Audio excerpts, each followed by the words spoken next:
These guys are the best of the best, and everyone loves to rag on umpires, but they obviously are high achievers, and they're the best at what they do, and they get graded pretty hard. So I think it was a very human moment, even if it was not safe for work, from Bill Miller. And, yeah, I appreciated it, but that was phenomenal. It was pretty quick, too. Like, I don't know if he thought he maybe clicked it off immediately, but it was like right away he let it rip, like without much of a pause in between. Yeah, it was nice to get a laugh in last night's game. Again, the Sox win, but obviously we lose Casas, so that was a nice moment to have at the end of the game. Mike, so great to see you today. Have an awesome call with Will. Joe, thanks a lot. All right, that is Mike Monaco. Again, he's got the call with Will Fleming today. It's Sox versus Twins, game 2 of a 3-game set after the Red Sox won 6-1 yesterday against Minnesota. And that conversation was brought to you by the Subaru of New England. A little love goes a long way in the 2025 Subaru Forester Hybrid. Learn more at SubaruofNewEngland.com. And coming up next, we got more of Mike because he sits down with Red Sox manager Alex Cora, and that's presented by your New England Ford dealers. Very excited to hear that conversation. You figure he's got a lot of insightful things to say after what happened yesterday with Tristan Casas going down with the left leg injury and now out for the season with that left patellar tendon rupture. And we'll hear more from Craig Breslow as well as we continue along in our pregame coverage. Getting you set for Boston versus Minnesota. I'm Joe Wild. This is the Mass Mutual pregame show. Talk to Mass Mutual today. Feel comfortable about tomorrow. Hey, Gen X. Obviously, we're not 25 anymore, but with Factor 4, you can feel like you are. With fish oil, turmeric, CoQ10, and garlic, it fights inflammation, supports joints and heart health, and helps you stay strong. It's our #1 best-selling product for a reason. Because like all Live Good products, it's top quality without the expensive markups. Over 1.5 million people have already made the switch. Are you ready? Get yours today at livegood.com. Your dream getaway Welcome in. starts at the airport. With Amex Platinum, you get access to the Centurion Lounge where you can find space to send off that last work email, fill up on premium dining, and finally, relax for up to 3 hours before takeoff. You might even wish your layover could last just a little longer. Flight to Mexico, now boarding. Oh, that's me. That's the powerful backing of American Express. Terms apply. For more information, visit americanexpress.com/withAmex. Here at the Zebra, research shows the average person would rather endure a root canal than search for auto and home insurance. Just try to relax. Okay. Or be trapped in a car for 8 hours with toddlers on a sugar high. Or remove a nest of irate hornets. That's why the Zebra searches for you, comparing over 100 insurance companies to find savings no one else can. Compare today at thezebra.com. We do the searching, you do the saving. I think I'll wait inside. Yo, this is Flavor Flav, and I am coming at you with one of my flavor faves, Raisin Cane's. So when you're looking for flavor fast, order in a flash, online or on their app. Raisin Cane's. One love. Thumbtack presents Project Paralysis. I was cornered. Sweat gathered above my furrowed brow, and my mind was racing. I wondered who would be left standing when the droplets fell, me or the clogged sink. Drain cleaner and pipe snake clenched in my weary fist, I stepped toward the sink and then... Wait, why am I stressing? I have Thumbtack. I can easily search for a top-rated plumber, read reviews, and compare prices, all on the app. Thumbtack knows homes. Download the app today. Get your family 4-pack to see the New England Revolution take on the San Jose Earthquakes at Gillette Stadium on Saturday, May 17th at 7:30. This place erupts. Get 4 tickets, saving up to 33% off box office prices, plus 4 concession vouchers valued at $70. Saturday, May 17th. Get your tickets at revolutionsoccer.net/tickets. That's revolutionsoccer.net.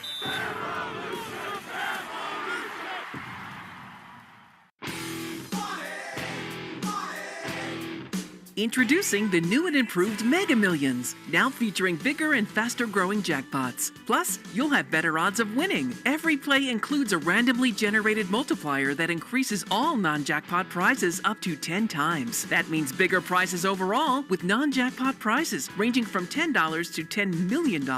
More Mega, more millions. Tickets cost $5 and the drawings are still Tuesdays and Fridays. Please play responsibly. In Philly, everyone's reading 2025's One Book, One Philadelphia selection, The Upcycled Self by Tariq Black Thought Trotter. This year's celebration includes a family day with arts, crafts, and a movie, a night of poetry and art, and more. All hosted by the Free Library and inspired by The Upcycled Self and its powerful themes. On May 9th, join us for Who Owns Your Story? A discussion with local storytellers led by Jasmine Martin. Schedule and info at freelibrary.org/onebook. freelibrary.org/onebook. Drum roll, please. Pool season is officially here. Visit the Pool Source for all your pool opening needs. Between now and May 15th, take advantage of manufacturer cashback rebates on premium pool and spa chemicals. And with our customer loyalty program, you can earn rewards dollars on eligible purchases. Did you know the Pool Source also offers free water analysis for your pool and spas? Even if you aren't seeing an issue, regular water testing is important to maintain a safe swimming environment. The Pool Source is at 40 Freeway Drive in Cranston. Stop by and visit us today. This is the story of the one. As a lineman, he does whatever it takes to keep the power on in his community. And he wants a partner like Grainger who does the same. Grainger offers the professional-grade products he needs, from voltage detectors to harnesses to hard hats, plus fast, dependable delivery, so he can rise to every challenge. Call 1-800-GRAINGER, click Grainger.com, or just stop by. Grainger, for the ones who get it done. Thumbtack presents Uncertainty Strikes. I was surrounded. The aisle and the options were closing in. There were paint rollers, satin and matte finish, angle brushes, and natural bristles. There were too many choices. What if I never got my living room painted? What if I couldn't figure out what type of paint to use? What if I just used Thumbtack? I can hire a top-rated pro that knows everything about interior paint, easily compare prices, and read reviews. Thumbtack knows homes. Download the app today. Ask your smart speaker to play 93.7 WEEI. Now back to Red Sox baseball on WEEI. And this is the Mass Mutual pregame show. Talk to Mass Mutual today. Feel comfortable about tomorrow. Joe Weil with you inside the Ford Clubhouse Fenway studio as we continue to get you ready for Red Sox versus Twins on what is a hot day here in Boston. First pitch coming up in about 35 minutes. Will Fleming, Mike Monaco on the call for the middle match of a three-game set between the Twins and the Sox. And just wanted to give you the overview of all the Red Sox roster moves today. We've been talking about Tristan Casas and how he's on the IL with that left patellar tendon rupture, so he's now out for the year. But on top of that, the Sox reinstated Brian Bernardino from the bereavement list, and then they made a couple of other moves. So Luis Guerrero, he's now been optioned to AAA Worcester. And then on top of that, Abraham Toro now joins the Red Sox roster from AAA Worcester. We'll play some sound from him coming up in just a tiny bit. But he's wearing the number 29, and he's not starting, but the Sox have now another first baseman, or a guy that's capable of playing first base, on the roster with the injury to Tristan Casas. And before every game, we interview Red Sox manager Alex Cora, and Alex Cora on WEEI is brought to you by your New England Ford dealers. Hurry in to get employee pricing on the full lineup of vehicles. Ford, from America, for America. And here is Alex Cora with Mike Monaco. Alex, first things first, a heartbreaking scene last night with Tristan Casas. What can you tell us just about how he's doing right now? Yeah, I mean, the kid's down. He loves playing the game. He loves to be in the ballpark at 10 in the morning and leave at midnight, clean his own shoes, and this is his comfort place, you know, and he's not going to have it for a while. It's up to us now to support him, which is the most important thing, and we will. And obviously, you know, we have to step up and, you know, fill that void the right way. You guys are a family. I mean, just on the human side of things, when you see it happen, what goes through your mind? And what do you say to him when you get out there and he appeared to be in kind of a state of shock? Yeah, he was in a state of shock. That's what caught my attention. Not too many words. At the end, I told him, you're going to be okay. I think his answers, it was like, no, I'm not. But I talked to him last night. He knows how we feel about him, what we're going to do to help him. And like I said before, you know, he's going to attack the rehab whenever he has to. He's going to be okay in the future, and he's going to help us win a lot of games. Romy Gonzalez took over. He starts today. You guys call up Abraham Toro. Moving forward, just in the short term, what's the plan at first base? Yeah, we'll mix and match with them, too. Giving Romy some chance to play, too. You know, he's been a good player for us for the last year and a half, and he did an amazing job yesterday. Shoot the ball the other way. He's been playing good defense, running the bases. Things happens, right? And we're more athletic now, with Romy at first base. So we'll see how we can maximize that. But Toro will play too. He's a professional at bat, quote unquote. He puts up on play. He's a switch hitter, so gives us options, off the bench when he doesn't play or while he's playing. So, obviously we're going to miss Tristan, but in this business, we have to move on. We got a game tonight, and we got to do our best to maximize the position. I know when you talked to Tristan after the game, he was excited about the win. So let's focus on the win last night a little bit. Ryan Baio in his third start of the year, he was excellent. What have you seen in his first 3 starts? Yesterday, the command of the soft toughs, the slider and the changeup was really good. He was able to land the slider down 2-0, 2-1, get back into counts. The fastball was a good one, although he felt like it wasn't great, but I think we used it the right way. We were able to elevate, pitch inside, and gave us more than enough. Hunter Dobbins steps in today to make his third start of the season. What have you thought of his first 2, and what's impressed you the most about how they've gone? The poise. His first big league start, Sunday Night Baseball, first and second, no outs, I think it was. We put a pick play at second base, and he executed. That's not easy to do in your first big league start, and he did it. He's been able to slow it down. He uses his fastballs in different spots. The slider is good. The command is great, so expect him to go out there, give us 5 or 6, and a chance to win. When he works at the pace that he does, what does it do to opposing hitters? It puts pressure on them, and the defense loves it, and that's what we try to do, just grab it and go, and stay on the attack, get ahead, stay ahead, and put him away. Alex Bregman homered again last night. You have raved about his preparation, the work he puts in, and his leadership and his effect on the team. Does he remind you of anyone that you played with, played against, or on a staff you were on, just anyone else? Yeah, he's Dustin, but not as loud, to be honest with you. More quiet, but is that type of player, The impact is not only on the field, but it's in the clubhouse, with his teammates. He knows everything about everybody. Wants them to be great, and I'm happy he's with us. You saw offensively, especially later in the game, the way you've talked for years now about playing and the speed on the base paths and the impact that has. What excites you about the way you guys can play with this group? Yeah, very athletic group, very smart running the bases. I think we're second in the big leagues in stolen bases. We advance. We're very aggressive, and we're efficient, and that's the most important thing. Just don't run just to run, and I think Huddy and Flo, they do an amazing job preparing them, and we've been able to execute. You guys go up against a big right-hander in Bailey Ober today. What are the keys offensively against him? Yeah, good fastball, good extension. Similar to Ryan. The usage is a little bit different, especially with men in scoring position. So we just got to make sure we get the fastball down with men in scoring position, understand what he's trying to accomplish, and if we do that, we're going to be okay. Alex, thank you. Good luck today. Thank you.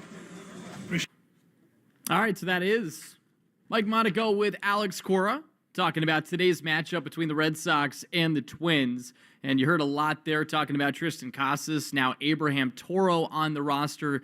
So the Sox add a guy that can play some first base now to the big league roster. And Abraham Toro, he was a guy that has played for a couple teams prior to this year, a couple big league teams. He played with the Astros, so he was a former teammate of Alex Bregman's. Also got some run with the Mariners, the Brewers, and then last year played with the Oakland A's. And coming into this year, he was looking for a team, and he ends up signing with the Red Sox to a minor league contract back in late January. But Rob Bradford asked him if the Sox were the only team that was inquiring about him.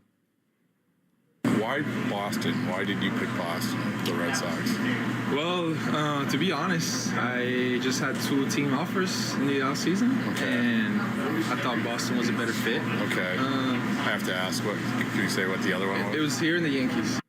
Oh, so how about that? It was between the Sox and the Yankees. He ends up choosing the Red Sox, and he was great with the Woo Sox in 28 games, 310 average, 403 on base, 480 slugging percentage.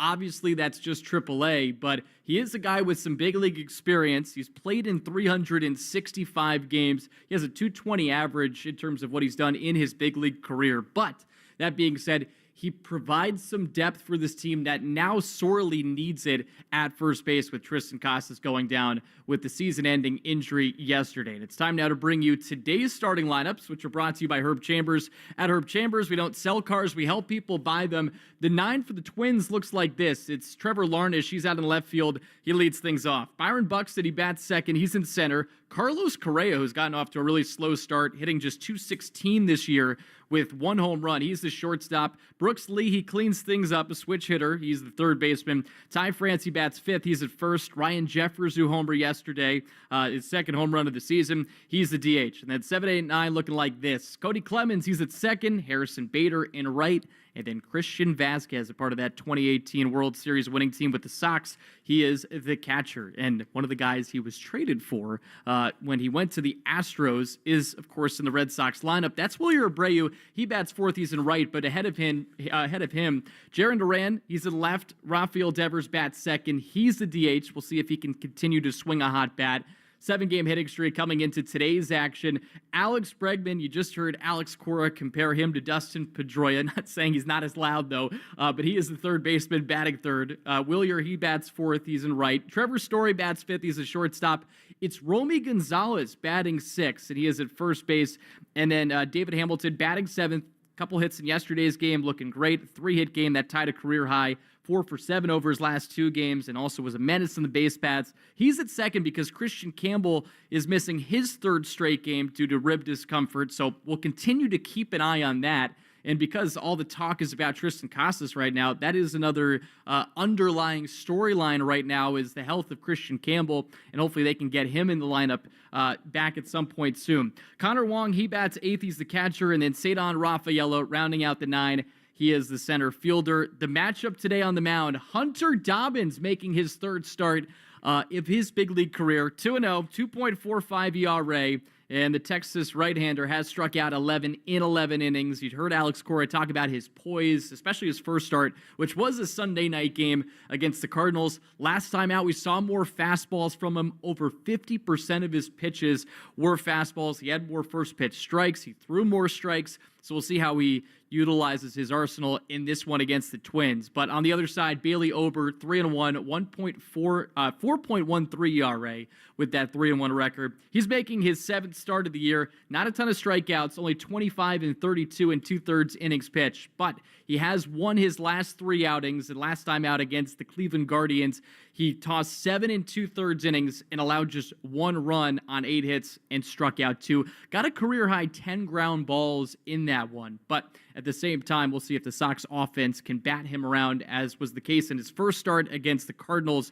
when he allowed 8 runs in 2 2/3 innings. A gettable pitcher. He doesn't throw all that hard, but he mixes in his arsenal. 29 years old and matching up against the Sox for the 4th time in his big league career. You can watch the Red Sox pregame show on Twitch. Just follow WEEI. Little love goes a long way in the 2025 Subaru Forester Hybrid. Learn more at SubaruofNewEngland.com. Coming up next, we'll get you the lock of the game presented by Interlock Roofing, and then we'll also get you a Subaru of New England scoreboard update as well. Red Sox versus Twins today from Fenway Park. I'm Joe Wild. This is the Mass Mutual pregame show. Talk to Mass Mutual today. Feel comfortable about tomorrow.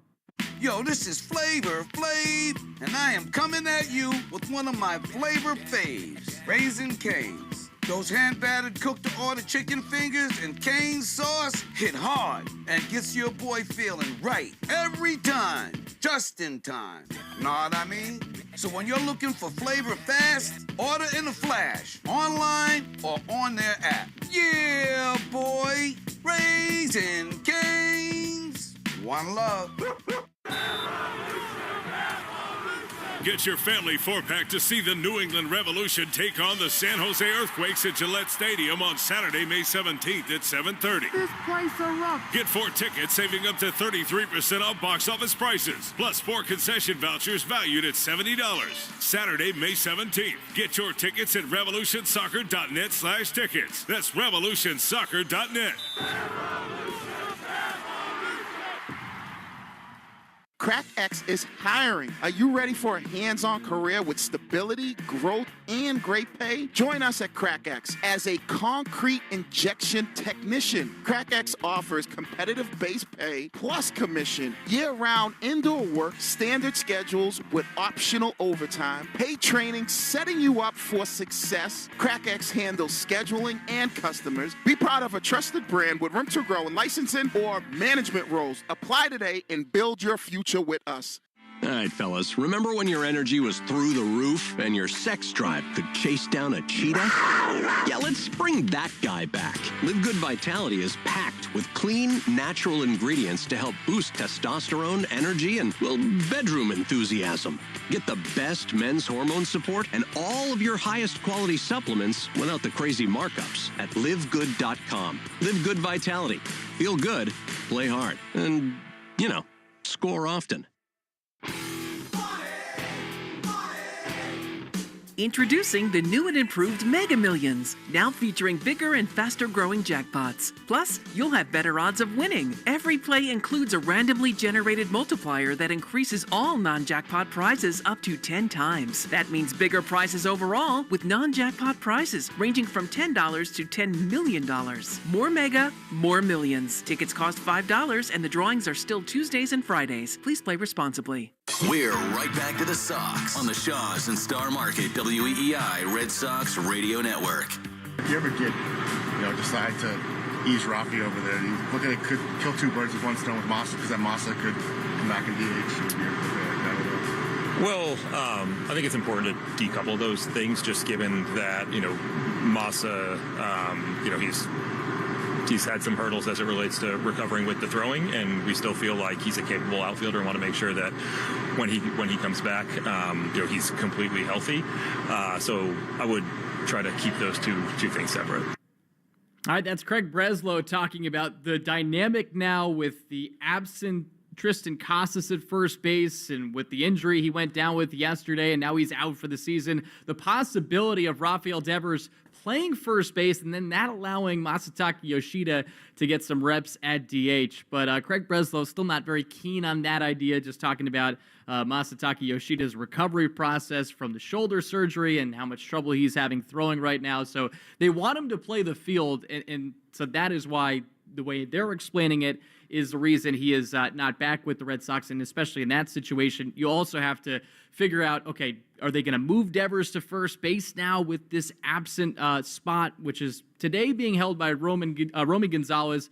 And, of course, Abraham Toro was just called up from AAA Worcester to add some depth at first base. It's all interesting. We'll continue to talk about it here on the Shaws and Star Market WEEI Red Sox Radio Network as we get you set right now for Red Sox versus Twins Game 2 of a 3-game set. And this is the Mass Mutual pregame show. Talk to Mass Mutual today. Feel comfortable about tomorrow. Joe Weil with you inside the Ford Clubhouse Fenway studio. Let's get you the lock of the game presented by Interlock Roofing. Never re-roof again. NewEnglandMetalRoofing.com. And I'm having a hard time staying away from Rafael Devers right now. 3 hits yesterday. He's been swinging it really well. And I like the matchup today against Bailey Ober. Now, Bailey Ober, he throws his four-seam fastball more than any other pitch. He throws it roughly 38% of the time. That being said, as much as Devers has struggled with fastballs this year, Ober doesn't throw it all that hard. Yes, he gets good extension, but he averages at 90.6 miles per hour on the four-seam fastball. And Devers' expected slugging percentage on fastballs this year is .504. Now, the actual slugging is about 100 percentage points lower. But that being said, the way he's swinging it right now, I think he could time up Ober well. So I'm going with Devers for at least 2 total bases for my lock of the game in today's matchup against the Minnesota Twins. Time now to get you the Subaru of New England scoreboard update. There's a lot to love about the trusted 2025 Subaru Forester Hybrid. Find yours at SubaruofNewEngland.com. The Yankees are in progress right now against the Tampa Bay Rays, and the Yankees right now are down to their final out. It's Austin Wells at the plate. Pete Fairbanks on the other side. It's Rays 3, Yankees 2.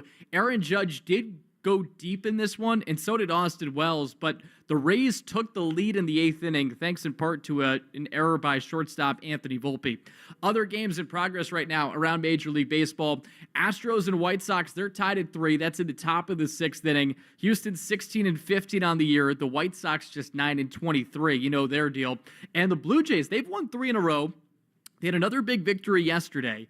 And so they're now 16-16, and they come into today's action behind the Yankees by 3 games. It's still a pretty bunched up AL East between Yankees, Sox, and Blue Jays, all of them not separated by more than 3 games. And the Guardians, they have a 1-0 lead. The Blue Jays have a 1-0 lead against the Guardians. That's at the top of the 3rd inning. Kevin Gausman on the bump for the Blue Jays in that contest. Other afternoon games around the time ours gets started, coming up in about 10 minutes, it's Padres versus Pirates. That's a 4:05 start at PNC Park. And then the Giants are taking on the Colorado Rockies at 4:05 at Oracle Park. San Francisco, 20-13 to start the year. The NL West has been an absolute gauntlet. And then the other afternoon game, A's Marlins, that's a 4:10 start coming up in Miami. But again, today at Fenway, it's Red Sox versus Twins. Hunter Dobbins getting the start for the Sox, his 3rd big league outing. Red Sox starters have recorded a quality start in a season-high 6 straight games. So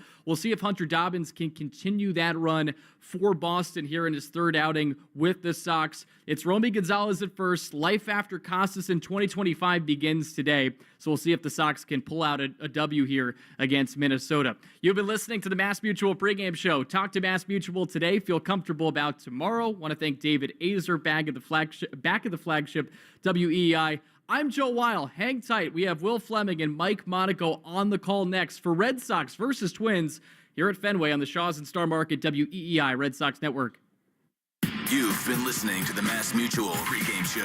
Mass Mutual, insurance, planning, investments. The Red Sox are coming up next on the Shaws and Star Market WEEI Red Sox Radio Network.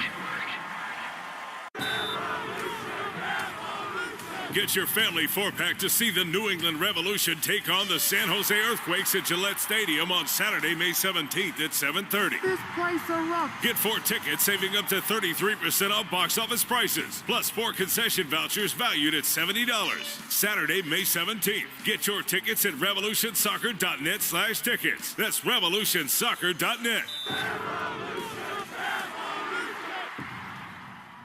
Do you cringe every time you hear heavy rains in the weather forecast? Are you tired of running downstairs to clean up puddles of water? Stop bailing out your basement and contact the team at CrackX. CrackX can repair floor cracks, settling issues, and then seal the rodents and insects out. CrackX can also fix leaks around pipe penetration, tie holes, bulkhead joints, and other weaknesses in your concrete walls. Send pictures of your problem areas to crackx.com for a free estimate. That's crack-x.com. When your boy Flavor Flav counts from 3, you're gonna go to Cane's and you're gonna order hand-battered, cooked-to-order chicken fingers. 3, 2, 1. Raising Cane's. One love. Ever walk into a room and forget why you're there? Misplace your keys more than you'd like to admit? Our brain slows down as we age. Protect it now while you still can with Live Good's Methylene Blue, the nootropic everyone's talking about to boost focus, memory, and mental energy. Live Good makes the purest, highest quality methylene blue. No fillers, no junk, just clean, brain-boosting power. Stay sharp, think faster, and protect your brain long-term. Go to livegood.com and shop all of Live Good's products at the lowest prices anywhere. Introducing the new and improved Mega Millions, now featuring bigger and faster growing jackpots. Plus, you'll have better odds of winning. Every play includes a randomly generated multiplier that increases all non-jackpot prizes up to 10 times. That means bigger prizes overall with non-jackpot prizes ranging from $10 to $10 million. More Mega, more millions. Tickets cost $5 and the drawings are still Tuesdays and Fridays. Please play responsibly. In Philly, everyone's reading 2025's One Book, One Philadelphia selection, The Upcycled Self by Tariq Black Thought Trotter. This year's celebration includes a family day with arts, crafts, and a movie, a night of poetry and art, and more. All hosted by the Free Library and inspired by The Upcycled Self and its powerful themes. On May 9th, join us for Who Owns Your Story? A discussion with local storytellers led by Jasmine Martin. Schedule and info at freelibrary.org/onebook. freelibrary.org/onebook. Drum roll, please. Pool season is officially here. Visit the Pool Source for all your pool opening needs. Between now and May 15th, take advantage of manufacturer cashback rebates on premium pool and spa chemicals. And with our customer loyalty program, you can earn rewards dollars on eligible purchases. Did you know the Pool Source also offers free water analysis for your pool and spas? Even if you aren't seeing an issue, regular water testing is important to maintain a safe swimming environment. The Pool Source is at 40 Freeway Drive in Cranston. Stop by and visit us today. This is the story of the one. As a lineman, he does whatever it takes to keep the power on in his community. And he wants a partner like Grainger who does the same. Grainger offers the professional-grade products he needs, from voltage detectors to harnesses to hard hats, plus fast, dependable delivery, so he can rise to every challenge. Call 1-800-GRAINGER, click Grainger.com, or just stop by. Grainger, for the ones who get it done. This is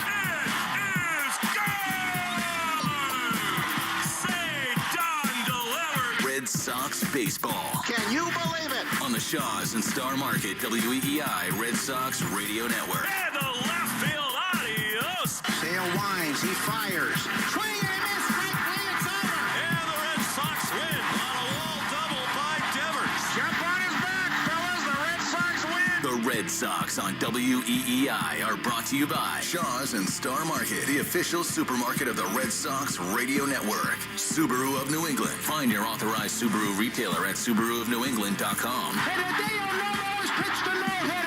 Mass Mutual, insurance, planning, investments. Nissan. At Nissan, we make cars that thrill. Experience the thrill for yourself today. Shop NissanUSA.com. And that ball is gone into the front row of the monster seats.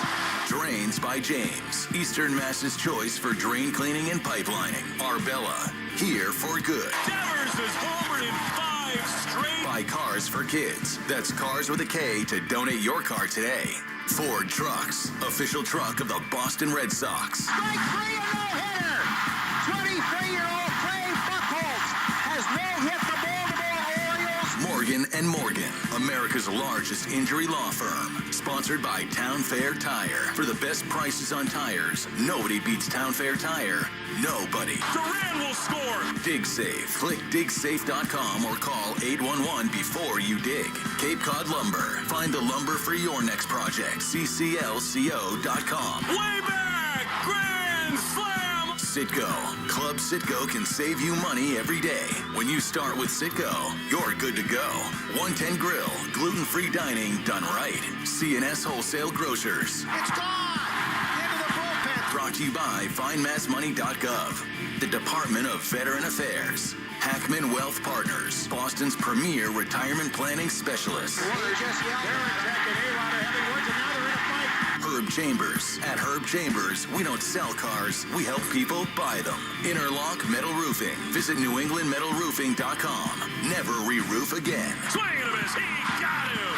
Battle won by House. McFarland Energy, the region's most dependable provider of home heating oil delivery, as well as expert HVAC services at McFarlandEnergy.com. Northern Bank, your partner for growth. Here's the throw. Roberts dives, and he is safe.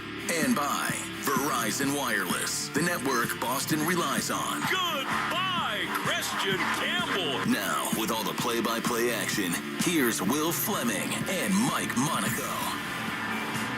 On a summery Saturday afternoon, we welcome you to Fenway Park in the hub of the universe, where today the Boston Red Sox play Game 2 of a 3-game series with the Minnesota Twins. The Red Sox, in some ways, a Pyrrhic victory last night.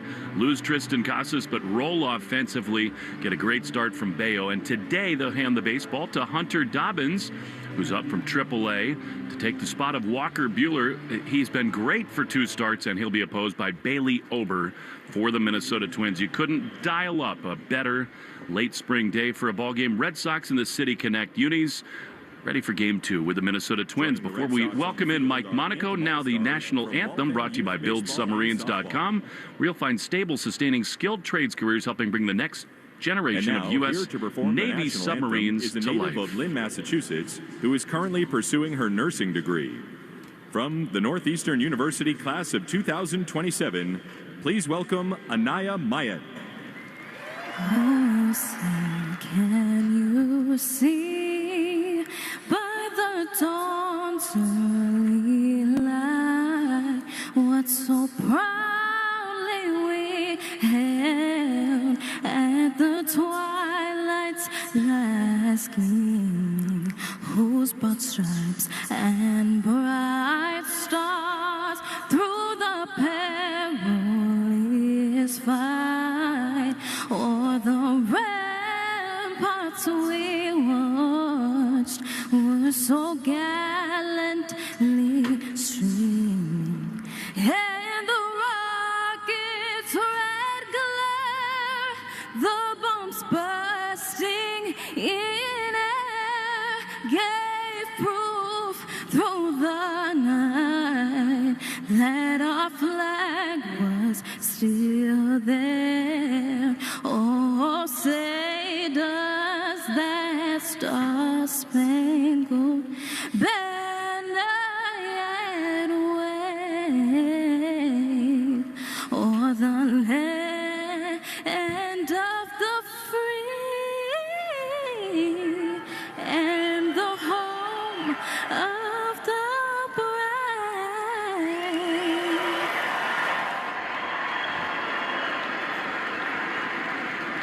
Packed house on a beautiful day at Fenway Park. The Red Sox and the Minnesota Twins high above home plate. Will Fleming along with Mike Monaco. And Mike, the nature of big league baseball is every day is a new one. You got to turn the page, and this Red Sox club will do it. But we cannot start today without the news that Tristan Casas has ruptured the patella tendon in his left knee, and he will not return in this season. What comes next, that will be a topic of discussion today and beyond.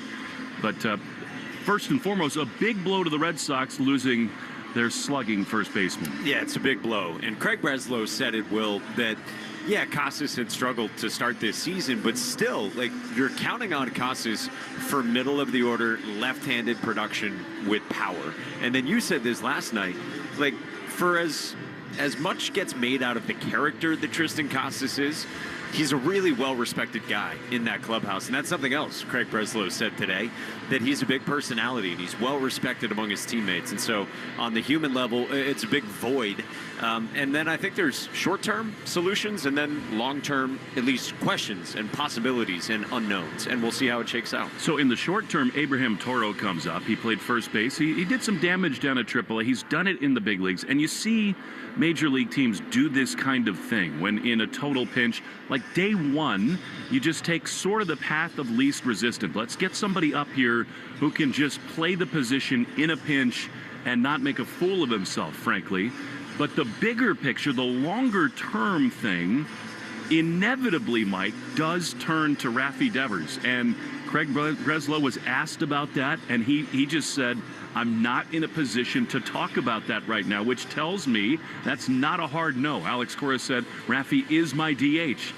I do think in the next 5, 7, 15 days, more conversation and decisions will be made about whether or not this roster and this lineup are better with Devers at first base. I think it is one of the most fascinating questions you could have with this team right now, because it'd be really interesting to see how the roster takes shape if you do that. And I also took Craig Breslow's comments the way you did. He did not rule out Devers at first. He said, we're still trying to figure out what the long-term solution looks like. You always want to be sensitive to all those things. And so he said, we will have those conversations internally, do what we can to find the best short-term solution, but it seemed to say, who knows what happens long-term. Here's the long and short of it. The Red Sox have two elite prospects in Roman Anthony and Marcelo Meyer. They're not going to ask either of those guys to play first base. Marcelo could do it, of course. He's played on the dirt, but I think it's really wise, Mike, when you got young players who are about to break into the big leagues for the first time, why overcomplicate it and ask them to do things they've never done before? So you set those two aside. They don't really have natural first basemen. I mean, Vaughn Grissom has been doing it down at AAA. Toro is here for a reason. And again, all of those things come together to say, this thing is a jigsaw puzzle, and maybe the answer, the missing piece that fell under the table, is Rafi Devers. Right, and then, you know, what the ripple effect would be. Okay, can Masataka Yoshida come back? Can he be healthy? Could he be a left-hand DH against righties when Devers plays first? You know, it's so interesting to play out those possibilities. I'm in the same camp with you on Meyer and Anthony. I do think the Vaughn Grissom thing is somewhat interesting. If he were a left-hand hitter, he'd probably be the guy called up today because he's played 4 games at first base. He's got an OPS in the 800s. He's not playing first base in Worcester's lineup today even, so it doesn't seem like that's an urgent move because, again, and Alex Cora came out and said this pregame when it got asked about it, that, yeah, like that was probably the deciding factor between Grissom and Toro. Speed Report is brought to you by Verizon. Get to your local Verizon store today to check out the latest deals. Bailey Ober is on the mound today, and talking to the people with the Minnesota Twins, he does a better job than almost anybody on their staff altering looks. It was pretty apparent last night that the Red Sox were off to the races. They had a read on Ryan and Jeffers. The stolen base has been a huge element for the Red Sox, and again, you don't want to just move on immediately from Tristan Casas. It's a big loss. It's a big deal. They're more athletic. They're even faster. And I think they become a terrifying team on the bases. It's what we asked Alex Cora about pregame in our pregame conversation. And he even brought it up, you know, voluntarily, saying we're more athletic now at first base. And yes, you hurt for Casas, but it's a different shape to this team, especially when Romy Gonzalez is in the lineup. And Alex Cora knew where they ranked in all of Major League Baseball in stolen bases, and they can play that way. And yeah, even if Bailey Ober can vary looks, I'm curious to see how the long levers at 6'9" work. It's something I'm not personally familiar with. You are, but we'll see how those levers look for Ober today. I know a thing or two about that and how a riot can go off the first tee box. Be that as it may, the Red Sox are going to rock the City Connect unis yellow on blue. They've been unbelievable in these. Mike, this season has been defined by starts and stops, and everybody's waiting for the Red Sox to go on a big run and give themselves a little breathing room. We'll get into that as the show goes on here this afternoon. Ramon Vasquez has brought out the lineup card again this afternoon. How about today's starting lineups? Yes, Will. Time for the Morgan & Morgan starting lineups, brought to you by America's largest injury law firm. So let's meet today's players. Trevor Larnach for Minnesota leads off and plays left field. Talented Byron Buxton bats second and roams in center. 3-time All-Star Carlos Correa bats third and plays short. Former top 10 pick Brooks Lee is the switch hitter at third in the cleanup spot. Ty France, a first-year Twin, bats fifth and plays first. Ryan Jeffers caught last night. Today he DHs and bats sixth. One of Roger Clemens' sons, Cody Clemens, gets the start for Minnesota at second base. He bats seventh. Harrison Bader is the right fielder batting eighth, and old friend Christian Vasquez does the catching and bats ninth. For the Red Sox, very similar lineup to last night's series opener. Jarren Duran leads off in left. Rafael Devers, much talked about here in these last 24 hours. He had a 3-hit day. He's DHing, and he bats second. Alex Bregman hit his 8th home run of the season last night. He bats third and plays third. Wilyer Abreu is the cleanup man at right. Trevor Story is the shortstop batting fifth. Romy Gonzalez, as we said, gets the start even against a righty at first. He bats sixth. David Hamilton had 3 hits yesterday. He's in the 7th spot and at second. Connor Wong does the catching. Day game after a night game, he's in the 8th spot. And Seitan Rafaela is in center and batting ninth. Hunter Dobbins is the starting pitcher, and let's get you the Baldwin Group defensive alignment. We look at who's protecting today's starter, brought to you by the Baldwin Group, insurance, employee benefits, and wealth management. If you can dream it, we can protect it. The Baldwin Group, protecting the possible. Left to right in the outfield, Duran, Rafaela, and Abreu. Around the infield, Bregman, Story, Hamilton, and Gonzalez. And in those City Connects, Connor Wong does the catching. With Hunter Dobbins on the mound for his third major league outing. He steps atop the rubber, and at the microphone, the voice of the Red Sox for the play-by-play, Will Fleming. Hey, so wonderful again to be with you, Mike. We really should have worn our yellow today, but we didn't get the memo. That's a miss. I'm in blue, you're in gray, but so it goes. Dobbins did get the message. He is in the bright canary yellow City Connect. He winds, he throws, and the first pitch to Larnach popped up down the left field line. In comes Duran with the shades on. He will readjust and back in front of the warning track, make the play, and there's one away. Mike, you do a lot of college football. I think Duran plays the outfield like a defensive back. It's always feet moving. He's just adjusting to where the slot receiver is going. I don't mean it critically. It's just jittery with the footwork. Like he's so active. It would be a nice problem to have. What a play he made last night. Here now, Byron Buxton. One pitch, one out. Why not? The pitch is a little bit outside. The home plate umpire today, Chad Fairchild. Austin Jones is at first base. Roberto Ortiz at second. And the crew chief, Bill Miller, bandage off in the rocking chair at third as Buxton fouls off a slider, and it's 1-1. Hunter Dobbins, 25 years old, 8th round pick. Red Sox back in 2021. Now Doug is bathing me in a yellow sweatshirt. Here's the 1-1, and it's fouled back to the screen. Now we are talking. Now There's cooking. your canary yellow. Do you know how Will? many times I've asked people with the Red Sox for that exact sweatshirt that I won't pay for? So Doug's got connections is what we're learning. As always, Doug's got a lot of things going. Here's the 1-2 to Buxton. The pitch is swung on and missed. He got him a sweeper, and there are two away. What a start for this kid. I mean, it has helped that in his two big league starts, the Red Sox have scored 21 runs. But he looks the part. He is unintimidated by the big stage. On curly locks underneath that almost sky Carolina blue lid. Pitch is a strike on the inside corner. Slider up and in to Carlos Correa. 1-1. The poise, Will, is what Alex Cora said to his pregame has struck him the most about Dobbins. 0-1. Ground ball on the left side. Story to his left. Gobbles it up. He throws to first in time. Easy does it for Hunter Dobbins. A 7-pitch, top of the first. How about Duran, Devers, and Bregman? Bottom one next in a scoreless game of the Shaws and Star Market, WEEI Red Sox Radio Network. Get your family four-pack to see the New England Revolution take on the San Jose Earthquakes at Gillette Stadium on Saturday, May 17th at 7:30. This place erupts. Get 4 tickets, saving up to 33% off box office prices, plus 4 concession vouchers valued at $70. Saturday, May 17th. Get your tickets at revolutionsoccer.net/tickets. That's revolutionsoccer.net.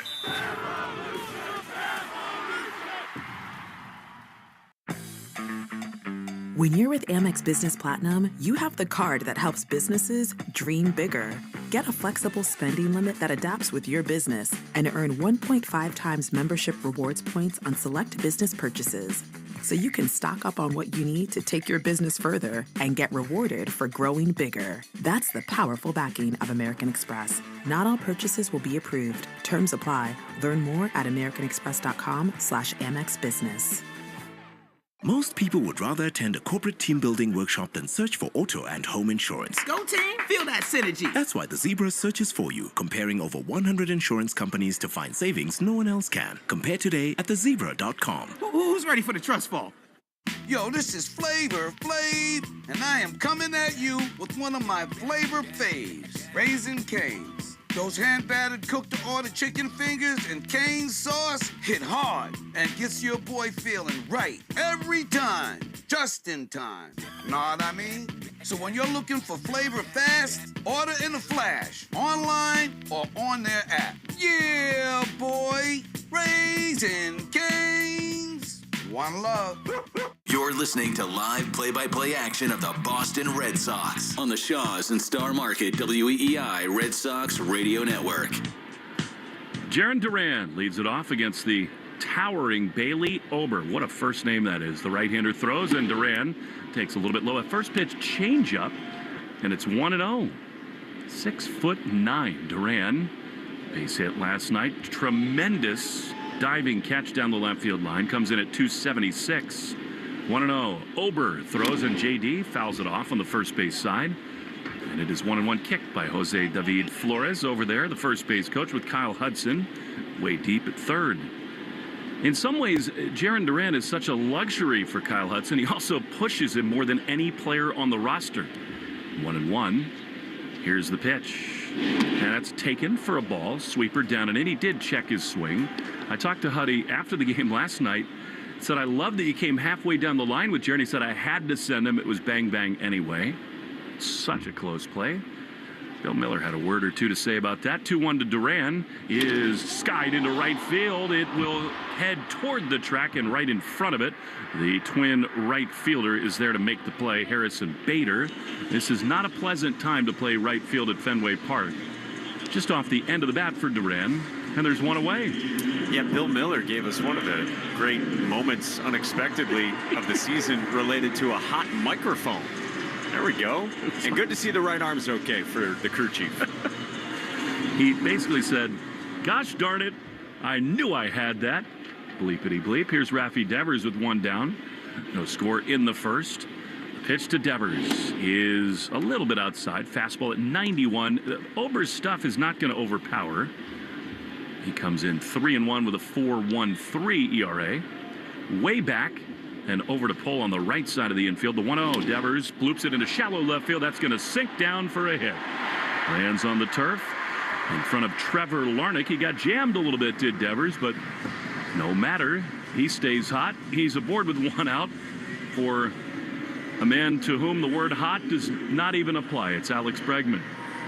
Absolutely scorching. And with both these bats going the way they are, and with Abreu behind them, man, it looks pretty comfy in the middle of the lineup. Bregman's got a 12-game hitting streak, during which he's basically hitting 400. He's got 8 homers. Right-handed slugger. The pitch is cued off the end of the bat, softly to the right side, backhanded by the first baseman. Flips to Ober in time. Bregman fooled there on a curveball. Devers up to second on the play. You don't see that often from Alex Bregman. So man, it's scoring position with 2 down for Wilyer Abreu. Time and temp brought to you by Hatfield Marinated Pork. Elevate your grilling game with Hatfield Marinated Pork tenderloins and taste victory with every bite. Visit simplyhatfield.com for recipes. Put fork on your pork. Here's Wilyer. We'll have Pork on the mound tomorrow, and Garrett Crochet as Wilyer takes a strike on the outside corner. It's 0-1. I was getting ready to say, I'm ready for my first oink experience tomorrow. And it might be a little drizzly, but it should be warm tomorrow. I think he'll open it up here at home. 0-1 with Rafi at second. No score in the first. Pitch to Abreu is fouled off. 92-mile-an-hour fastball. And it is 0-2. Visit simplyhatfield.com for recipes and put pork on your fork. All right. Abreu, left foot all the way back in the batter's box, slightly open stance. 0-2. Ober at the belt. He comes home, and Wilyer takes a ball. Fastball up and away. And it's a ball and 2 strikes.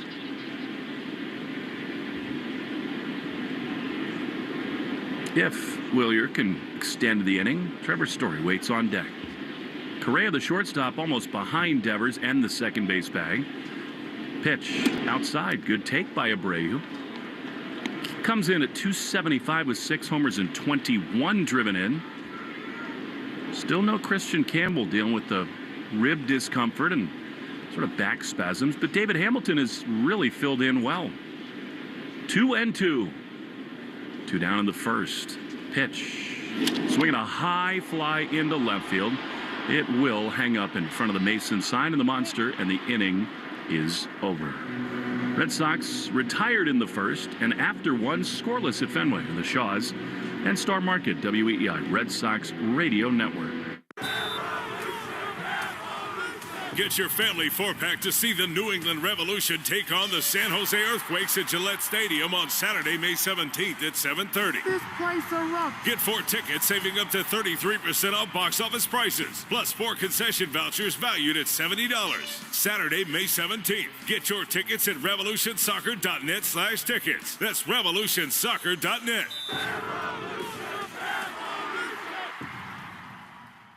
When you're with Amex Business Platinum, going the extra mile for your business pays off. With 5 times membership rewards points on flights and prepaid hotels booked through AmexTravel.com, you can earn more points to help grow your business. And with access to more than 1,400 lounges globally through the American Express Global Lounge Collection, including the Centurion Lounge, can I get you a refill? You can stay fresh wherever your business travel takes you.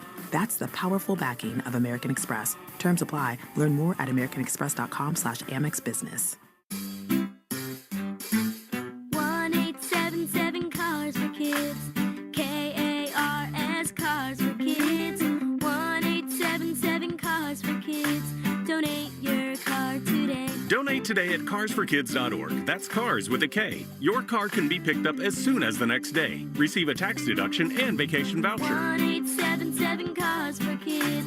Donate your car today. Now accepting donations of land, homes, buildings, or any kind of real estate. The Greg Hill Show, weekdays, 5:30 to 10. Now back to the Shaws and Star Market WEEI Red Sox Radio Network.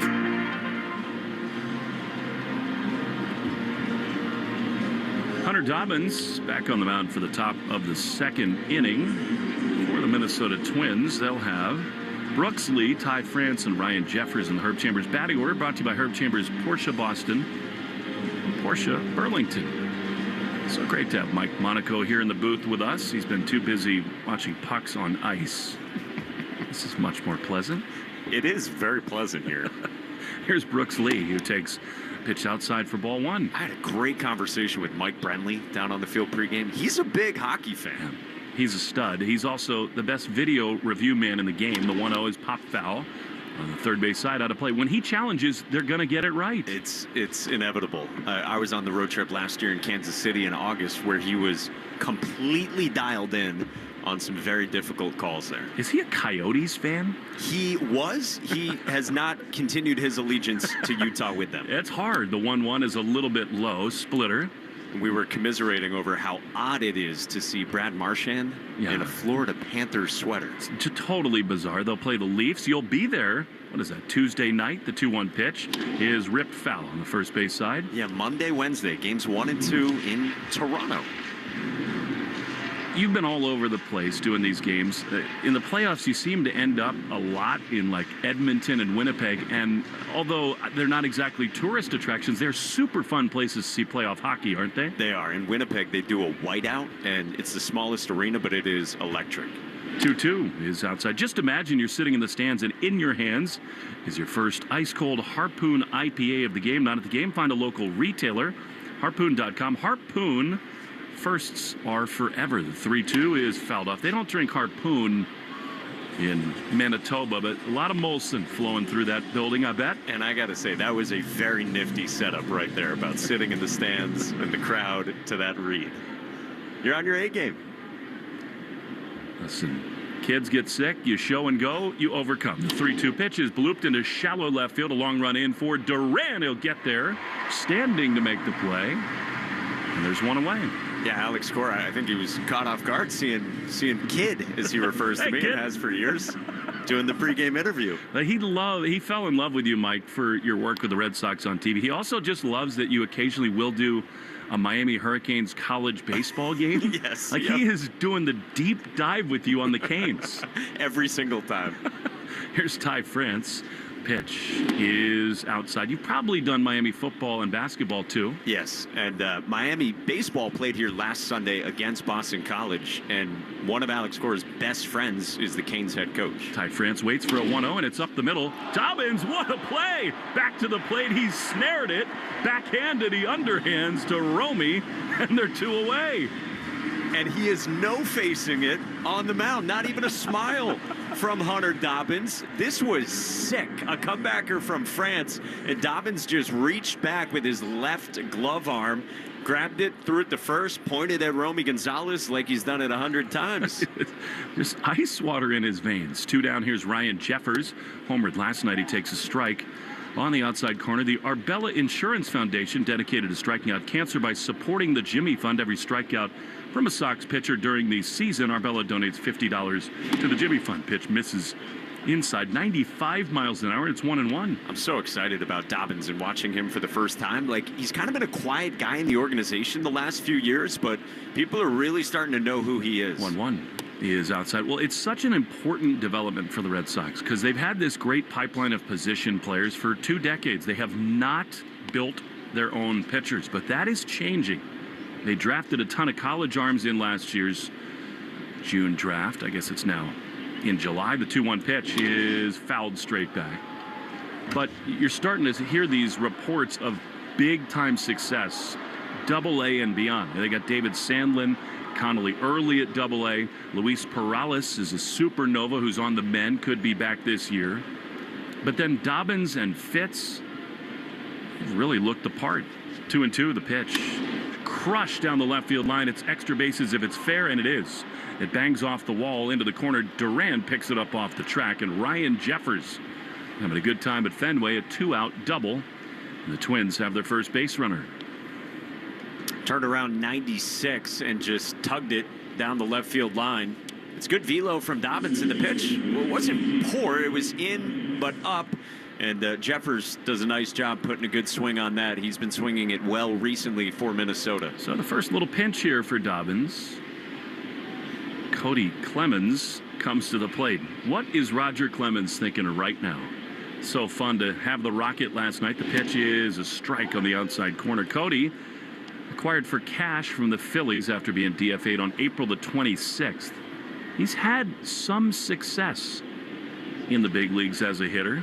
0-1. He bats left.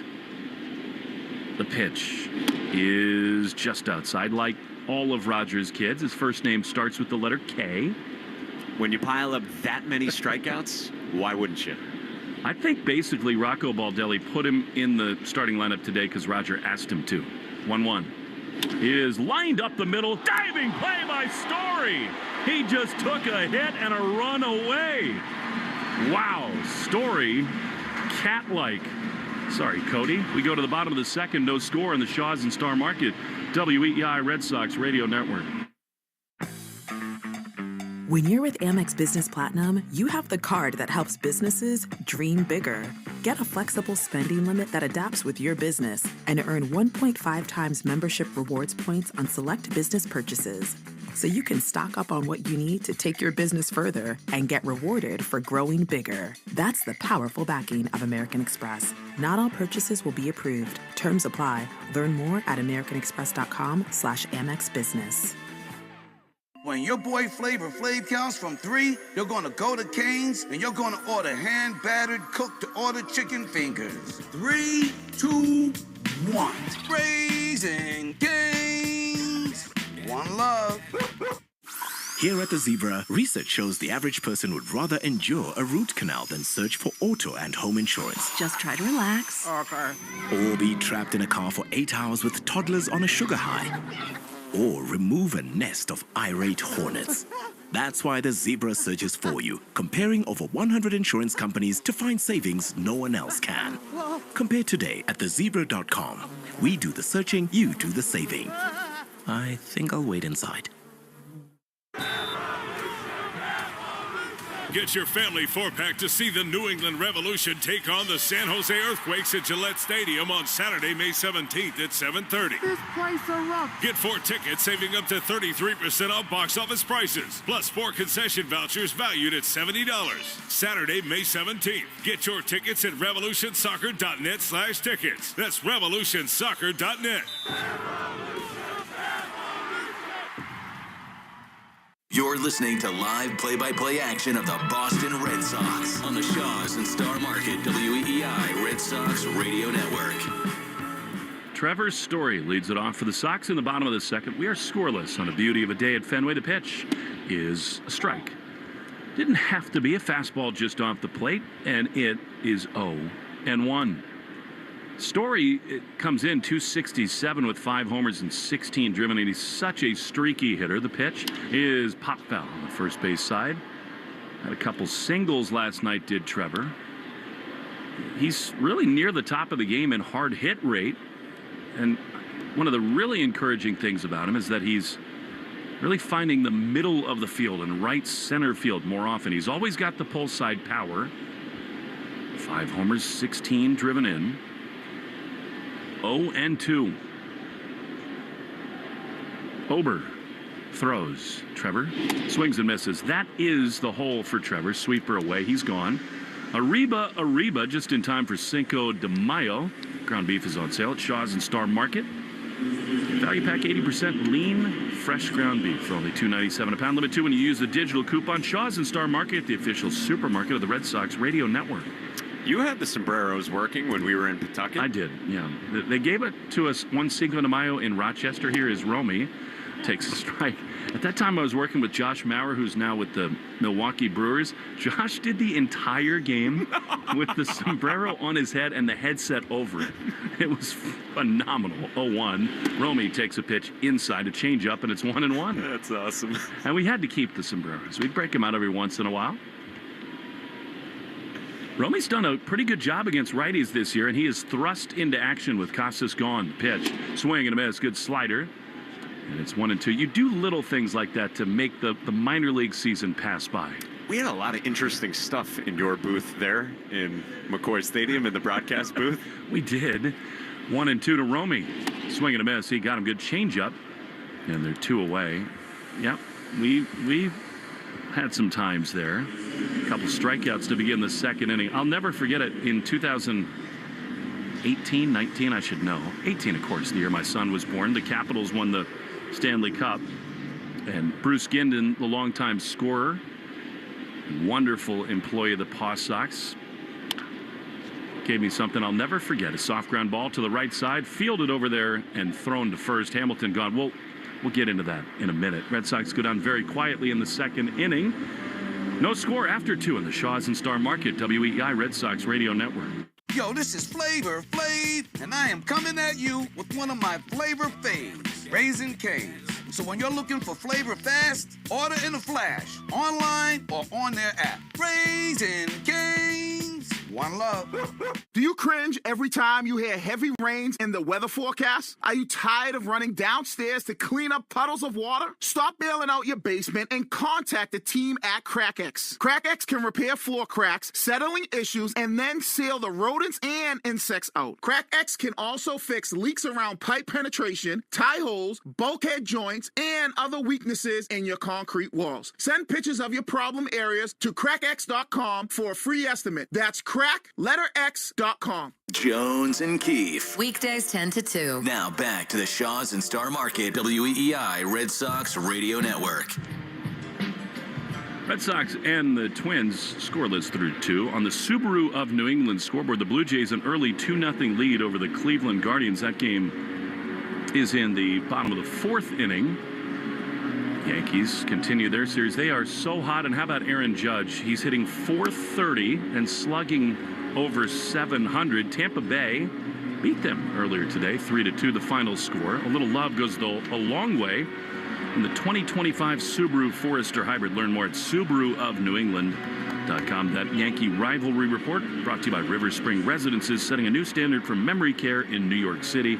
833-79-RIVER or riverspringresidences.org/radio to schedule a tour.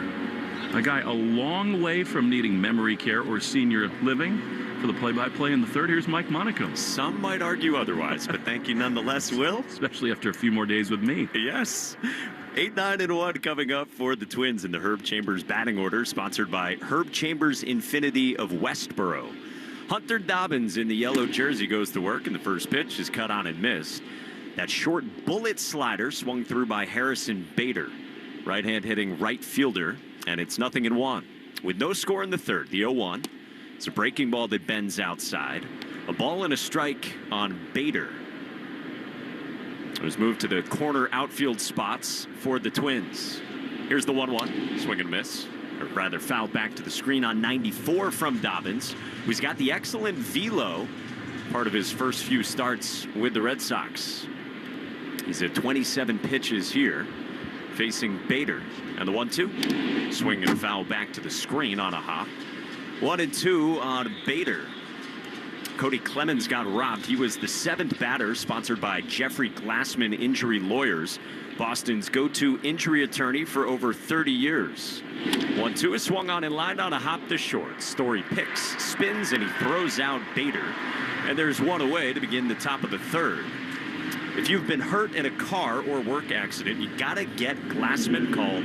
All 7s at 617-777-7777. So Bader is out number 1 in a scoreless game in the top of the third. And some nice cheers as old friend Christian Vasquez, the catcher in the 9th spot, climbs into the right-hand box. Vasquez, who had been splitting time behind the plate with Ryan Jeffers, is starting game 2 of this series, with Jeffers getting the lion's share of the work now behind the plate. First pitch, swing and a pop-up foul that drifts off over the first base seats. One of Alex Cora's all-time favorites. He remains a close friend of his. And he's not hit at all this year, but look out here in this game. He loves Fenway. 0-1 is outside. A ball and a strike on Vasquez. He was always such a clutch hitter for the Red Sox, too. He could channel it in the biggest moments. Had a big power year in there. The 1-1 is chopped to third. Bregman gloves to his left, shuffles the feet, and he throws out Vasquez. And there's 2 ground ball outs to the left side of the infield for Hunter Dobbins, his first time through. 2 gone with no score in the third. Is the left side of this infield defense any good? How fun are they? Bregman with the range to his left. Story made that great play last inning, like we said, on Cody Clemens. 2 outs, lineup flips back to the top for Minnesota and Trevor Larnach. First pitch is outside. Third inning is brought to you by Citgo. Whether you're crossing the state line or just going crosstown, Club Citgo can save you money on every fill-up along the way. When you start with Citgo, you're good to go. 1-0 grabs the outside corner with a backdoor slider, and it's 1-1 on Larnach, who flew out to left on the first pitch of this ball game. Dobbins 1-1, fades outside. Dobbins looks down at his plant foot and shuffles the dirt around on the mound. It's 2-1. That was a splitter from Dobbins, which is referred to sometimes as a splinker. Paul Skeens made that famous last year. 2-1 breaking ball bends in for a strike. That was the slow curveball, and it's 2-2. Yeah, that's the Yohan Duran pitch here in the Minnesota bullpen. How about Skeens gave up 3 homers the other day to the Braves? He's human. 2-2. Larnach swings and he lifts it to left. Duran steps back, he looks up, and he reaches up to make a one-hand catch, and the inning is over. Hunter Dobbins sets down the Twins 1-2-3 in the top of the third. On a sunny Saturday at Fenway, there's no score between the Red Sox and Twins on the Shaws and Star Market, WEEI Red Sox Network. When you're with Amex Business Platinum, going the extra mile for your business pays off. With 5 times membership rewards points on flights and prepaid hotels booked through AmexTravel.com, you can earn more points to help grow your business. And with access to more than 1,400 lounges globally through the American Express Global Lounge Collection, including the Centurion Lounge, can I get you a refill? You can stay fresh wherever your business travel takes you. That's the powerful backing of American Express. Terms apply. Learn more at americanexpress.com/AmexBusiness.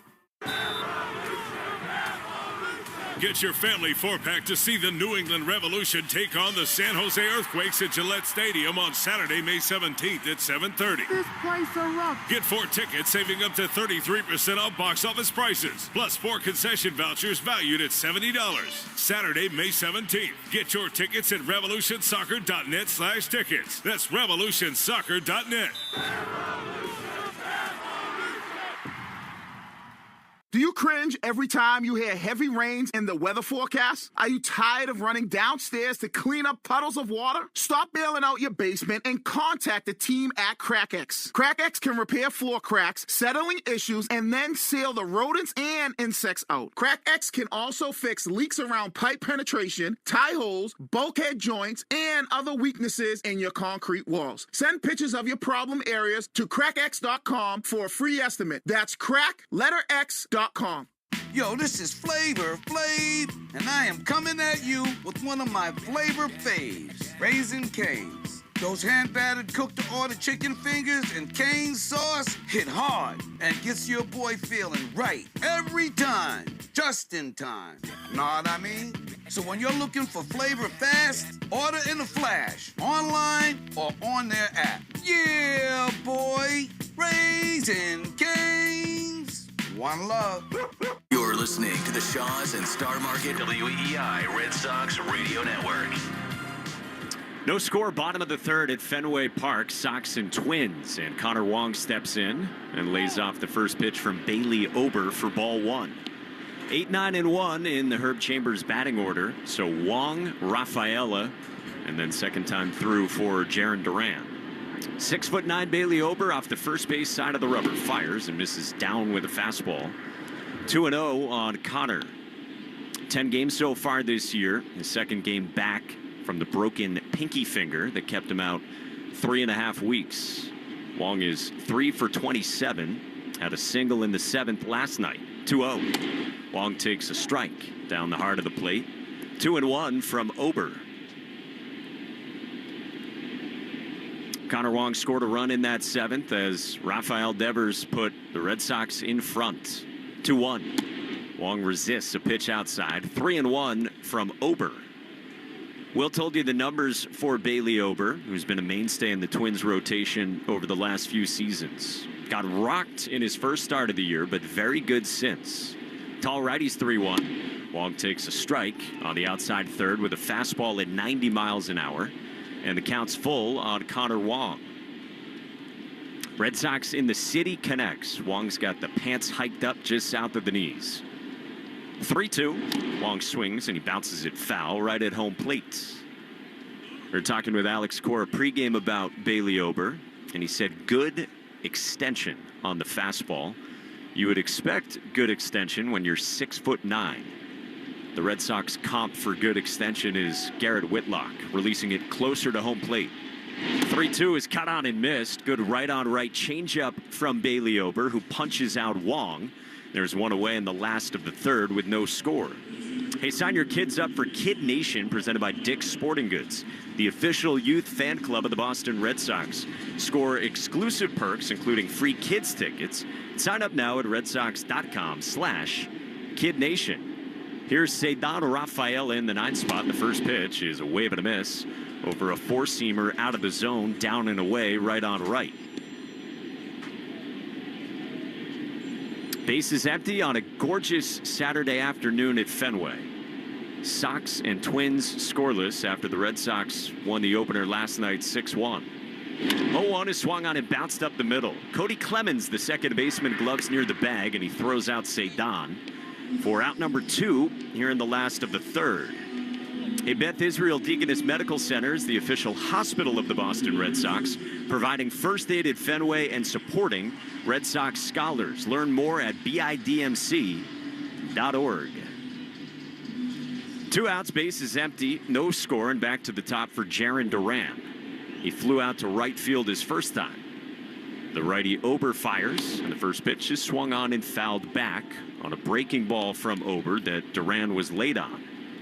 Time now for our league leaders and who's circling the drain, presented by Drains by James.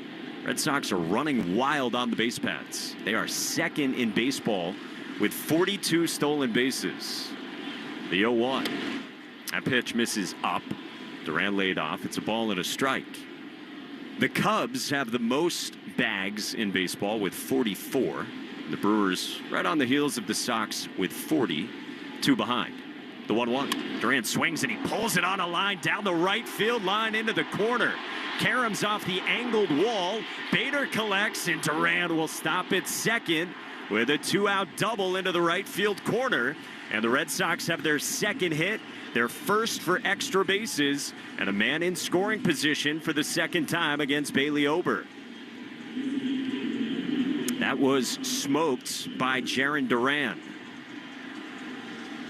By the way, Drains by James, Eastern Mass's leader in residential and commercial drain cleaning and pipelining at drainsbyjames.com. At Drains by James, they give a poop about your pipes. So Duran with that speed, big factor in all those stolen bases, is aboard. With 2 outs here in the third, no score, and here is Raffy. Singled the opposite way his first time. Open stance, first pitch, and that's near the back foot of Devers, who crumples down to his right knee in the left-hand box on a back foot slider that was every bit the part of that descriptor. 1-0 on Devers, who was always one with the dirt. Never in a rush to get up, Raffy is. He had the 3 hits yesterday, doubled the opposite way off the wall in the 6th, and then that go-ahead 2-run single in the 7th. A throw to second, Duran dove back to the bag. It got away from Carlos Correa. Throw to third, and Duran dives in safely head first. Look out. Duran now is a little bit slow to get up. Just now rises off of his left knee on a head-first dive that leaves Duran grimacing. And Kyle Hudson paying close attention to JD, who waves off the trainer and Alex Cora from the first base dugout. Almost like he jammed his thumb going into the bag. What a great play that is. I mean, it was risky because Correa did break, albeit late, back to the ball. But Jarren said it's going to take a perfect play to get me. And maybe the right thumb for Duran as he grabbed the bag. So he's at third with 2 outs and no score in the third. 1-0 to Raffy. He swings and sprays it foul up to the upper deck third base side. And you might say, look, they're 2 outs. Raffy's at the plate. What's the upside there? Well, first of all, if they're going to throw behind you and throw it away, make a play. But also now, this right-handed pitcher, Ober, is just staring at this dude, dancing down the line. And we saw last weekend how aggressive Jarren will be from third. The 1-1. Devers takes inside. Fastball too tight at 91. And it's 2-1 on Raffy. Craig Breslow was talking pregame about how Devers has settled into his routine as a DH. The bat is trending up over these last couple of weeks. 2-1. Here's the pitch. Devers lays off a 2-1 changeup that missed down, and it's 3-1 on Raffy. I also just think it speaks to the fact that both these guys, Duran and Devers, are humming, that Ober is willing and kind of eager to steal an out to get out of the inning. Throws that changeup a lot, the most of his secondaries. He sets waist high. Ober's ready. 3-1. Devers takes a strike. Fastball in the top upper part of the zone at 91, and the count's full.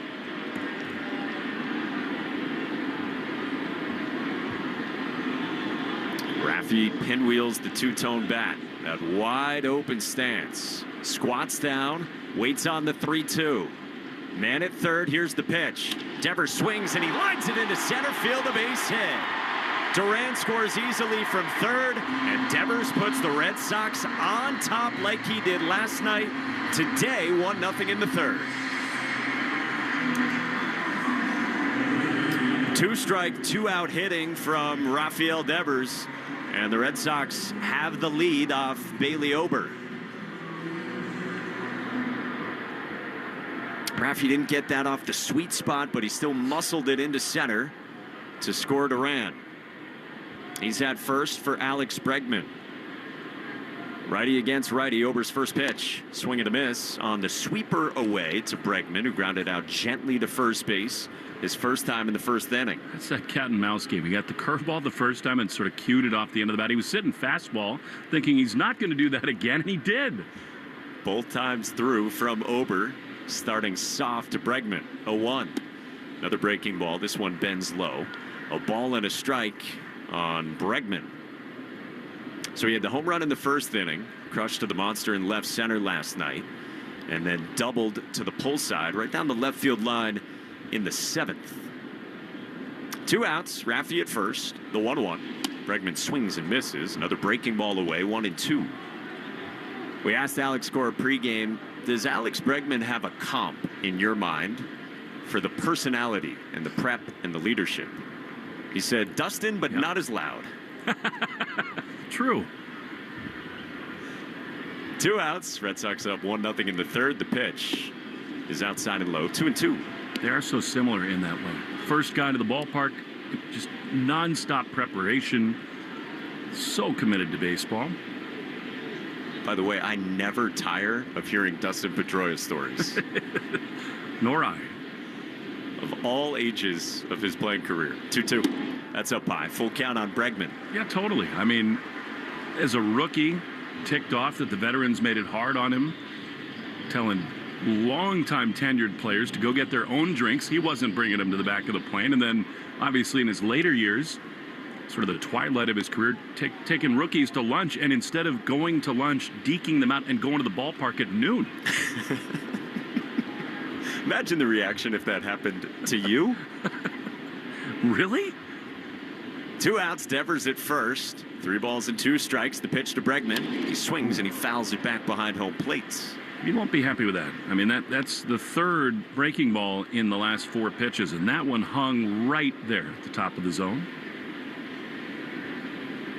I told you it's mostly fastball changeup for Ober, but seemingly like everyone these days, he's got a few different breaking balls to choose from.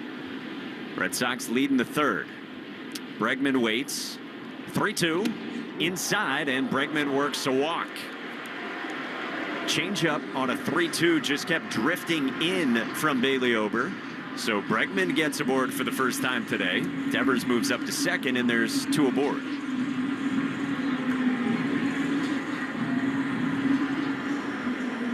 We'll get a mound visit here out of the Twins third base dugout. Pitching coach visits, and the entire infield congregates. Gives us a chance to check out the Subaru of New England scoreboard. A little love goes a long way in the 2025 Subaru Forester Hybrid. Learn more at SubaruofNewEngland.com. Rays beat the Yankees 3-2 earlier today. And the Orioles are coming up in Baltimore, 7:15 Eastern time, hosting Kansas City again, with Chris Bubich on the mound for Kansas City. It was a game above 500 in the American League Central, chasing the Tigers, who are 21-12 to start this season. They're out in Los Angeles. So Bregman and Devers aboard, first and second for Wilyer Abreu. Bailey Ober stares in. First pitch. Abreu takes a breaking ball up and away. Ball 1. Wilyer flew out to left field his first time. He was 0 for 3 yesterday and worked a walk. Entered the weekend top 10 in baseball in on-base percentage. Here's the pitch. Abreu swings and he fouls it back behind home plate. A ball and a strike. I told you Bailey Ober got rocked in his first start of the season. He was in St. Louis and he gave up 8 runs. Didn't even get through 3 innings. But ever since, he's been very good. Great starts against the Royals, the White Sox, and then most recently against the Guardians. First and second, 2 outs. The 1-1. Abreu swings and misses. Cuts through the high fastball, and it's 1-2. Red Sox up 1-0 here in the bottom of the third. Rafael Devers with a run-scoring single to center that plated Jarren Duran, who had a 2-out double into the right field corner. Abreu climbs back into the left-hand box. Ober comes set. The 1-2. Abreu lays off a pitch upstairs. Ober's done a good job this year getting opponents to chase outside the zone. But Abreu resisted after he's seen some fastballs up already in this AB. 2 on, 2 out, third inning. 2-2.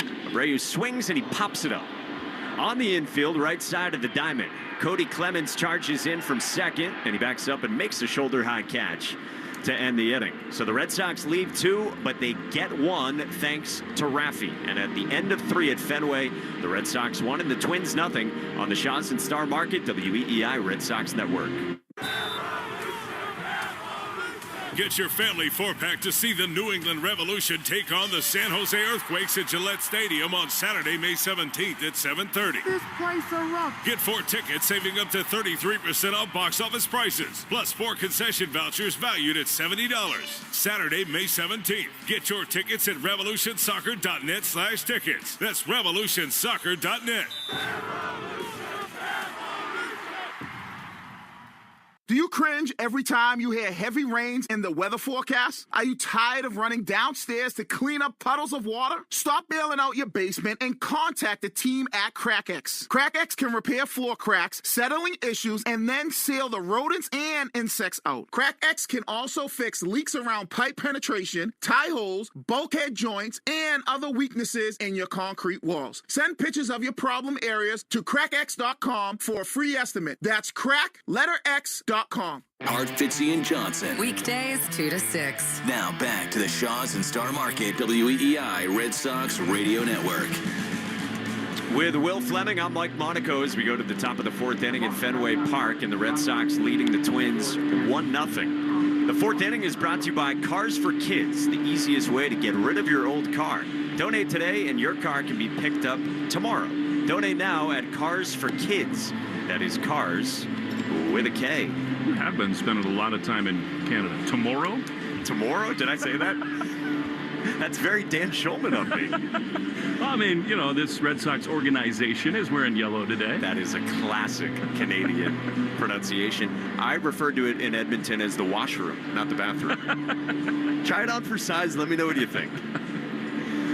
All right, so Hunter Dobbins goes back to work, now with a lead, as he will face 2, 3, and 4 for Minnesota, starting with Byron Buxton. First pitch, misses outside, ball 1. It would feel good to have Crochet on the mound going for a sweep tomorrow. That would be very nice. The day after today. Dobbins' 1-0 pitch is swung on in line past Bregman at third into left field, a base hit for Byron Buxton. Leadoff single for Minnesota here in the 4th, with the heart of the lineup coming up in the Herb Chambers batting order, sponsored by Herb Chambers Lincoln of Norwood and Lincoln of Westboro. Well, we're not going to talk the whole time about the NHL because we've got a big league ball game in front of us, but the next 2 nights are pretty awesome. 2 Game 7s, and both of them equally awesome. People say greatest 2 words in sports. Here's Carlos Correa, first pitch. Is swung on and grounded to short. Story backhands, fires to second. Hamilton's turn off the bag with a throw that was wide, and Gonzalez could not apply the tag on Correa, who does avoid the Twin killing, of which he hits into a bunch of them. But the Red Sox got the force on Buxton for the first out here in the 4th. Yeah, that needs to be turned. I mean, Story does the hard part, hits him right in the chest. I mean, Hamilton has not played a lot. You give him maybe a little pass, but that should be 2. That's 2 throws now in 2 days that he's had trouble with. He bounced one on a high hopper that backhanded him yesterday, and this time on the turn. Red Sox up 1-0. First pitch to Brooks Lee is swung on and fouled off the home plate umpire Chad Fairchild, who smarts, and it's 0-1. So Colorado, Dallas tonight, and then St. Louis, who a lot of people picked to win the whole thing. They're in a Game 7 in Winnipeg tomorrow. And that's as close as you get to a Cinderella in the Stanley Cup playoffs. The Blues, who were electric under, of course, Jim Montgomery, got hired there 5 days after the Bruins moved on from Monty. And they've been playing some great hockey. You want to just do hockey? Talk the whole time? At least another couple innings. Don't worry, we won't. 0-1 on Brooks Lee. Dobbins fires, swinging a foul off of Lee this time in the left-hand box, and he hops around. It's the closest thing, though. I mean, extra innings playoff baseball is so tense. You know, you don't have the automatic runner at second base, so everything is so magnified, especially in like those elimination games. But, man, overtime in a Game 7, come on. Have you done one where it's gone to overtime in a Game 7? No, I never have. I hope to someday. You will. That would be incredible. Yeah, Dallas, Colorado, 2 heavyweights in the Western Conference. Winnipeg, who was the best team in the regular season, won the President's Trophy ahead of your Caps in the regular season. That's tomorrow. 0-2 on Brooks Lee. Switch hitter from the left side. The pitch is down. Good pick by Connor Wong, and it's 1-2. Yeah, so Dobbins throws that splinker, or as Alex Cora called it pregame, the split thing he throws. I like that. Call it what you want. 1-2. Swinging a line drive, pulled down the right field line. A fair ball for Brooks Lee, hugging the chalk. Carlos Correa goes first to third and stops there as Lee pulls into second with a double with one out here in the fourth. And the Red Sox up 1-0. So again, just remember that double play that was not turned. I mean, and the thing about it is Hamilton had so much time. It didn't need to be that hurried. So now a real jam here for Dobbins. See how he responds. In his third start, first two combined, 11 innings, 3 earned. The first, of course, back in early April here against the Cardinals on Sunday Night Baseball. Dobbins faces Ty France, who grounded back to Dobbins his first time.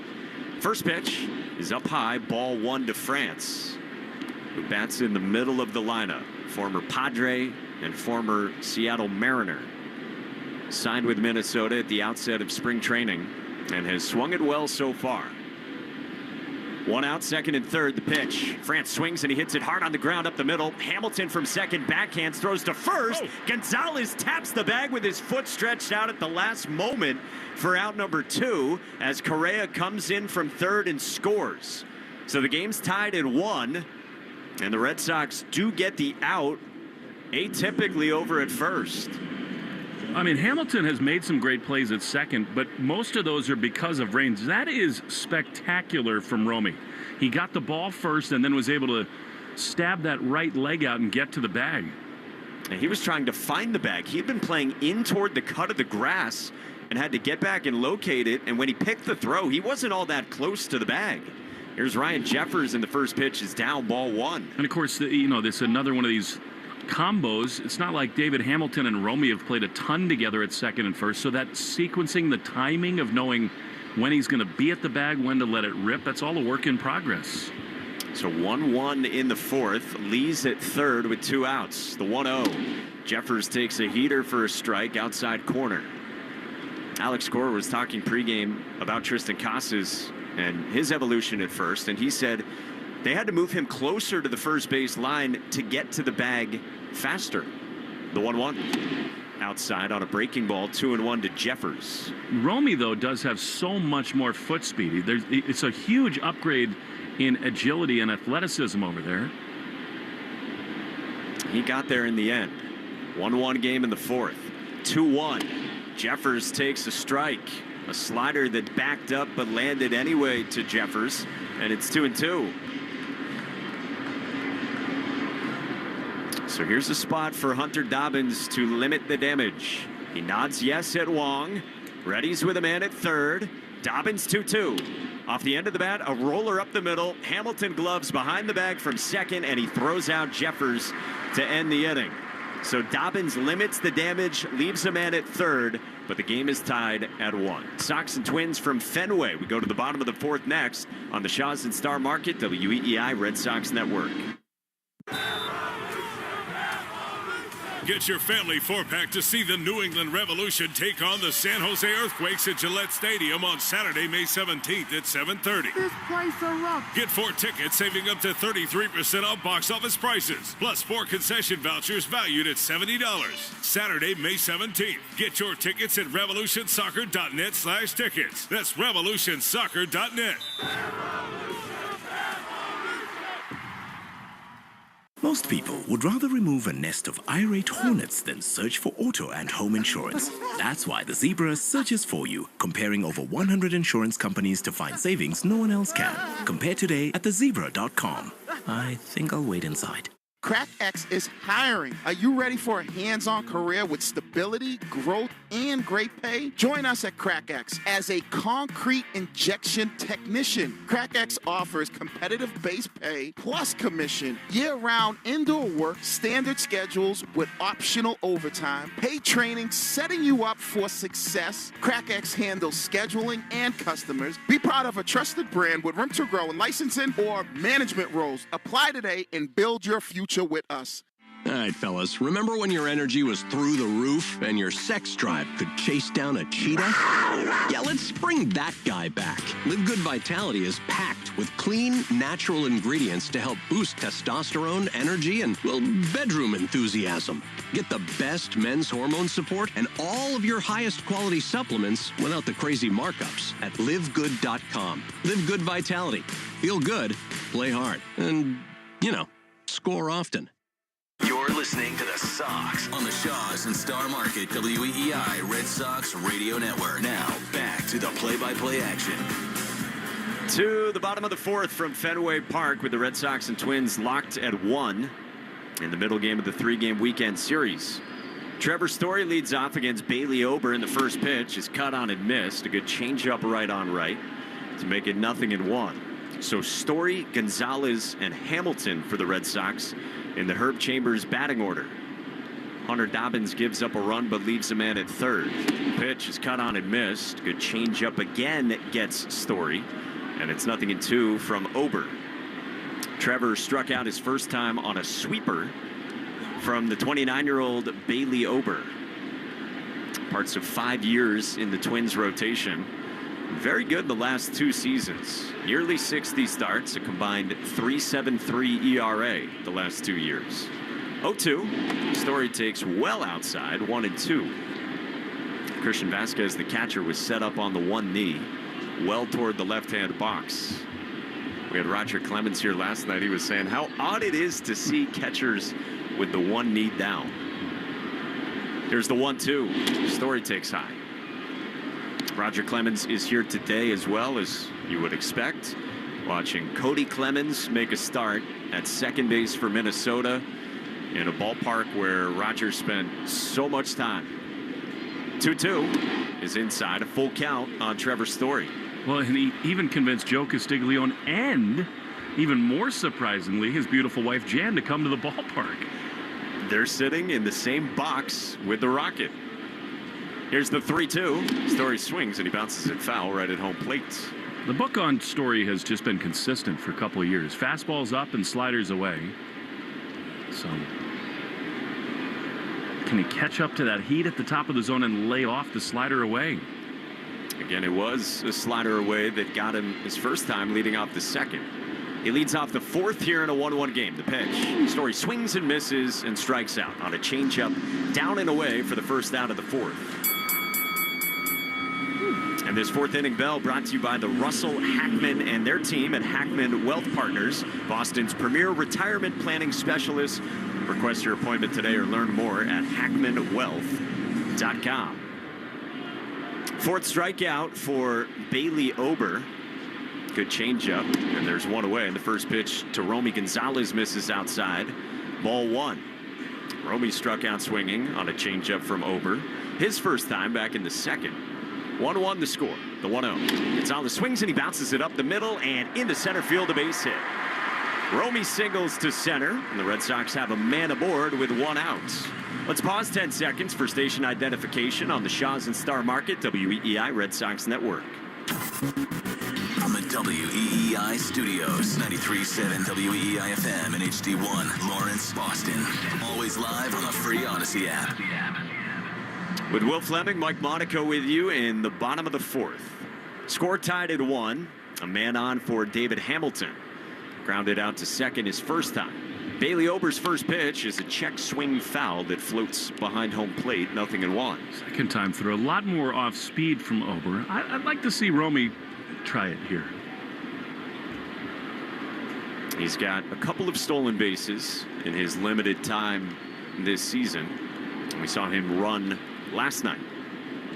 It is a very athletic Red Sox lineup with Romy Gonzalez in there for the unfortunately injured Tristan Casas, who's out for the season. Romy not going. The 0-1 is upstairs and misses. A slider there to Hamilton, 1-1. Tough news for Casas.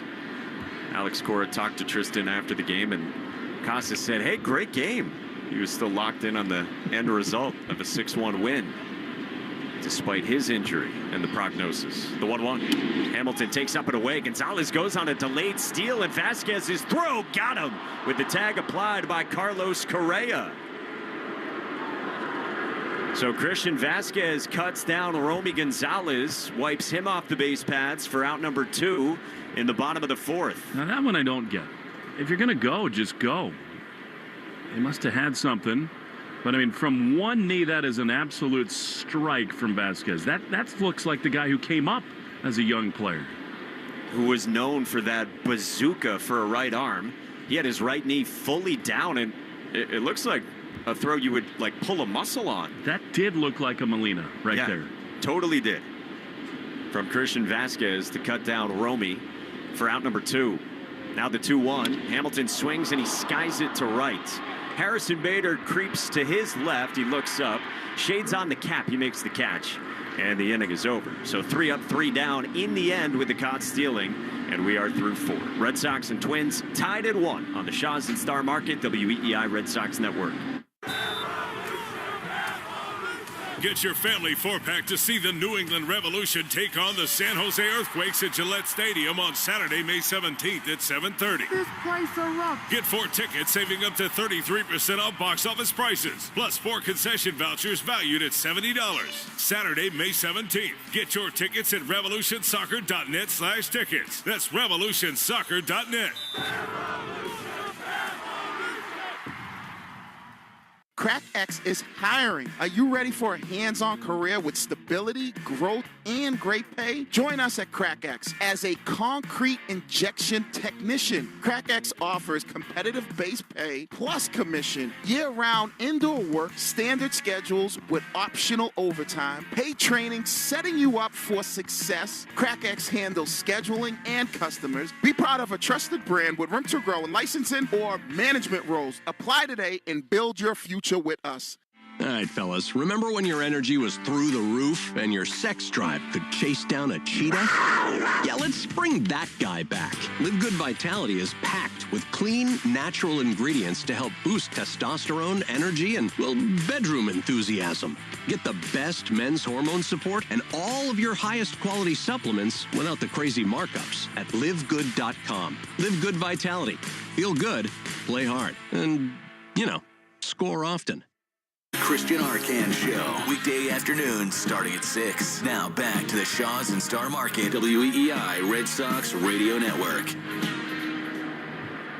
Hunter Dobbins back to the mound as we go to the top of the 5th. We are tied at 1. Roger Clemens and his wife are watching keenly as Cody Clemens digs in. Fastball from Dobbins for strike 1. Joe Castig up, standing next to Rocket, one of his all-time favorites. Cody was robbed of a hit and an RBI his first time. 0-1 is a soft ground ball to the right side. Hamilton picks it off the dirt, throws to first in time.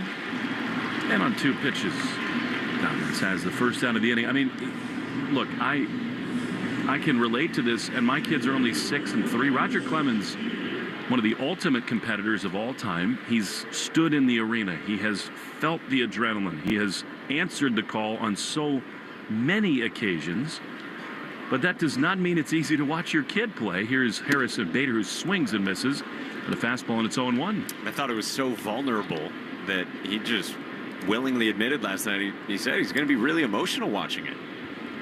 And how could you not be? The 0-1. He is low. This building right here that has ghosts everywhere and echoes of so many of the great players who've ever put on a major league uniform. 1-1 is a strike. Where Roger came up as a rookie, set the world on fire, set the Major League Baseball record with a 20 strikeout game, was so close to breaking the curse in '86. 1-2. Soft ground ball up the middle, right between Hamilton and Story. David backhands, no chance to throw to first in time to get Bader. Seeing eye grounder. And a 1-out hit for the Twins right fielder. But you can imagine how Roger always feels coming into this building, and how he feels like he stepped into a time machine, and how awash in the memories of all those wonderful moments he must feel. And then, sort of on that same backdrop, to place one of your sons in the scene.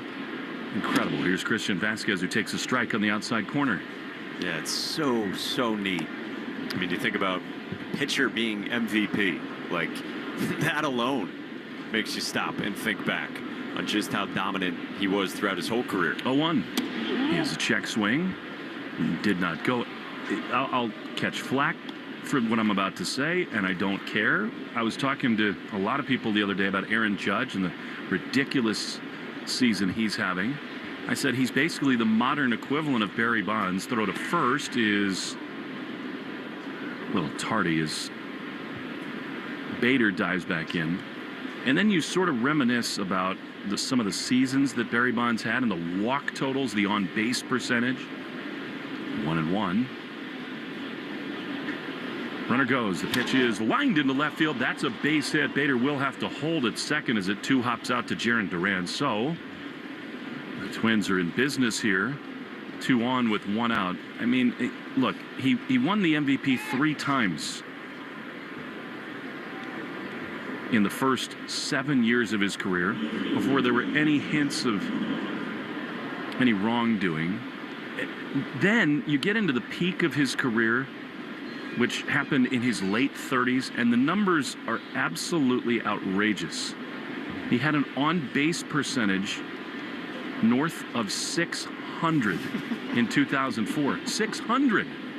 2 on, 1 out for Trevor Larnach.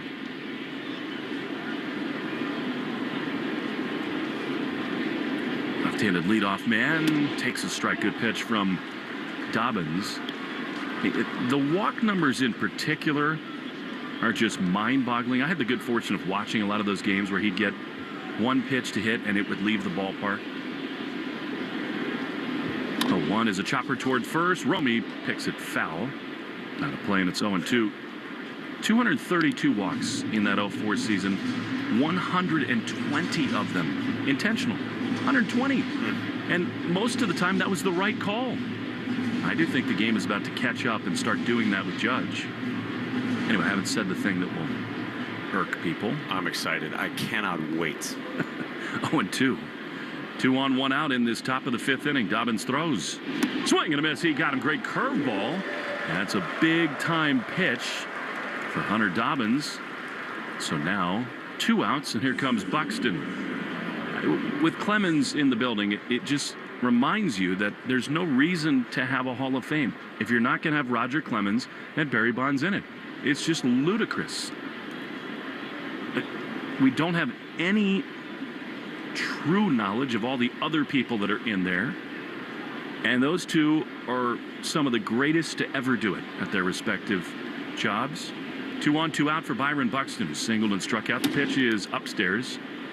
Fastball, and it's 1-0. Totally with you. Like, it's hard to adjudicate. And if that's the business you want to get into, then okay, but it's pretty difficult to do it for all swaths and all eras of the sport.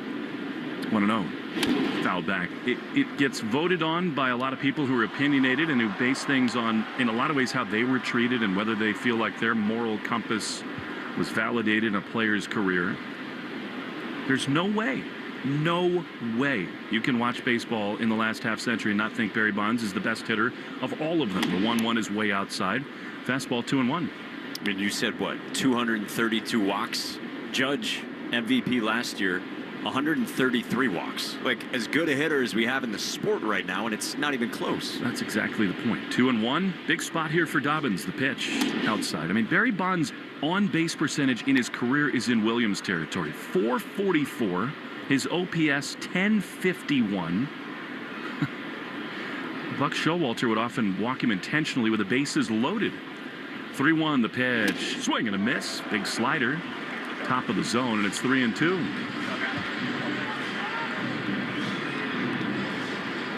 Seven-time MVP. 3 balls, 2 strikes. Bader at second, Vasquez at first. Pitch of the game coming for Dobbins. Here it is. And it is just inside. He walked him. Close fastball. So now the bases are loaded for the Twins' best clutch hitter, Carlos Correa.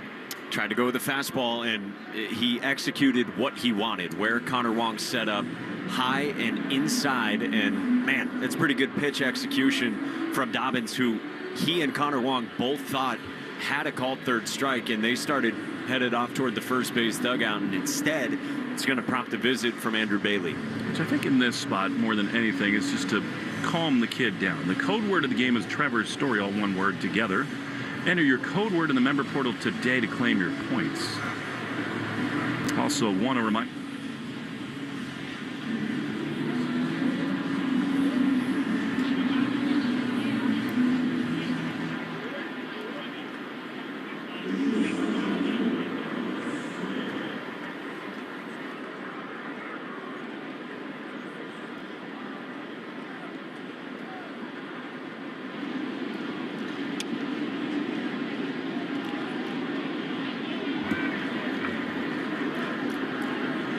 Cora with the bases loaded. Here's the pitch, and it is a strike on the inside corner.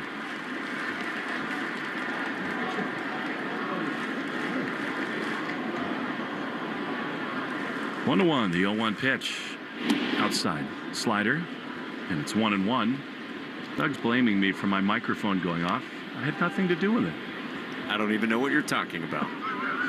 Didn't see it, didn't hear it.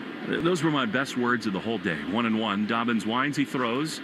Slider popped up on the right side of the infield. Back into right field. Hamilton races back. Abreu calls him off, almost colliding with Hamilton.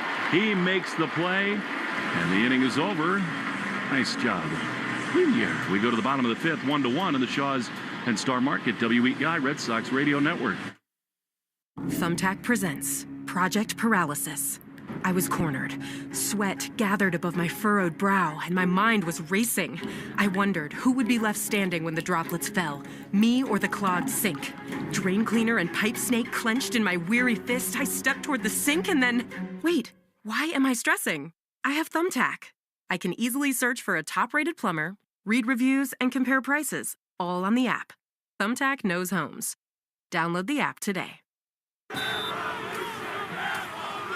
Get your family four-pack to see the New England Revolution take on the San Jose Earthquakes at Gillette Stadium on Saturday, May 17th at 7:30. This place is rough. Get 4 tickets, saving up to 33% off box office prices, plus 4 concession vouchers valued at $70. Saturday, May 17th. Get your tickets at revolutionsoccer.net/tickets. That's revolutionsoccer.net.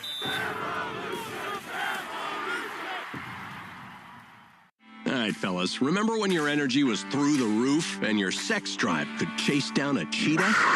Yeah, let's bring that guy back. Live Good Vitality is packed with clean, natural ingredients to help boost testosterone, energy, and, well, bedroom enthusiasm. Get the best men's hormone support and all of your highest quality supplements without the crazy markups at livegood.com. Live Good Vitality. Feel good, play hard, and, you know, score often. In Philly, everyone's reading 2025's One Book, One Philadelphia selection, The Upcycled Self by Tariq Black Thought Trotter. And over the next 7 weeks, the Free Library is hosting a family day, movies and more, all free and all inspired by The Upcycled Self and its transformative themes.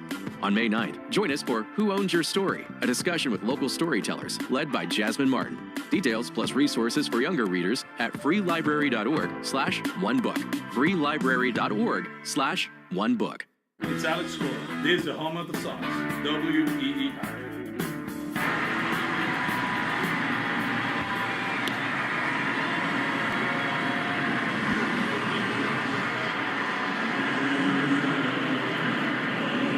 Bottom 5, Red Sox and the Twins tied at 1. It'll be Connor Wong to lead it off. Then Rafaela and Duran in the Herb Chambers batting order, brought to you by Herb Chambers Volvo Cars of Norwood. A little scary there off the bat of Correa and the top of this inning. Here's Wong, struck out swinging his first time. He takes a fastball, bottom of the zone. And it's 0-1. Over's been efficient. 64 pitches thrown. Always takes time for a hitter like this off the IL to get their rhythm at the plate back. The 0-1. Outside. Easy take on a sweeper. And it's 1-1. If you want to win free groceries for a year and prizes like $500 in Shaw's gift cards, or your child Becoming an honorary bat kit, enter the Shaw's and Star Market Grand Slam Summer Sweepstakes. 1-1. Swing and a miss. Breaking ball, and it's 1-2. Spend $50 and get your code and enter. Official rules at Grand Slam Summer Sweeps.com. 1-2. Wong drills it into the gap in right center field, and this thing is down. And Buxton plays it on one hop in front of the track, and Connor wisely holds it first. That had double all over it. The Buxton speed keeps it to a leadoff single for Wong. Probably the best looking swing we've seen from Connor Wong since coming off the injured list yesterday. 105 off the bat into the gap, and yes, very nicely played by Byron Buxton out there.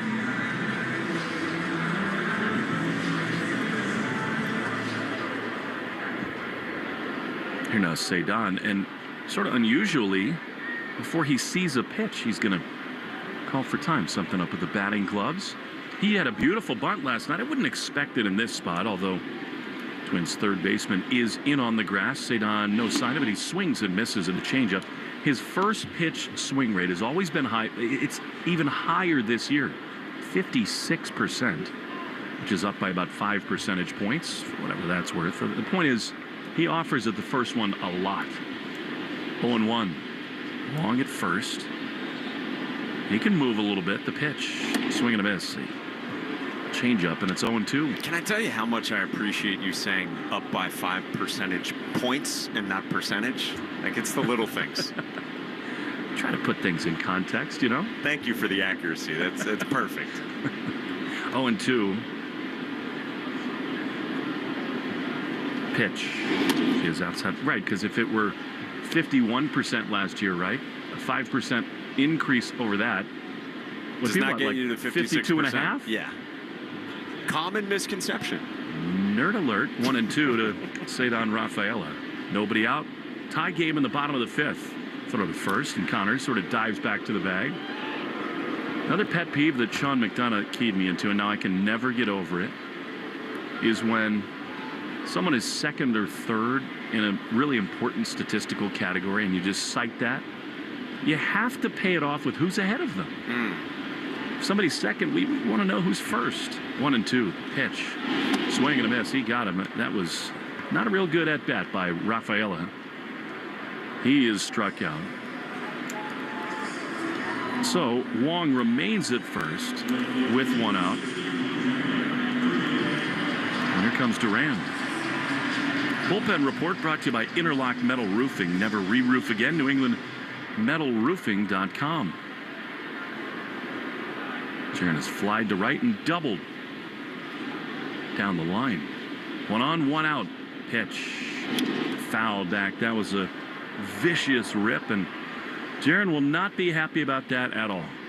That was 89 center cut. Yeah, that's exactly what I was going to say. Up in the zone a little bit, too, and 89, like you said, for a guy who, we said, doesn't have premium velo. Joe talked about that pregame, 90 to 91, but that was well down.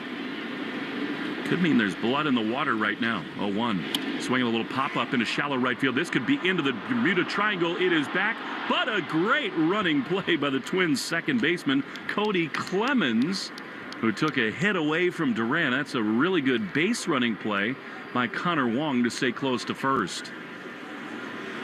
Cody, nicely done. Like he's been here a time or two, and they're 2 away. Yeah, he had a long way to go, and he got such a good jump on it. He almost overran it, too, and had to lean back, and the cameras on Nesson are cutting to Roger Clemens and his wife up there in the booth, and they look pretty excited about that catch. Here's Raffy, who's singled twice and driven in the Red Sox only run. We're tied at 1 in the 5th. Wong's got a much bigger lead. The pitch, swing and a miss, curveball. And as I saw that 89-mile-an-hour fastball from Ober, I thought about Raffy, and even a slight dip in stuff from a pitcher like Ober, it doesn't matter how extended he is. If he makes a mistake like that at that velocity, it's going to get launched by this hitter. But it's 0-1. Wind blowing out to center. Pitch way outside. Change up. Ober knows that. He probably feels his own stuff diminishing. And I think that's probably why we've seen part of the reason. Slow curveball to start and then change up away. 1-1 to Devers. Long big lead at first. Bregman on deck. Ober throws. Raffy takes a high fastball. Could have been called a strike. Was not. I think that got the zone, but a good break for Devers, 2-1. I agree with you. It did get the zone, and Devers will take that. Call the ball. Vasquez kind of dipped his head to his right, showing some frustration on a borderline pitch. Darkening skies. There is some rain in the area. 2-1. Devers trying to make it rain. The pitch is ripped high into right field, really off the end of the bat at the end by Devers. A little blooper. And play made out in right by Bader. Inning over. Devers hands on his hips. Watching the replay, can't believe that. We go to the 6th, tied at 1 on the Shaws and Star Market, WEEI Red Sox Radio Network. Get your family 4-pack to see the New England Revolution take on the San Jose Earthquakes at Gillette Stadium on Saturday, May 17th at 7:30. This place erupts. Get 4 tickets, saving up to 33% off box office prices, plus 4 concession vouchers valued at $70. Saturday, May 17th. Get your tickets at revolutionsoccer.net/tickets. That's revolutionsoccer.net. Do you cringe every time you hear heavy rains in the weather forecast? Are you tired of running downstairs to clean up puddles of water? Stop bailing out your basement and contact the team at CrackX. CrackX can repair floor cracks, settling issues, and then seal the rodents and insects out. CrackX can also fix leaks around pipe penetration, tie holes, bulkhead joints, and other weaknesses in your concrete walls. Send pictures of your problem areas to crackx.com for a free estimate. That's crack-x.com.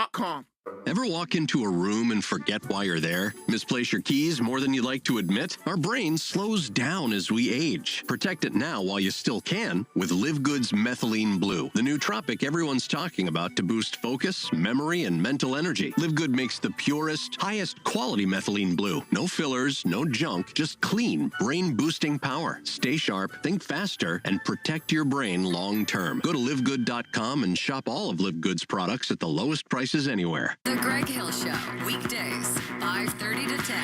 Now back to the Shaws and Star Market, WEEI Red Sox Radio Network. To the 6th inning in a 1-1 game at Fenway Park, Red Sox and Twins, with 4, 5, and 6 coming up for Minnesota in the Herb Chambers batting order, sponsored by Herb Chambers Honda of Boston, Honda of Burlington, and Honda of Seekonk. So Hunter Dobbins is back out there in his 3rd major league outing at 72 pitches, his 3rd time through this lineup. It starts with Brooks Lee, who has a fly out to left and a double. First pitch is swung on and popped up into shallow left. Jaron Duran stares up at the gray sky, and he backs up to make a shoulder-high catch for the first out here in the top of the 6th. I thought we were about to run for the roses here any minute. They post at 7:02 at Churchill Downs. That feels later than normal. Definitely. Is it? I don't remember it being much farther beyond 6. I don't love seeing the grounds crew huddled up down in Canvas Alley by the tarp. Uh-oh. Here's Ty France, and the first pitch misses down. Borderline pitch, called the ball. I always thought it was in that sort of 6 o'clock hour. I thought so too. Ever been? 1-0. Hits Ty France, who has always been a magnet for hit by pitches, and he gets plunked here with 1 out in the 6th in a 1-1 game, and the Twins have a man aboard. So I've been to Churchill Downs. You and I have both been to Louisville several times for one thing or another. I went on a Sunday morning, but not for the Derby. It's hard to do baseball and get there in the first Saturday in May, but that is an event I would love to do and go to. That would be so cool. I, too, have not been to it. Here's Ryan Jeffers. First pitch is outside. Ball 1 from Hunter Dobbins with that fastball at just 92 from Dobbins. I think I'd probably like to go with Gronk and Julian Edelman, too. No fun at all. 1 out, 1 on, 6th inning, and the pitch is a fastball down and away, 2-0. We had a wild hockey game the other day, not to keep talking about hockey. But John Butchergrass in the studio referred to the game as drunk, and he called it Gronk at the Kentucky Derby drunk. Oh, perfect. That was great. Righty against righty. Dobbins 2-0 is a fastball at 92 that grabs the outside part of the plate, a called strike. 15 mint juleps drunk. Is that how many you think it would take? For him? Maybe Have more. you seen him? Maybe more. They feel like they might be watered down there. 2-1. Jeffers swings through a very good sweeper away from Hunter Dobbins, and it's 2-2. Super cheap, too. Yeah, I'm sure. Commemorative, almost like a copper Moscow Mule-like cup. Yeah, it's what, $2, $3? Times about 20. 1-1 game here, top of the 6th, and another testy and nervy spot for the 25-year-old from Texas, Hunter Dobbins. Ty France is aboard at first for Minnesota. Jeffers, the batter, who was granted time, took his time out in a 2-strike count. Dobbins straightens up. Long hold, 2-2. Jeffers swings and he skies it foul down the left field line. Got away with one there. Sweeper. I think it tells you a lot about how Alex Cora feels about this dude, that there's nobody up in the bullpen. That he's not treating him like a rookie at all. Even at 80 pitches, 1-1 game, traffic the last few innings, and even with the velo showing some signs of dipping a little bit here in the later innings for Hunter Dobbins. He's ready, waist high set. The 2-2 again. Jeffers swings and he lines it toward right center field, and that will hang up for Wilyer Abreu, who creeps in to make the catch for out number 2. This copyrighted broadcast is presented by authority of the Boston Red Sox and may not be reproduced or retransmitted in any form. And the accounts and descriptions of this game may not be disseminated without the expressed written consent of WEEI and the Boston Red Sox.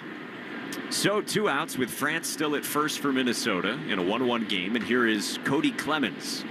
0 for 2, and he got robbed in the second. First pitch is the off-speed in for a strike. A curveball at 77 from Dobbins.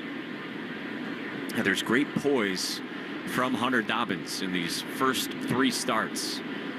And especially with nobody on, he works very quickly. Here's the 0-1. Clemens swings and he pulls it down the line and right and struck well. Abreu's back and that ball is gone.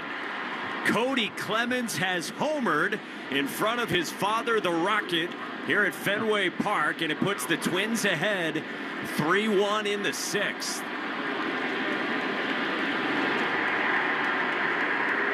With his parents here watching at Fenway Park, Cody Clemens leaves the yard into right field with his first home run in a Minnesota uniform. Well, Roger's given the full Longhorns hook 'em with his hands. It's a bittersweet moment because that is so cool for Cody Clemens, but that's a backbreaker for Hunter Dobbins. That was first pitch. It's cut on and missed by Harrison Bader. Clemens adorns himself with sort of a Trojan helmet in the Twins' third base dugout. So 3-1, the Sox trail. The breaking ball from Dobbins misses down and away. A ball and a strike on Harrison Bader. Neither will ever forget that. Ever. That's what Roger told us yesterday. 1-1 is a fastball at 95 in for a strike, 1-2.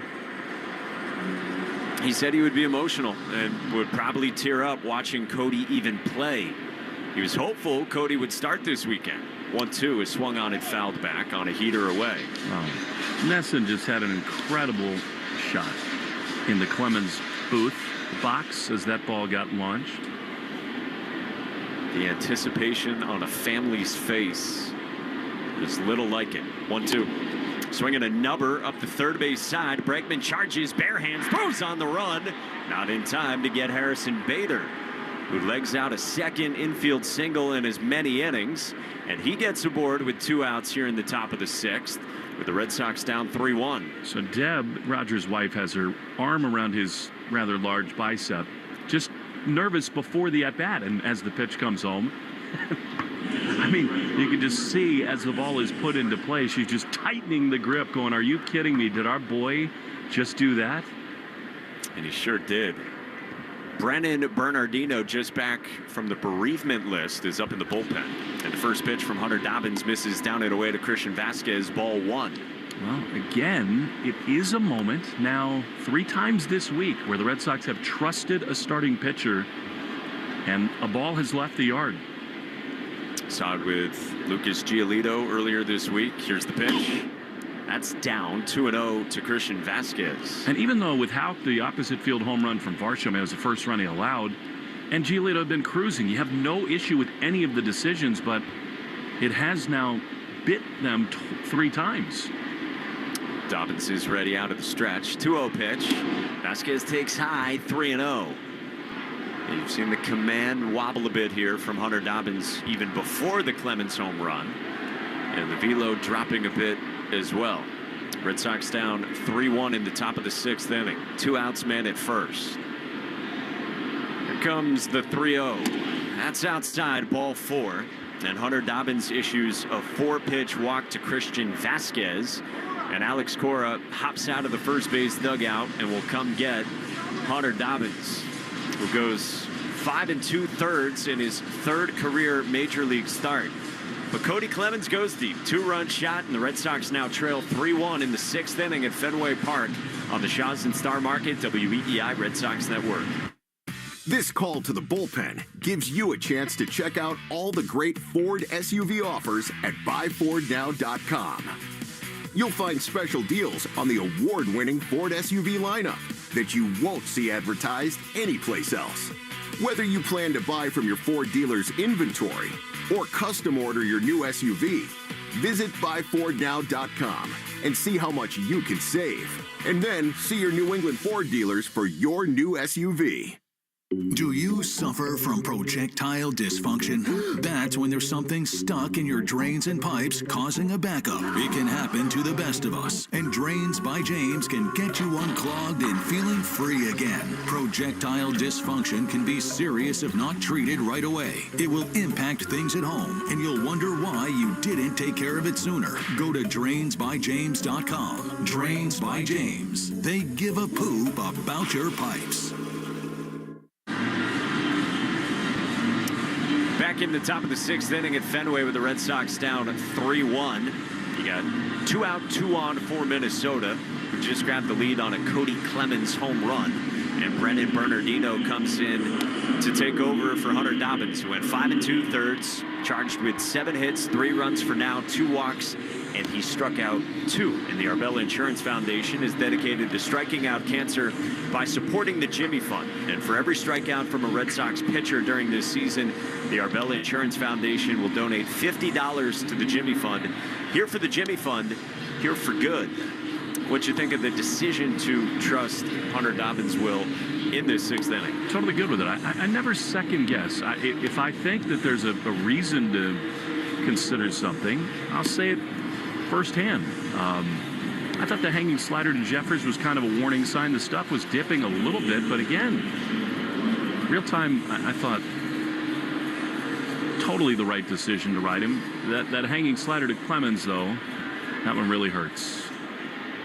So Bernie comes on for a left-on-left situation with Twins leadoff man Trevor Larnach, who's 0 for 3 with a couple of fly ball outs to left and a strikeout swinging, one of the 2 for Hunter Dobbins. Really big outing for Bernie, big spot right here, and it's time for the offense, unlike earlier in this week, to bail out a starting pitcher who was really good. Can the Red Sox come from behind? Now down by 2. First traffic for Bernardino. Lefty against lefty. First pitch on the way. And Larnach takes a fastball down and away, ball 1. Brennan just back from the bereavement list, and we send the best to him and his family, pitching for the first time since Tuesday in Toronto when he worked a scoreless inning with a couple strikeouts. The 1-0 is swung on and chopped up the first base line, but that stays foul toward Romy. 1-1 the count from Bernardino, who's been effective again this year in 11 outings so far. A 2.45 ERA, 3 earned runs, 10 strikeouts, and just a couple of walks. Corresponding move was the hard-throwing Luis Guerrero getting sent down to AAA Worcester, despite pitching very well.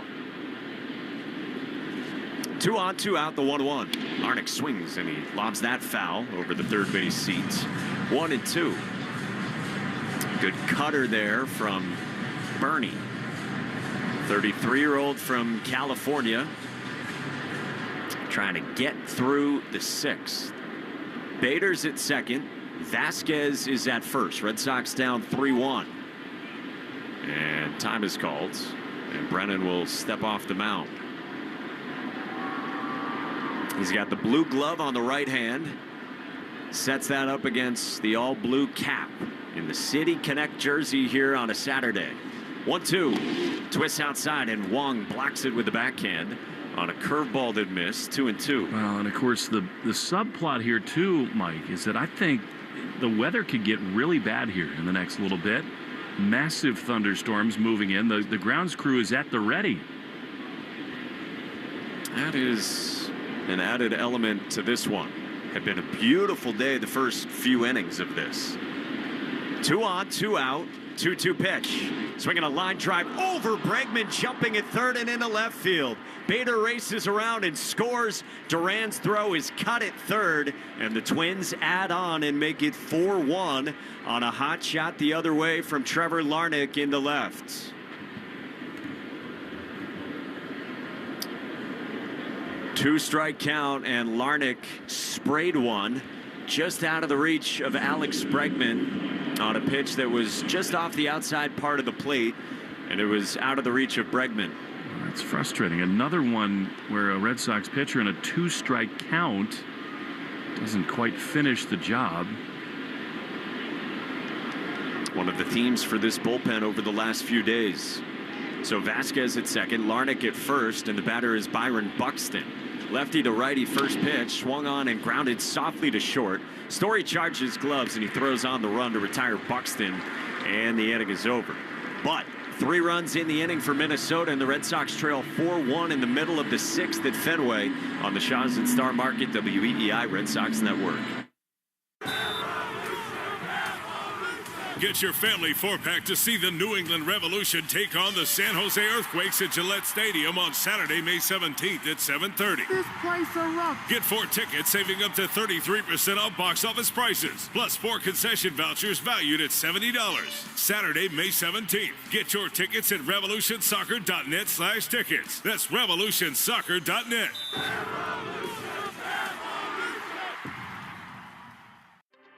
Hey, Gen X. Obviously, we're not 25 anymore. But with Factor 4, you can feel like you are. With fish oil, turmeric, CoQ10, and garlic, it fights inflammation, supports joints and heart health, and helps you stay strong. It's our #1 best-selling product for a reason. Because like all Live Good products, it's top quality without the expensive markups. Over 1.5 million people have already made the switch. Are you ready? Get yours today at livegood.com. In Philly, everyone's reading 2025's One Book, One Philadelphia selection, The Upcycled Self by Tariq Black Thought Trotter. And over the next 7 weeks, the Free Library is hosting a family day, movies and more, all free and all inspired by The Upcycled Self and its transformative themes. On May 9th, join us for Who Owns Your Story, a discussion with local storytellers led by Jasmine Martin. Details plus resources for younger readers at freelibrary.org/onebook. freelibrary.org/onebook. This is the story of the one. As a safety manager at a manufacturing plant, he does everything he can to keep his coworkers safe. From finding ways to reduce risks to keeping safety supplies in stock. And for that, he relies on Grainger. Grainger offers a broad range of quality products and next-day delivery, so he can always play it safe. Call 1-800-GRAINGER, click Grainger.com, or just stop by. Grainger, for the ones who get it done.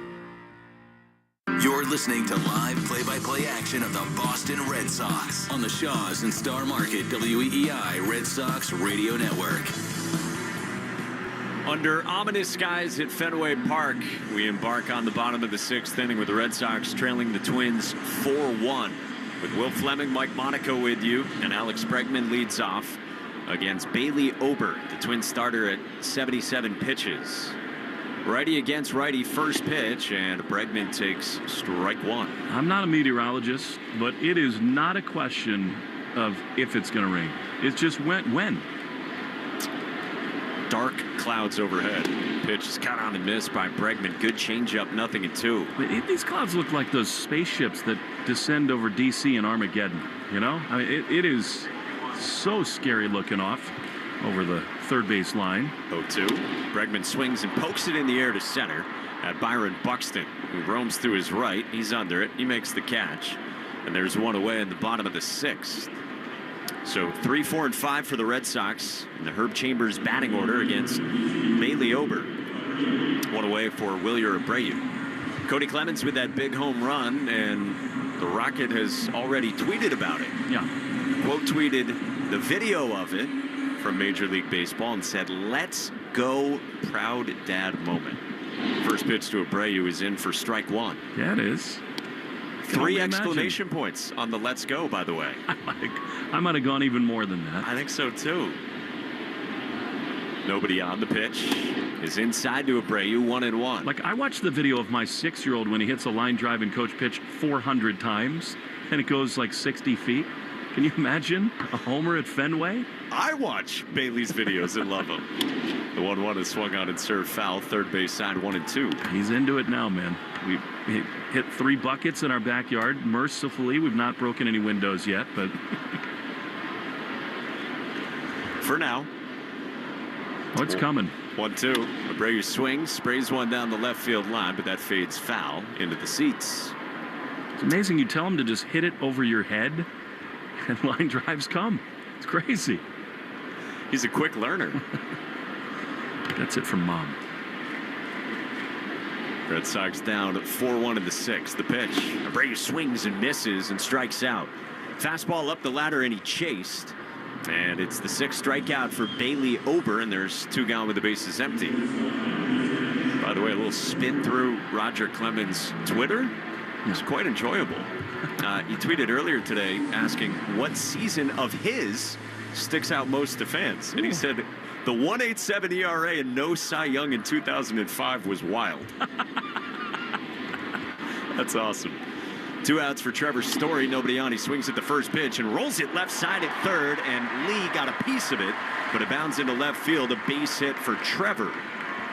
Struck out his first 2 times, and he gets aboard here with a tough play for Lee going to his left. And the Red Sox have a man aboard down 3 with 2 outs in the 6th.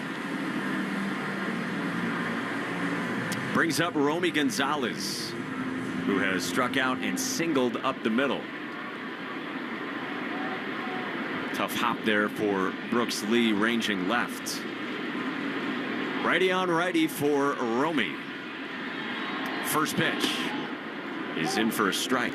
Yep, that was too soon in the voting era. If that happened last year or in the last 10, Roger would have run away with the Cy Young Award. But Bartolo Colon that year won 21 games.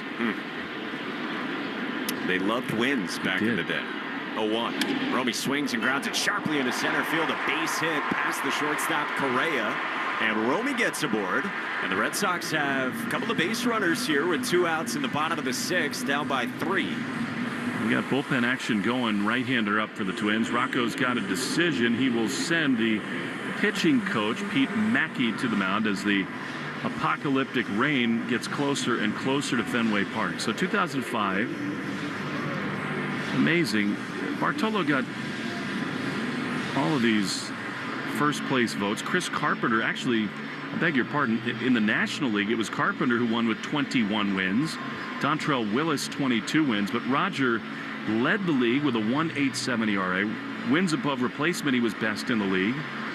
In 211 innings, struck out 185. This is crazy. How about the top 4 in the NL Cy Young voting that year? 241 innings, 236, 211, 241. Just horses. Roll them out there.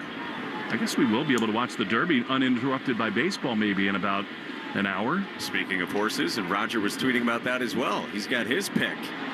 All right, so 2 out, 2 on. After the visit, Ober stays in against David Hamilton. Red Sox down 4-1. First pitch. Hamilton takes down and away, ball 1. I really think we got like 1 or 2 hitters more until the heavens absolutely open here. Clouds drifting in from left to right beyond the monster in left. Ober peers in, is 1-0. Hamilton takes a breaking ball for a strike, buckled slightly, and it's 1-1. Yeah, back to that 05 season. I've talked to some of the players on that Houston team. Chris Burke says, for whatever reason, they just could not score. And it was talked about among the players in their clubhouse that for Roger Clemens that year, they just couldn't get him runs and therefore couldn't get him wins. He was 13-8. Yeah, I'm glad we're better at voting now, sort of. A little bit. 2 on, 2 out for Hammy. The 1-1. Hamilton takes inside, resisted the slider, and it's 2-1. It got written about in the papers there. Lance Berkman had some funny quotes saying that if Roger wanted run support, he could just homer for himself if he wanted to. Red Sox down by 3. The pitch. Hamilton takes a strike on a changeup that just lands at the bottom of the zone, and it's 2-2 on David Hamilton. Trevor Story and Romy Gonzalez aboard for the Red Sox against Bailey Ober, who has crept over 90 pitches. This will be his 93rd. The 6'9" right-hander's 2-2. Hamilton swings and pops it foul, third base side. That great speed on the bases. If somehow Hamilton could find a gap with 2 outs, I think you'd very likely score a couple runs here. The way Gonzalez runs at first, you'd think so. Healthy lead at first, but Ty France, the first baseman, playing on the cut of the outfield grass. 2 balls and 2 strikes. The kick and the pitch. Hamilton swings and he bounces it toward first. Ty France approaches, gloves, flips to the covering Ober, and the inning is over. Story and Gonzalez left for the Red Sox, who come up empty in the 6th inning. We go to the 7th with the Red Sox down 4-1 under dark skies on the Shaw's and Star Market WEEI Red Sox Network. Get your family 4-pack to see the New England Revolution take on the San Jose Earthquakes at Gillette Stadium on Saturday, May 17th at 7:30. This place a rock. Get 4 tickets, saving up to 33% off box office prices, plus 4 concession vouchers valued at $70. Saturday, May 17th. Get your tickets at revolutionsoccer.net/tickets. That's revolutionsoccer.net. Thumbtack presents Uncertainty Strikes. I was surrounded. The aisle and the options were closing in. There were paint rollers, satin and matte finish, angle brushes, and natural bristles. There were too many choices. What if I never got my living room painted? What if I couldn't figure out what type of paint to use? What if I just used Thumbtack? I can hire a top-rated pro that knows everything about interior paint, easily compare prices, and read reviews. Thumbtack knows homes. Download the app today. All right, fellas, remember when your energy was through the roof and your sex drive could chase down a cheetah? Yeah, let's bring that guy back. Live Good Vitality is packed with clean, natural ingredients to help boost testosterone, energy, and, well, bedroom enthusiasm. Get the best men's hormone support and all of your highest quality supplements without the crazy markups at livegood.com. Live Good Vitality. Feel good, play hard, and, score often. Ask your smart speaker to play 93.7 WEEI. Now, back to Red Sox baseball on WEEI. Back at Fenway, we go to the 7th with the Red Sox down 4-1 against Minnesota. Tonight's 7th inning is sponsored by Jeffrey Glassman Injury Lawyers, Boston's go-to injury attorney for over 30 years. If you've been hurt in a car or work accident, you got to get Glassman to call all 7s at 617-777-7777. Brennan Bernardino stays out after he faced 2 batters in the 6th. He's got 3, 4, and 5, beginning with Carlos Correa, and the first pitch is inside 1-0. Again, very dark skies looming overhead at Fenway. Here's the pitch. Swinging a chopper foul up the third base side, 1-1 on Correa. So heart of the lineup for Minnesota in the Herb Chambers batting order, sponsored by Herb Chambers Chrysler Jeep Dodge Ram Fiat of Danvers and Millbury. And so it begins. The rain at Fenway Park. First pitch, or rather the 1-1, is cut on and missed. On a changeup makes it 1-2 as fans start to drift off to get some cover. 1-2 pitch. Swinging a line drive down the right field line. Abreu charges in, and he makes the catch on the run on the slick surface in right for the first out here in the top of the 7th. I don't think they can wait much longer, Mike. It's dumping now. And right as you say that, here comes the grounds crew out of Canvas Alley down the right field line, and in a hurry and a mad scramble of grounds crew coming onto the field in their red gear, and the Red Sox in the yellow City Connects sprinting off the field toward the first base dugout. So we go into a rain delay here at Fenway Park with the Red Sox down 4-1 in the top of the 7th and 1 out and the base is empty. Joe Wiles going to have some Sox talk from the center field studio in a moment. This is another one of those games, Mike. I do think we will continue. All the forecasts say it's going to last maybe 45 minutes at tops an hour. See how much rain comes in, how long it takes to prepare the field after that. Clearly, Ober is going to be out of the game now, but to go back to the beginning, this is another one of those really frustrating days for the Red Sox because, you know, Dobbins was really good. They still have 3 more times at bat. This thing is not written in stone. But the offense has just been too streaky for a lot of this season where you have some momentum early. Devers, you know, he does get the big hit, but they just have not done enough against a guy in Bailey Ober who does not have overpowering stuff and very little margin for error for a young pitcher like Dobbins.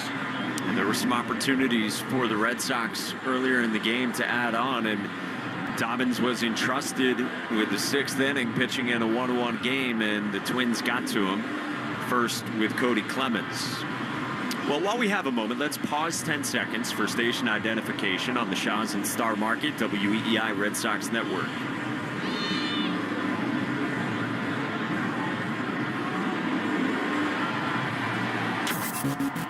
From the WEEI studios, 93.7 WEEI FM and HD1, Lawrence, Boston.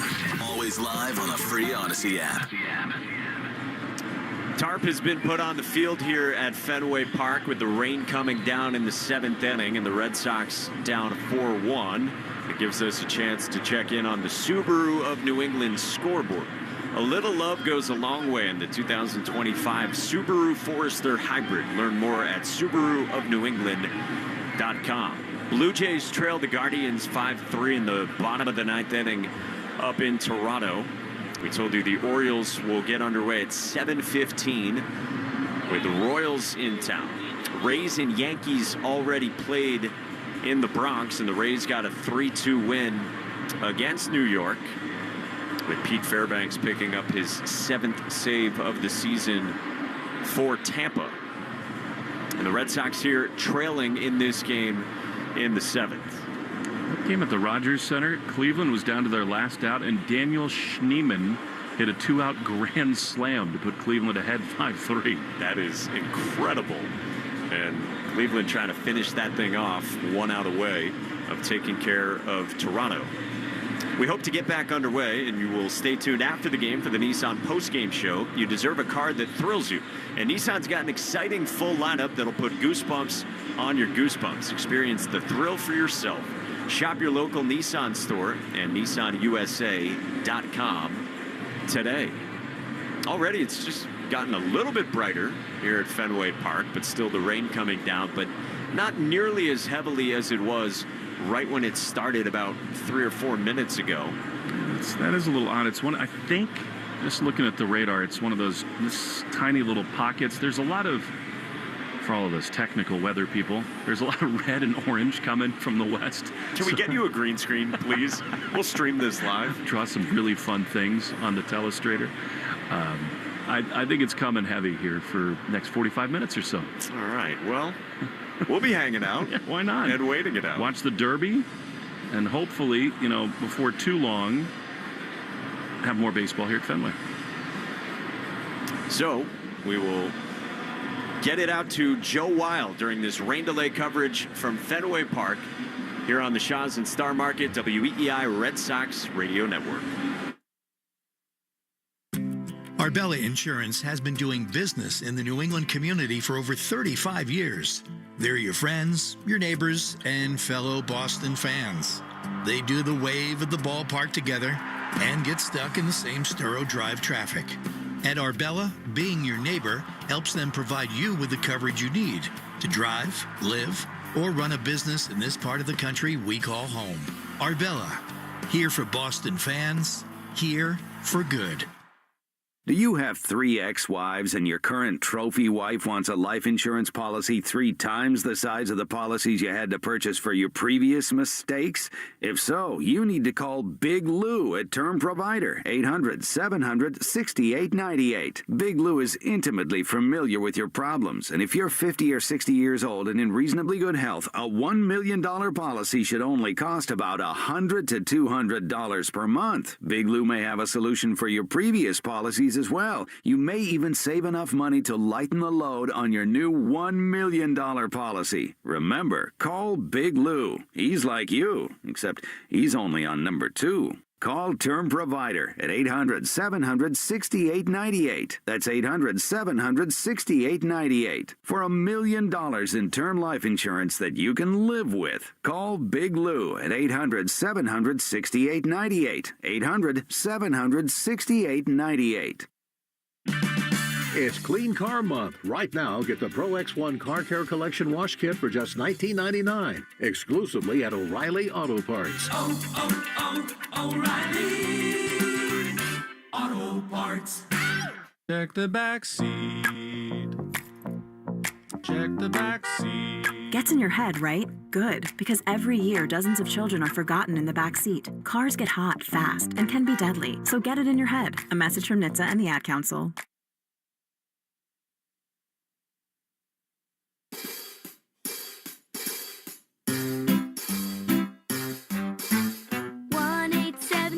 Cars for Kids. KARS, Cars for Kids. 1-877 Cars for Kids. Donate your car today.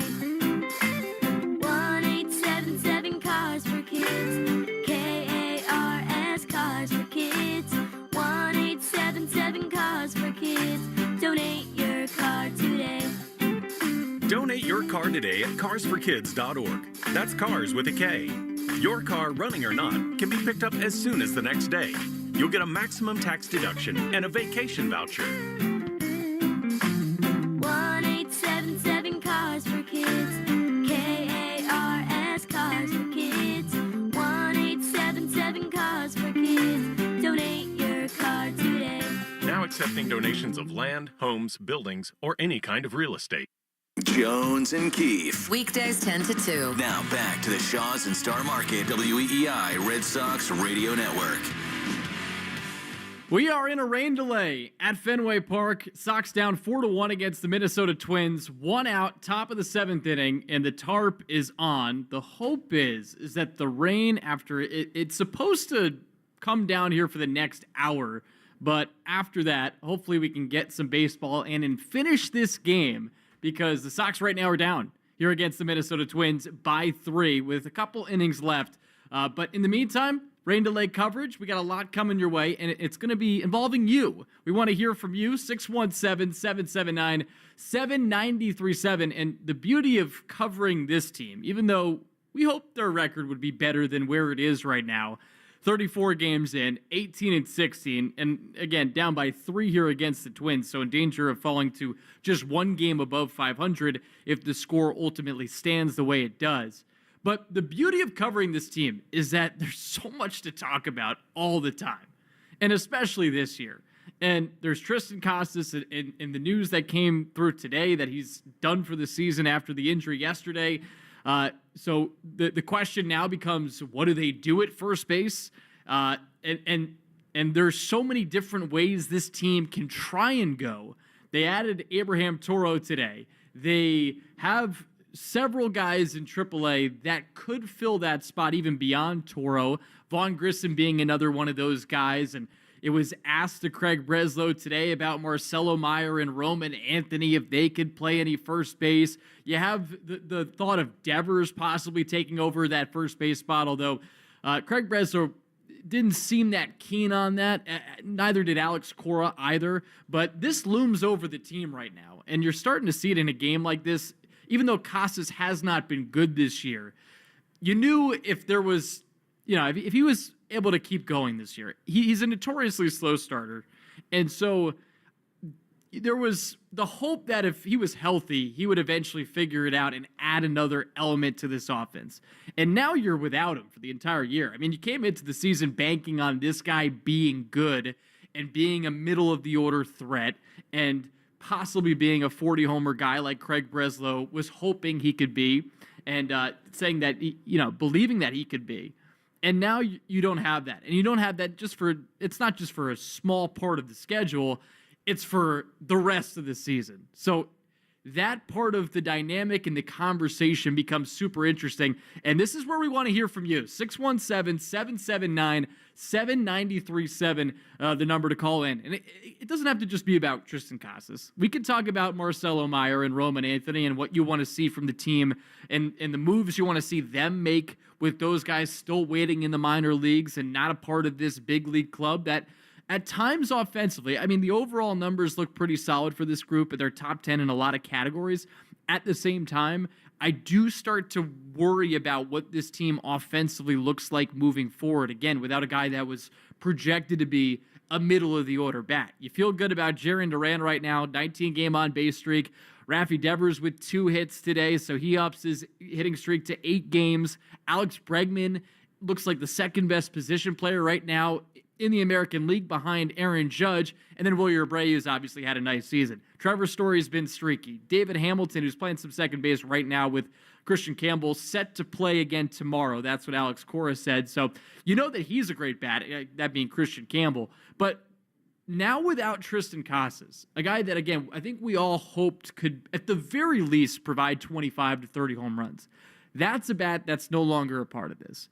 And now this team has to figure it out with the resources that it has, both internally, but possibly externally with a trade. And especially if this front office believes that this group can really do big things this year. I still believe they can, even though, again, the start to the season has not been what I had hoped for, and I'm sure what you had been hoped for. The consistency has not been there. This has been a streaky group. We've seen winning streaks and losing streaks, and just when it feels like this team is starting to click on all cylinders, it then doesn't. And again, that's where their record is right now. It pretty much shows that they're close to a 500 team, and now they try to move beyond this big bat. Again, I know Tristan Casas has not been good this year.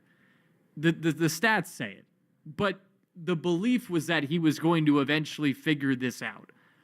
And now he's gone. And not to mention, too, this is another part of this conversation. Again, we want to hear from you. 617-779-7937. I'll give it to you one more time and not stutter this time. The phone number, 617-779-7937. Joe Weil with you here on rain delay coverage here in the Ford Clubhouse studio at Fenway Park.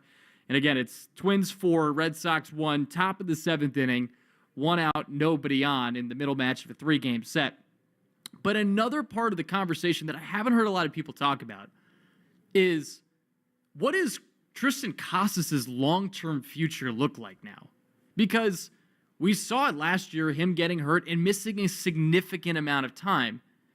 And he found it right at the end of last year. I mean, I think we all remember the 3-homer game. But now he's going to be going on 2 seasons with playing less than half of the games. I mean, last year, 63 games with that rib cartilage injury. And the numbers were fine. I mean, they were solid. OPS of 800. You look at 13 home runs, OPS plus of 121. In the end, the numbers were there. But at the same time, now we have a second year of him being limited from a playing standpoint. And he'll finish this year with just 29 games played. And obviously the numbers were good from this year. Just hitting 182 with a 277 on base percentage in a 303 slug with just 3 home runs in these 29 games. You figured if he had more time, the production would start to even itself out a bit. And then we could stop talking about Tristan Casas and comparing him to Bobby Dahlbeck, as I've seen so many people do. At least that stops. But again, everybody's bummed out that this guy's not going to be available for the rest of the season, because not only was he a cog on this team, or you came into the season believing he was going to be a cog, and we were obviously all waiting to see if he'd actually be on the roster coming into this year, because there was so much talk about him possibly being traded. That's another part of it too, by the way. His value now continues to decrease. So we know this front office was thinking about trying to trade him for a possible arm. We all saw that the reports about Luis Castillo and the fact that this the front office was allegedly trying to trade Casas and Yoshida to get somebody like Castillo into the fold. And now you don't trade him. And I'll be honest, I'll be transparent on my own end. I believed he was worth keeping on this roster. I just thought the potential was there. You look at the second half of his rookie season, and I know people are kind of sick of hearing that at this point. And I don't necessarily blame anybody at this point anymore. And again, this was just a freak injury. It wasn't his fault. But you do have to wonder now moving forward what his value looks like. And then it's now 2 consecutive years in which we've seen significant injuries for this guy. And the question is, how do you move forward? And the question is, too, how do the Sox end up replacing him at first base? I mean, again, they have Abraham Toro. They're rolling out Romy Gonzalez today. Big fan of Romy. I mean, he has 2 hits today, and he can be a productive player. Is he an everyday guy? We'll wait and find out, because I think he's going to be playing a lot, at least in the interim, as Craig Breslow in the front office try to figure all this out. Again, the number to call in, 617-779-7937, here in our rain delay coverage. Sox and Twins, 4-1 Minnesota, top 7, 1 out, nobody on. Joe Weil with you here. As calls continue to roll in here, we'll get set up for you as we wait it out here at Fenway Park. We'll also play, during our rain delay coverage, Craig Breslow talking today. And, he said a lot in terms of, first off, with Tristan Casas saying he doesn't see him playing the rest of the year. But then on top of that, there were some questions about Rafael Devers and the possibility of him playing first base. Alex Cora did not seem keen on that in his conversations today, saying Rafael Devers is my DH. So as much as we all thought that could be a scenario coming into the year of Devers possibly playing first base, and especially under the context of maybe this team trades away Tristan Casas, it doesn't seem likely, because Alex Cora said what he said today, saying he's my DH. And then on top of that, they didn't give Rafael Devers a chance to take ground balls. You'll hear it again, when we play the presser sound for you in our rain delay coverage about what Craig Breslow said. It'll be from Craig Breslow. It was asked by, I think it was Alex Spear of the Globe, hey, has he taken ground balls at first base? And the answer to that was no. So that doesn't seem like an option. As much as on paper it seems like it would make sense in some respect, because then you have Devers playing first, and what does that do? That opens up the DH spot for eventually Masataka Yoshida to get some reps at DH. But again, you'll hear it from Craig Breslow when we play the sound. On top of, again, it seems like the whole front office / manager want Devers to be the DH. They say they want Yoshida in the outfield. So that doesn't seem likely. Then it was asked about Marcelo Meyer and Roman Anthony. Is there a chance that they can play first base? And I'll be honest, I don't like the thought of either of them playing first base. I mean, you got Meyer playing at short, second, third. He hasn't played any first. Obviously, he's taking ground balls, so he's got that going for him. But it seems like those other spots he feels way more comfortable. I'd love to see his bat in the big leagues. It does feel like with the way he and Anthony are performing in AAA, that it's not a waste necessarily, and especially in Meyer's case because he didn't play in AAA last year. But from a roster construction standpoint, there's just a lot to figure out, and that's the one thing I will say about this year. And we'll start to get to the calls here in one moment, and if you want to chime in, 617-779-7937. This is my final thought before we get to calls. It does feel like from the roster standpoint, there's so much to be figured out still, and especially with this added obstacle of Casas now being out for the year, that I wonder how much of that is played into the Sox slow start. And I say slow start, I mean, maybe mediocre-ish start. I mean, again, they're above 500 at 18-16, but I think we all hope that they would be a little bit better with the talent that they had coming into the year. And I get it. There's injuries. They missed 2 guys in the rotation to start the year. Yeah, you had Sean Newcomb getting starts. Richard Fitz is a solid depth piece, and I like what I've seen there. But Brian Bayo and Lucas Giolito, they weren't a part of the fold. And now you don't have Walker Buehler. I thought Hunter Dobbins was solid today before giving up the home run to Cody Clemens.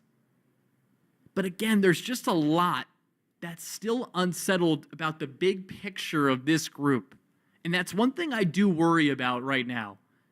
Even though it's early May, and I do think it's fair to say you don't really take stock in a team until you get to Memorial Day, or some people say early June. That all being said, my expectations were higher, and again, it's not as if the Sox are out of it. They came into today 2 games out of first place, and I believe the Yankees lost 3-2, so now it's a game and a half out.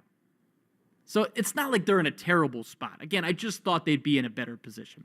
All right, let's start to get to the calls. Again, if you want to chime in, 617-779-7937. And just to reset the scene for you one more time, Joe Wild with you here. Ford Clubhouse, Fenway Studio. We're in rain delay coverage. Twins leading the Red Sox 4-1, top of the 7th, 1 out. All right, let's go to Liam in Providence to kick things off. What's going on, Liam? Yeah, Joe, first things first, I don't know how you don't feel absolutely horrible for Tristan Casas. We saw in the doc just how unique his personality is and how much he cares about the game of baseball. To see him go down now 2 years in a row, it's just brutal, and it creates a challenge for Cora. Now, to my original point, AC sticks with Giolito the other night, sticks with Houck the other night, sticks with Dobbins today. All 3 of them wind up giving up bombs. I personally don't hate the move, but it does seem like something he might come under fire for, does it not? I think there have been moves that he's made this year, Liam, that definitely speak to your point. And I'm so with you on the Casas point. I mean, you watch the doc, you know how much this guy cares about baseball and just what this sport means to him. And being a big leaguer, he appreciates it. So you do feel for him in that respect. But for the Cora point, you know, when they pitched to Guerrero in the final game of that series, I didn't love that. You know, especially with it, especially with that being a big game. I know you had Santander on deck, but Guerrero's the toughest hitter in that lineup. And I understand a lot. You know, I heard Alex Cora talk about it later, right? He was talking about, you know, how if this was the ALCS, it would be different, but, you know, he wants to put the trust in the pitcher at this current juncture. I understand that. At the same time, I just don't feel like this team is in a position to be doing things like that. The Red Sox haven't made the playoffs since 2021.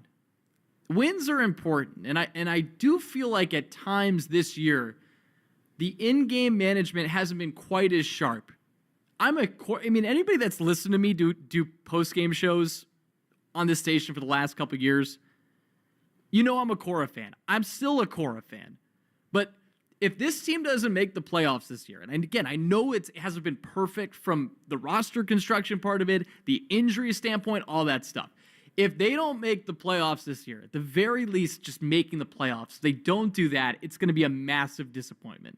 And it's the first time you could say in the last couple of years that you genuinely feel like it's a disappointment. Last year, they gave us a little glimpse. They were in the hunt, and then things fell apart right at the end. Same thing with 2023. And you can understand that just looking at the roster going into the year. This year's completely different. You know, as it's related to Dobbins giving up the home run to Clemens today, I mean, he had 2 outs in the 6th inning. Nothing you can, I don't know. I can't kill him for that. Giolito, same thing. You know, I thought Houck was pretty good. I think he gave him enough leash there. But I do think there have been moves this year that I have questioned maybe more so than years past. And I think it's just because my expectations are higher this year than years past. Again, 617-779-7937. Let's go to Mike in Connecticut. He's up next. He wants to talk some Roman Anthony. What's going on, Mike? Hey, Joe. Let's get the best team on the field. Enough with this Rafael. The kid is an emerging superstar. He's got all the talent in the world. He's got to be playing center field. Now, let me run this by you, Joe. I know they're stuck with Story. There's nothing they can do with him. He's a good athlete. Why don't they put Story at first base and put Meyer at shortstop? That's about the best team they could put out there. and keep Devers at the DH. What do you think about that? Yeah, Mike, I can't get behind that because Story hasn't played first base, and I always think of that Moneyball line, with Ron Washington. It's easy to play first base. Wash tell him no, it's incredibly hard. I do think about that with first base, and I know it's maybe making it seem like it's like too hard, but at the same time, Story defensively, I know he hasn't been quite as good. The metrics, they don't grade out as high on him this year than years past. I know he's made some errors this year. I feel very comfortable with him at shortstop. I still do. I know he's -2 and outs above average, and we know he can be much better. We've seen it, even though obviously he's dealt with so many injuries during his time here in Boston. But to me, putting him at first base just feels like a waste. And this is, again, what makes the conversation so fascinating. It's like you have all these guys that need playing time, because I want to see Meyer up here, but the question is, how do you make room for him right now with who you have? And it's the same deal with Roman Anthony. I'm not a fan of putting him at first base because I think he's shown he can be a capable outfielder. So I don't like that either. But again, they still have this void about who's going to play there at first. And it's May 3rd. We got to figure this out the whole rest of the season. And I don't think it necessarily makes sense to use one of those guys as a trade chip to go get somebody. But again, I just don't think Story's the move to get to first. Now, what I thought Mike was going to bring up the whole conversation about Cedon and in center and Roman, being in AAA. With Cedon, the numbers just offensively, they're just not what you'd hope they would be for a guy that is so good in center field defensively. And I know he gives you a lot out there. But at the same time, we're still seeing a lot of the same swing patterns that we've seen in years past. A lot of first pitch swinging. Will talked about it on the broadcast today, how that percentage is actually higher than it was last year. And it's not to say you don't like when people are aggressive, but at the same time, there can be too much aggression. As we got a crowd now outside the Ford Clubhouse Fenway studio. Everybody's fired up for rain delay coverage. All right, David, let's go back to the phones here. Let's go to Joe in Cape Cod. He wants to talk about Casas. What's going on, Joe? Hey, Joe. I'm sorry. I'm very sorry that Cassis got hurt. I'm sure he's a nice kid, and he reminds me of Marinovich, and he's been programmed to hit a baseball, but he's the worst first baseman I've ever seen. And George Scott's the best first baseman I've ever seen. And anyone can wait. Worse than I got a question. I got a question for you, Joe. Just to cut you off for 1 second. Go. Worse than Franchi Cordero? Yeah. And Mickey Mantle played it with one leg. Yaz played it at the end of his career. You always stick your worst fielder at first base. If the easiest position to play in the infield is first base, not second, not short, not third. So if you can't play first base, then you're not an infielder. And Will Middlebrook said that. So if Myers can't play first base, but he can play second, short, and third, that's really bizarre. And I'm very sorry, Joe, but you know very little about baseball. Okay, Joe, I appreciate that. I thought it was going to be a little nicer because we share the same name. I just think of, you're going to call up. Okay, so here's the problem I have with this. It's not to say that playing first is the premise of him playing first base and that position being easier than short, second, third. I'm in agreement there, but you're telling me you're going to bring up Marcelo Meyer up to the major leagues to play a position he's never played before. He's going to make it, and he seems like a really mature kid. I've enjoyed watching him and seeing him in the minor leagues and talking to him. I had a chance to talk to him at Woo Sox Media Day. He was great to talk to. He seems like a mature kid. At the same time, again, you're going to call him up to the big leagues and then put him at first after he's come up through the system playing short and playing these other positions. I know Rob Bradford, and I love. I mean, he floated that out today, and so I guess you can't. Maybe I shouldn't rule it out completely, but to me that just seems crazy. At least to start off his big league career as the first baseman of this team, and Craig Breslow doesn't seem very keen on that either. I doubt Alex Cora feels any differently than those guys. I do. I just doubt it. All right, let's go to Roy in Brooklyn. What's going on, Roy?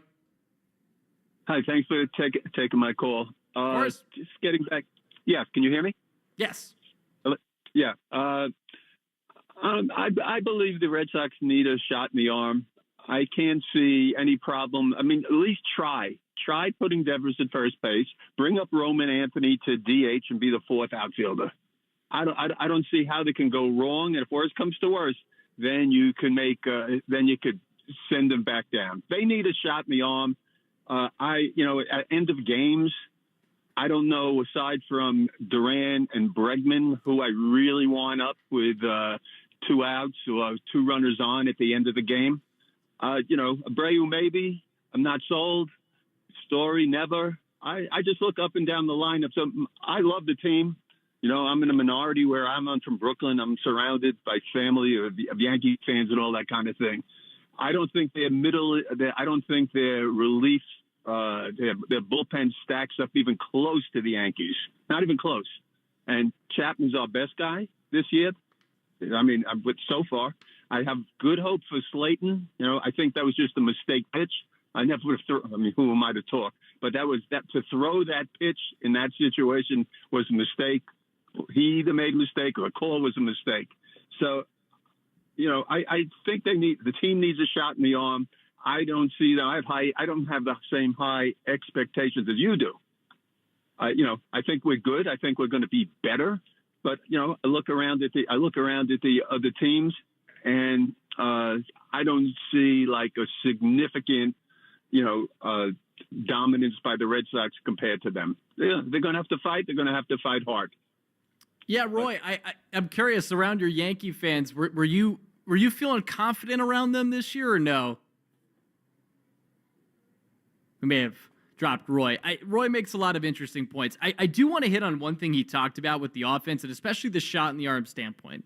And this is where I think the conversation about who you maybe move to the side to allow Roman Anthony to come up, and where I want to see him, at some point in the near future, especially because now I do really worry about this offense. And again, I know Casas wasn't giving this team anything, but I think he was going to eventually, just because of what his track record says about slow starts. With Rafaela, he's 0 for 2 today. Came into today hitting 206, 271 on base, 309 slug. I love watching him in the outfield. But all that being said is that this team, I think, is going to need an injection of offense. I'm in complete agreement with Roy on that. Also, this is interesting to me, and this is something that I've noticed throughout the season. And again, just to reset the scene, Twins leading 4-1, top 7, 1 out, nobody on. We're in a rain delay. Tarp's still on the field, although while the rain is still coming down a bit, it's not all that hard. But just to go back to Roy's point about the offense, in innings 1 through 3, the Red Sox lead the majors with 75 runs scored and 51 extra base hits. They're tied with the Yankees in that latter category. And they've also hit 24 home runs over the first 3 innings. That's second in baseball, only behind the Yankees. Innings 4 through 6, their OPS is 665. They're hitting 235. 7 through 9, their OPS rises a slight bit, but it's still below 700 at 698. 249 batting average. We've seen this team struggle, specific players struggle in high leverage situations. So I do think that this team, as games have gone on, it hasn't been every game, obviously, but it has been a theme a lot where they score a lot early to put a team away, but then in those later innings, they kind of drop off. They should have won that game. They were up 6-0 against the Blue Jays, but I do think the offense, it kind of showed a theme in that game where they got up early and then they struck out a lot late. I think they had 11 strikeouts in that game. And so in terms of guys you trust in the lineup in those late game spots, I do trust Duran right now. I'll always believe in Devers too, even though I know he hasn't been good in high leverage spots. But Bregman, obviously you include him in there. Abreu maybe at this point. I just think there are other names here that you don't necessarily feel great with in the lineup in a late spot right now. And I do think, again, the stats, I just gave you the stats, it has been an issue at times this season. Those late inning type of spots, which not everybody's built for. Not everybody comes through as easily as a guy like David Ortiz, back in obviously his playing days. So to me, as part of the Roman Anthony conversation, I just wonder when this team might need the injection of offense that he'll hopefully bring. I mean, it does sound crazy to say, okay, he's definitely going to do it when he hasn't been a big leaguer, but everything he's shown you in the minor leagues tells you this kid's going to be an absolute stud. And especially if the record starts to drop off, you start to wonder, okay, are we wasting a chance to make our team better by not having him on the roster? Because I think we all believe he's going to be good and can actually help this team. I do. I want to hear from you. 617-779-7937. Let's go to Wally in Fall River next, the living legend himself. What's going on, Wally? Yeah, what's up, Joe? Tristan Casas, I want to wish him. I know I've been hard on him, picking on him, but basically he's a good human being. I hope he gets better quick, makes a quick recovery. But there's a few things I want to hit on. Campbell, you got to leave him at second base. He's not a utility guy. Leave him there, let him mature there. He's your second baseman for the next 10 years. But one curious thing, we keep on saying, oh, everybody else is playing lousy, so we can cruise now. I really don't think this team is capable of winning 12 out of 15 or 16 out of 20. It's basically, Joe, a left-handed hitting lineup. We get tons of left-handed hitters. You can't depend on Story. I mean, you can't depend on your sheet. I didn't even want to hear his name. But it's going to be one option they have, which to me makes a lot of sense. Sign Anthony Rizzo. You can have him platoon with Romy Gonzalez. You get a veteran player, a good defensive player. But as far as Maya and Anthony, you bring them up, you're not going to be sending them back down, up and down. If they come up, they're here to stay. But I don't know, you get too many pieces, and a lot of them can't fit in. Yeah, Wally, okay, so Anthony Rizzo, and I appreciate the call as always, Wally, although the only thing I'll say with that call from Wally, he talks about right-handed bats, he didn't mention Alex Bregman, so I will, that's the only thing I'll say there, and he's been as reliable as anybody is in this lineup. So the Anthony Rizzo thing is super interesting, because, I mean, he's the guy that obviously was traded by this organization. You got Adrian Gonzalez back, but you sometimes I've heard from a lot of people, and I've kind of thought of this myself too. It's like the daydreaming of what his career could have been, in a Red Sox uniform if they didn't deal him for Adrian Gonzalez, because he obviously was an impact bat in his prime, 3-time All-Star, of course, won a World Series with the Cubs. And was a Theo favorite, even though Theo traded him away, got him back after it was traded to the Padres. That being said, and actually, just because we're in rain delay coverage, and we can get into whatever you want, 617-779-7937. You want to talk Casas, you want to talk about the guys in AAA, Roman Anthony, Marcelo Meyer, you want to talk about Devers possibly playing first base, anything you want, we'll talk about. I was just going to throw out the other idea, just jumping off Wally's call of, who's the prospect the Sox traded away that you wished you could see in a Red Sox uniform? Because that's a really fascinating conversation. But I only bring it up because Anthony Rizzo, obviously a former Red Sox farmhand, was just brought up by Wally about signing him. He's not with any team. The problem the worry that I have is that he really didn't make any hard contact with the Yankees last year, and it was a huge hole for them. Even though they made it to the World Series, the first base spot, they got very little production. And it's a reason why the Yankees declined his option and paid him $6 million for a buyout instead. And yeah, you don't want to necessarily emulate everything the Yankees are doing, but just looking at his Baseball Savant page, barrel percentage at 14%, 16% hard hit percentage. And again, in 2023, he had the concussion problems. I don't know how much that played effect, for him the next year, but he also had a broken arm in 2024 as well. Maybe they try it, and maybe they sign him to some minor league deal to just add more depth. And maybe it makes everything right in Red Sox Nation that he ultimately gets a chance to play as part of this organization. But at the same time, I just don't think he's a fit. Maybe they go for it, though. Maybe they scout him and they see, okay, maybe he can get back to what he did in 2022 when he was a really good player for the Yankees and had a really nice season. But that was a couple of years ago. And again, he's now 35. So I just don't know. But again, this is all part of what we have to talk about now. What are they going to do at first base? We're only in May 3rd, and I'm with, again, just with Wally's sentiment about Casas. It sucks. You feel for him, you do feel for him because he cares so much. Even if you don't like him, you understand he loves this game. If you don't like the antics, I understand all that. At the same time, this is a young guy that loves playing baseball, and he's getting that taken away from him for another season. All right, let's go back to the phones. Let's go to John in Ludlow. What's going on, John? Hey, Joe. Thanks for taking my call. Of course. I want to talk about the bullpen. Okay, what you got? So before I get to the bullpen part, I agree with a lot of the offensive stuff. The only piece I would say that Cora lacks in, he doesn't play small ball in situations that can get us 2, 3, 4 more W's over the last 10 or 12 games. So that's the only point I want to make there. The bullpen, I don't hear a lot of people talking about it. Zach Kelly's not the answer. Even Garrett Whitlock has looked very shaky. Wilson, maybe not. Slayton, I used to like Slayton. Maybe he just had a bad game. But our bullpen is so shaky. It's cost us 2 or 3 games in the last 2 weeks. And I worry about that because you don't hear any conversations about doing something about the bullpen because our starting pitching has been solid so far this year. Obviously, Walker Buehler going down hurts, but our starting pitching is not a problem. And our offense, I think we're going to score runs. I think they're going to make decisions and moves to get offense going. It's the bullpen that really concerns me. Thanks for taking my call.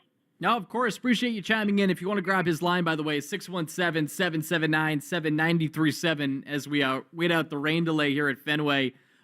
Twins, Sox, 4-1 Minnesota, top 7, 1 out. I always want to make sure I'm reminding of the situation. That's the play-by-play guy in me.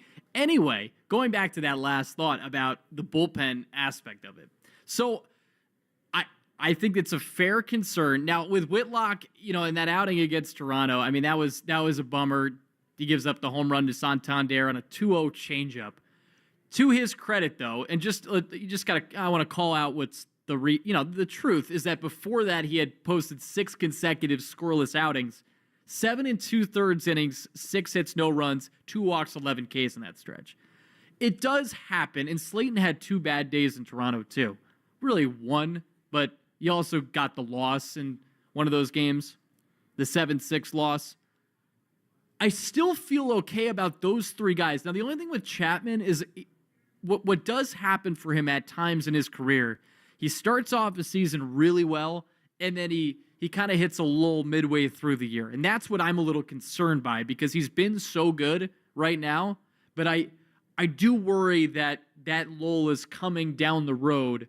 And I think what this team is missing right now is just that 4th bullpen arm that you feel relatively comfortable about in the game. Like really, truly comfortable in. If they can just find that somewhere within the mix that they have, then they'll be in a better spot. But the bullpen was a concern for me coming into the year, and I'm sure for you. It felt like one of the parts of all this that just felt like, I don't know, it felt tenuous. You felt like there was going to be maybe a break in the dam. And I think that last caller was pretty fair in bringing that up as a concern because they've blown a couple of games. Even the A guys will have some of those issues. But at the same time, again, I think they to feel better about it, they need one more dependable arm, a guy that you feel really good about in the bullpen, tossing innings, in high leverage innings. We'll go back to the phones. Let's go to Dave in Weston. What's going on, Dave? Hey, Joe. So I love how people love to disregard first base, right? As like, get a guy in here who can hit bombs, and then we'll just stick him at first because he can't play defense.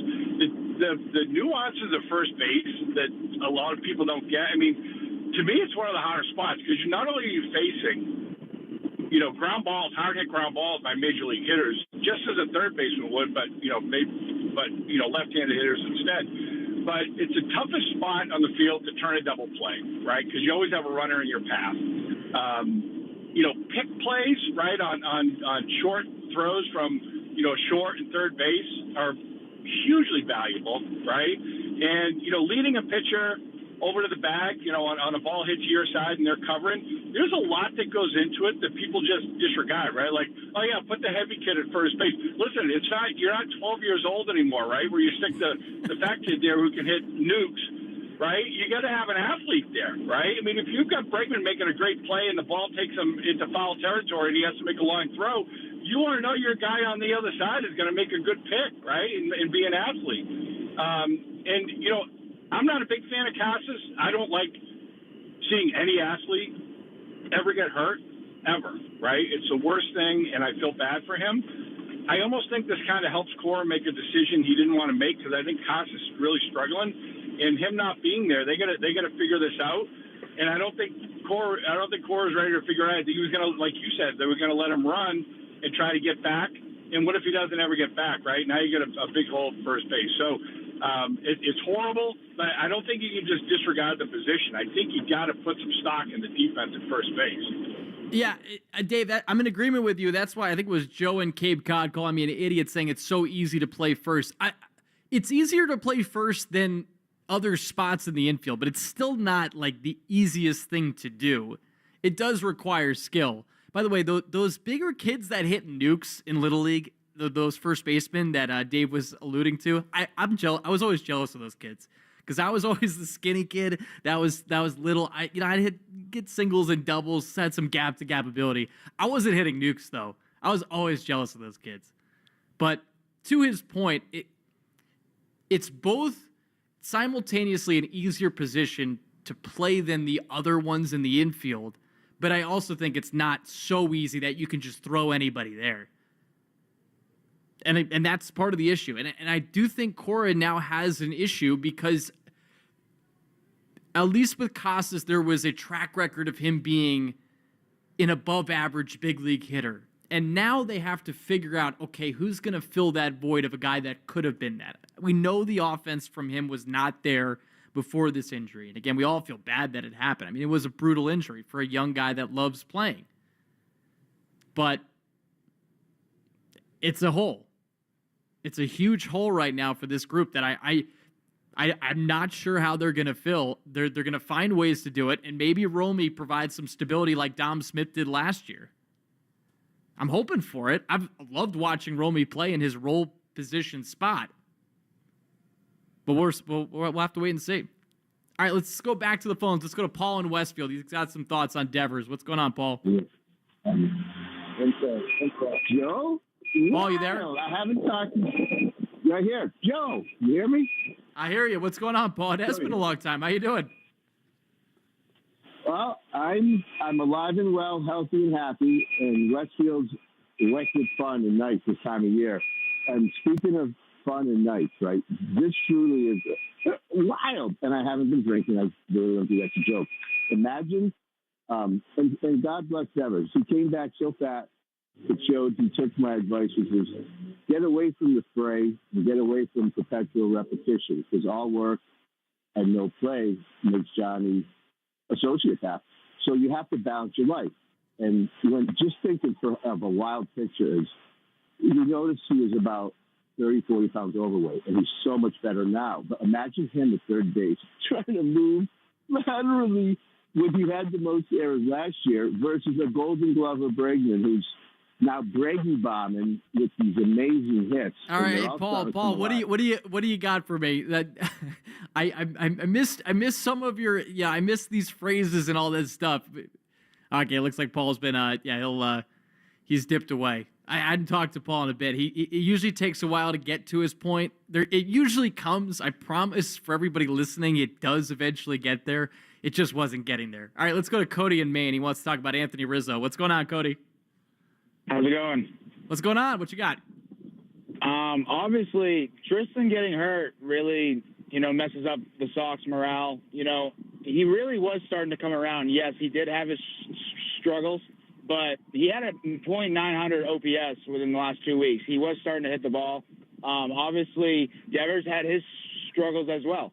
But Rizzo really is what the Red Sox need to get going on the line. Is the guy is a Gold Glove first baseman. He did have a really bad year with the Yankees last year, but he was hurt. So what are we doing? Like, why are we not getting him a 1-year contract and letting him just come hit home runs at Fenway? We want to put Vaughn Grissom there when he's played 4 games. That's it for Casper there. The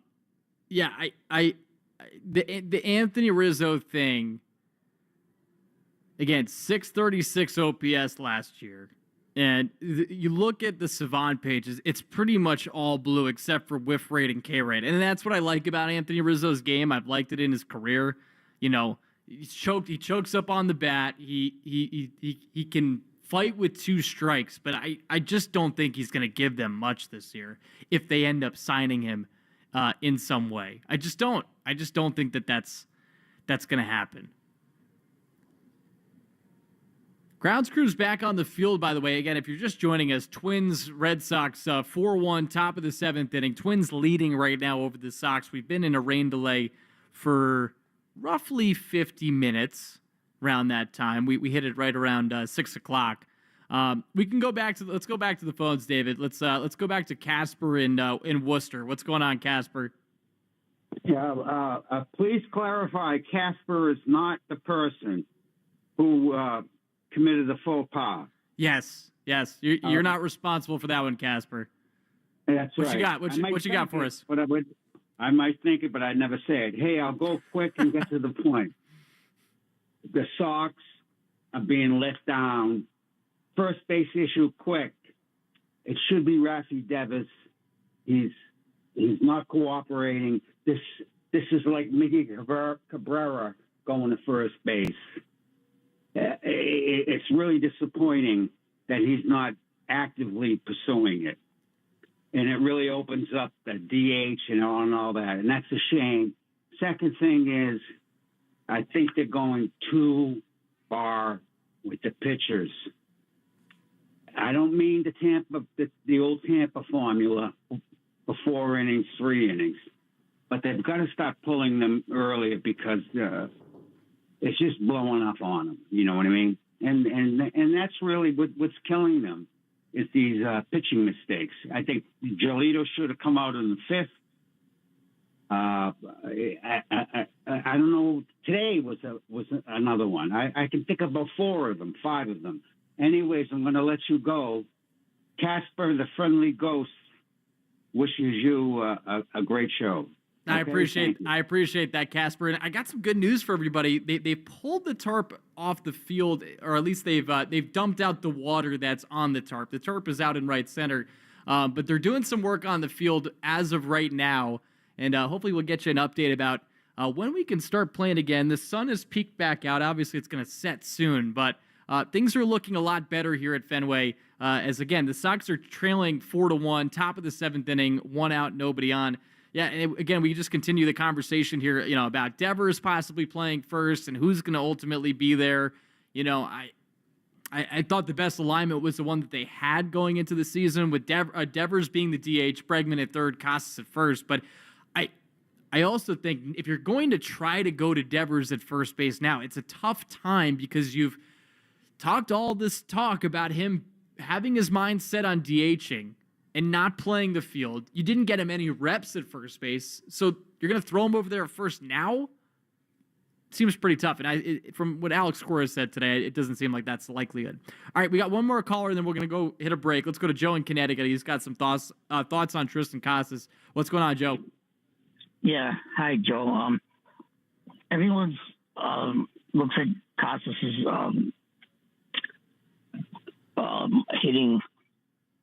not hitting that well this year, but he saves a lot of runs with the scoops he does at first base. And you can tell that Romy doesn't have the same quality to make scoops at first base. So looking at a first baseman, you're going to have to try to get someone who's been there before, knows how to do the scoops.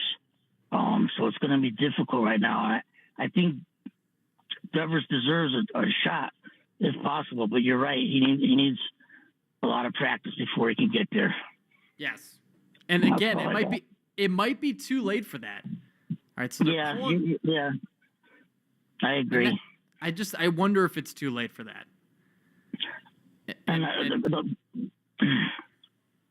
Go ahead.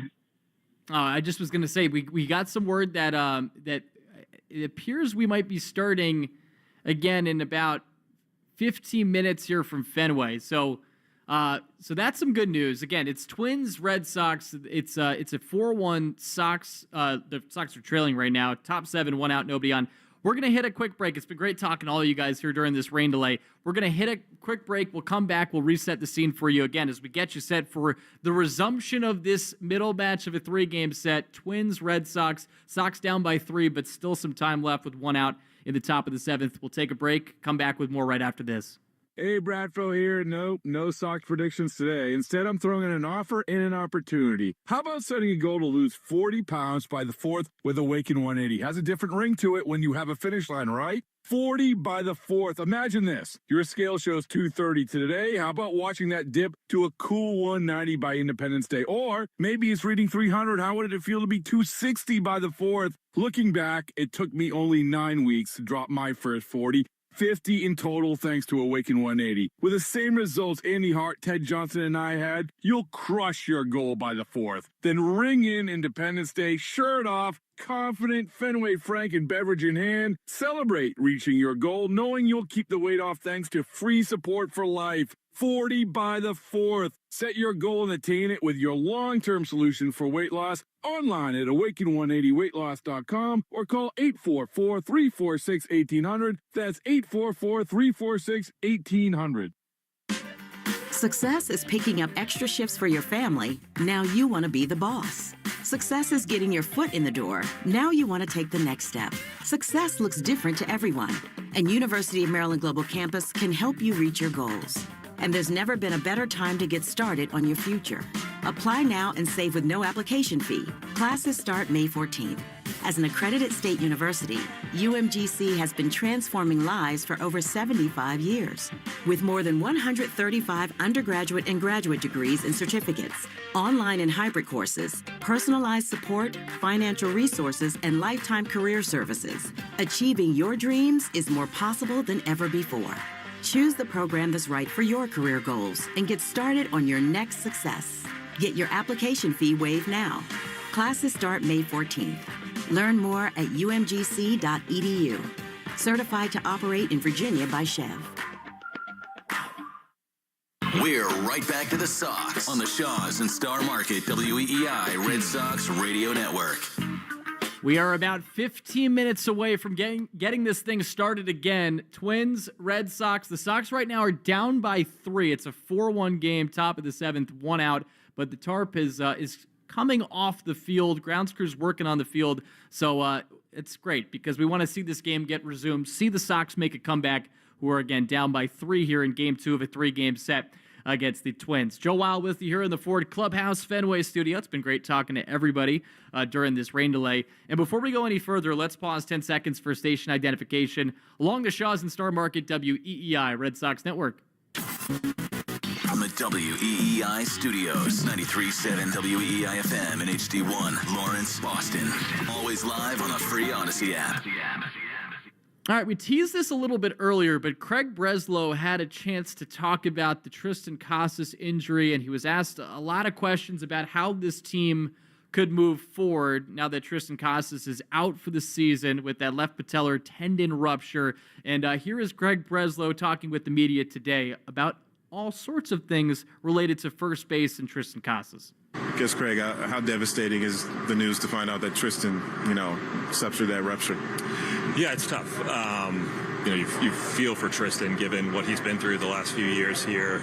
Seems like these injuries, they pop up in kind of unconventional ways.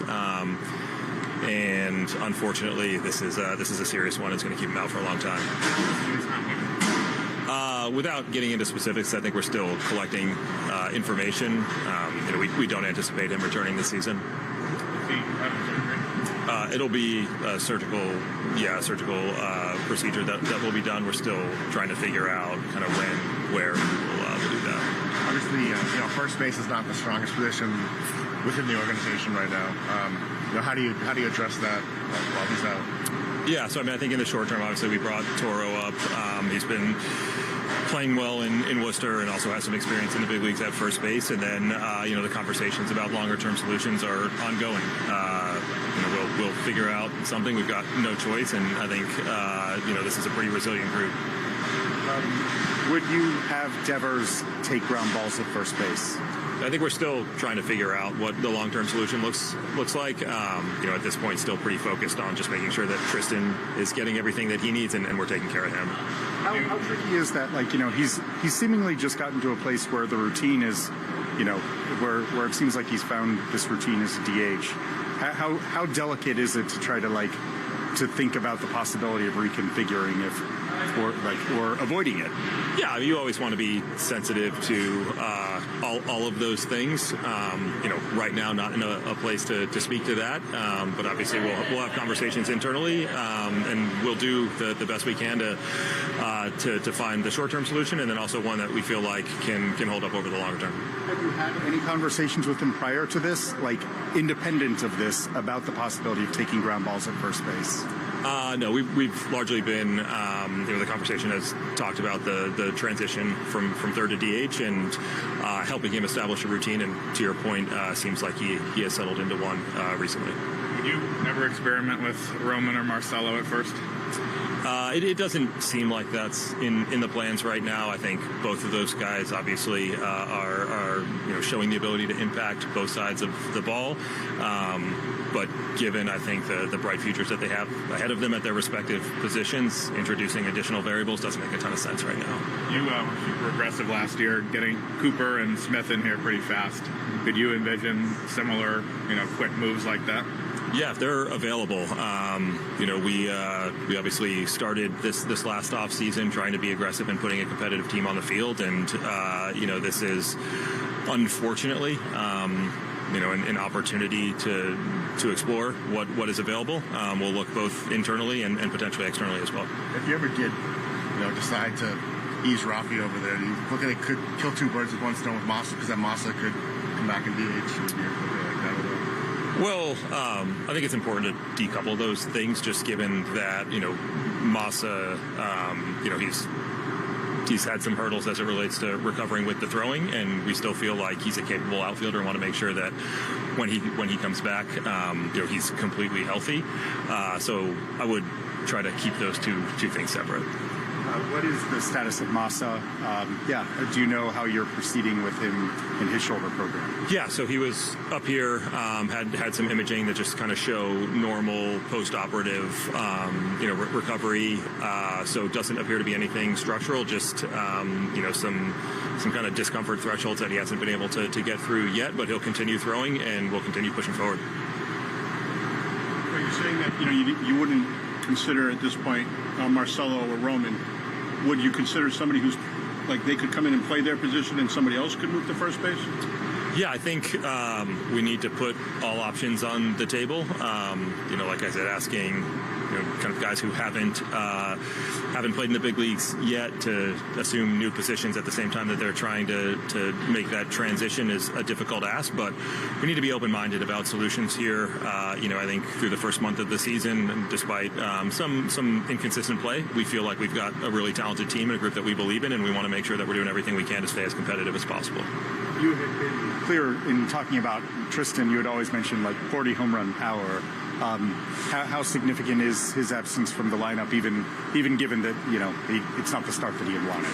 Right. Yeah. He certainly had struggled through the first month or so of the season, but that didn't change what we believe his production was capable of being, and so it's a big loss. In addition to what we think we were going to get on the offensive side, he's kind of a stabilizing presence and made some nice plays in the field. Also a big personality and a big part of the clubhouse and of the team. So he's going to be missed in all facets. You guys have said patellar tendon rupture. Is there anything else in there that?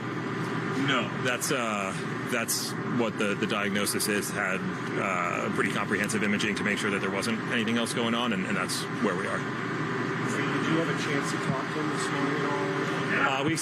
I talked to him last night. We exchanged text messages. We obviously all care deeply about just his general well-being, and we have a really good medical staff that is going to do everything we possibly can to make sure he gets back on the field as soon as possible. So when you say all options on the table, that's more of a big league level, considering you kind of said no to Marcelo or Roman playing first base? Yeah, I mean, we would consider all options and then, come to the conclusion that some don't make quite as much sense as others do. But I think to dismiss anything out of hand would be silly. But also to, try and plug holes irresponsibly without at least keeping one eye on what the long term might look like would similarly kind of be foolish at this point.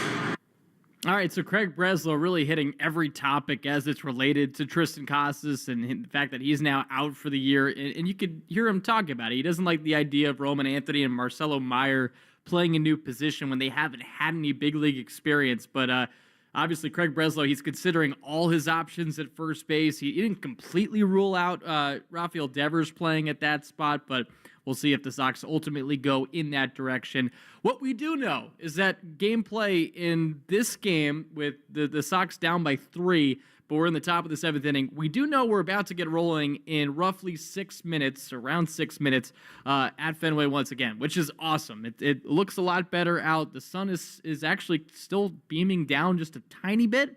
So we'll get rolling here in Game 2 of a 3-game set. Sox versus Twins. We'll take a quick break. When we come back, we'll send it out to Will Fleming and Mike Monaco for the completion of today's game. Again, Minnesota leads 4-1. We're in a rain delay. Top of the 7th inning, 1 out, nobody on. We'll be back right after this short break along the Shaws and Star Market WEEI Red Sox Network.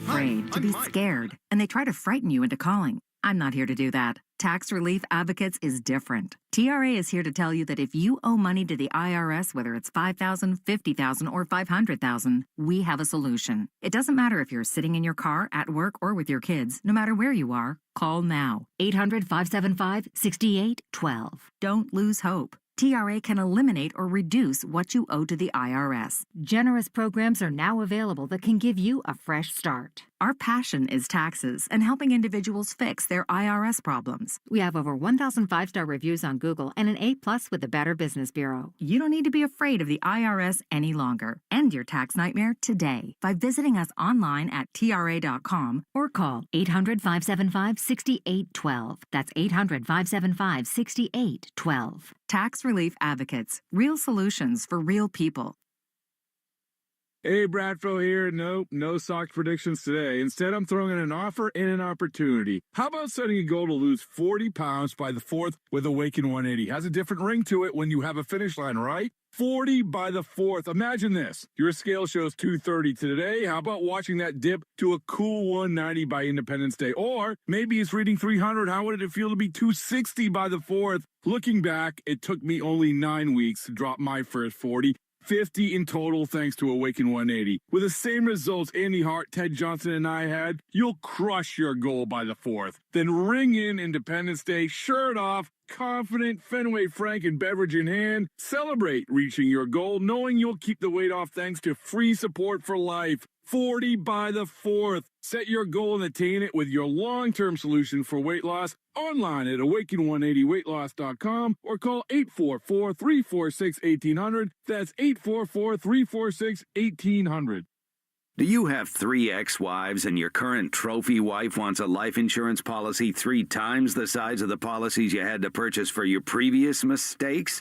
If so, you need to call Big Lou at Term Provider, 800-700-6898. Big Lou is intimately familiar with your problems, and if you're 50 or 60 years old and in reasonably good health, a $1 million policy should only cost about $100 to $200 per month. Big Lou may have a solution for your previous policies as well. You may even save enough money to lighten the load on your new $1 million policy. Remember, call Big Lou. He's like you, except he's only on number 2. Call Term Provider at 800-700-6898. That's 800-700-6898. For $1 million in term life insurance that you can live with. Call Big Lou at 800-700-6898. 800-700-6898.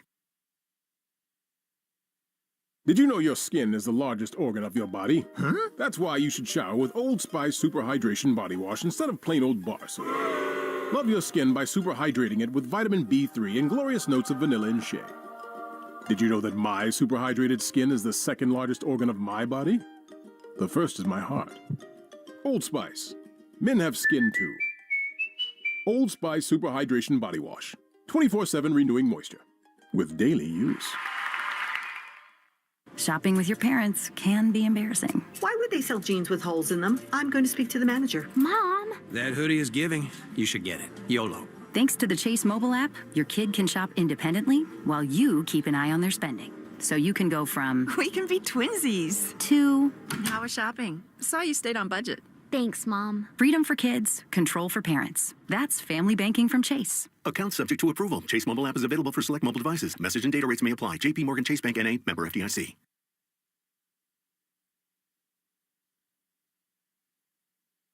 It's Alex from the Boston Red Sox. You are listening to WPI, available anytime for free on the Odyssey. That's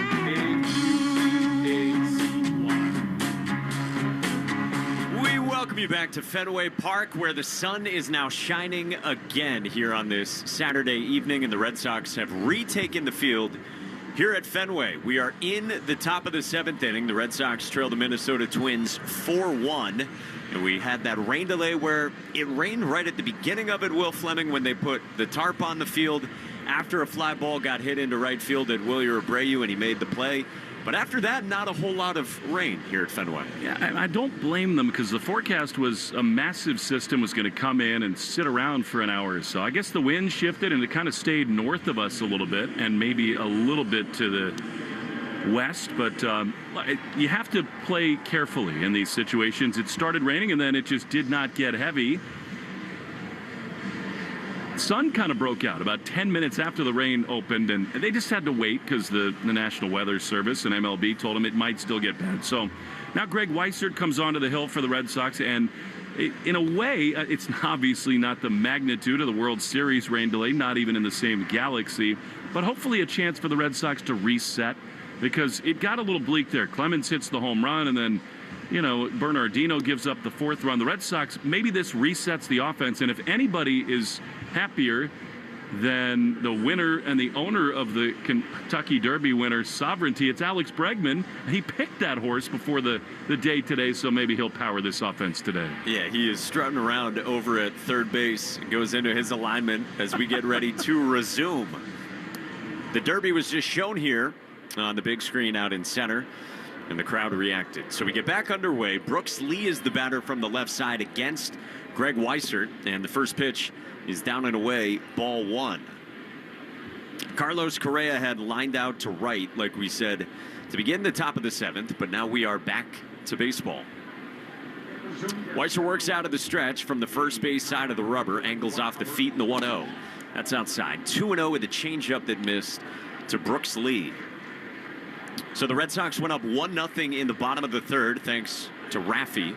Twins tied it in the 4th and added 3 in the 6th, like Will said. 2-0 is swung on and popped up. Right side of the diamond, just onto the fringes of the outfield grass. David Hamilton from second backs up and makes the catch. And there's 2 away here in the resumed top of the 7th.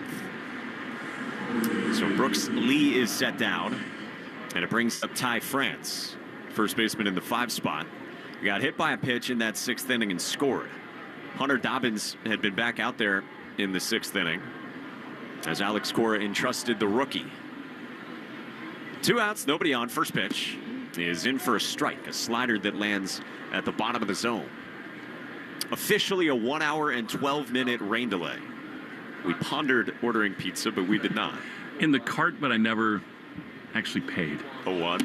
That's up high, a ball and a strike. Once the rain let up, it was sort of like, yeah, take it easy. Yeah.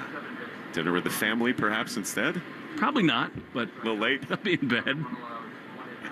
Sox down 4-1 in the 7th, 1-1. Swing and a miss. 95 elevated on Ty France, and it's 1-2. Greg worked the 8th inning last night, protecting a 2-run lead. He struck out 3 and only allowed a mere single to Trevor Larnach. He looked very good. 1-2 pitch. Swing at a pop-up foul that drifts off first base side.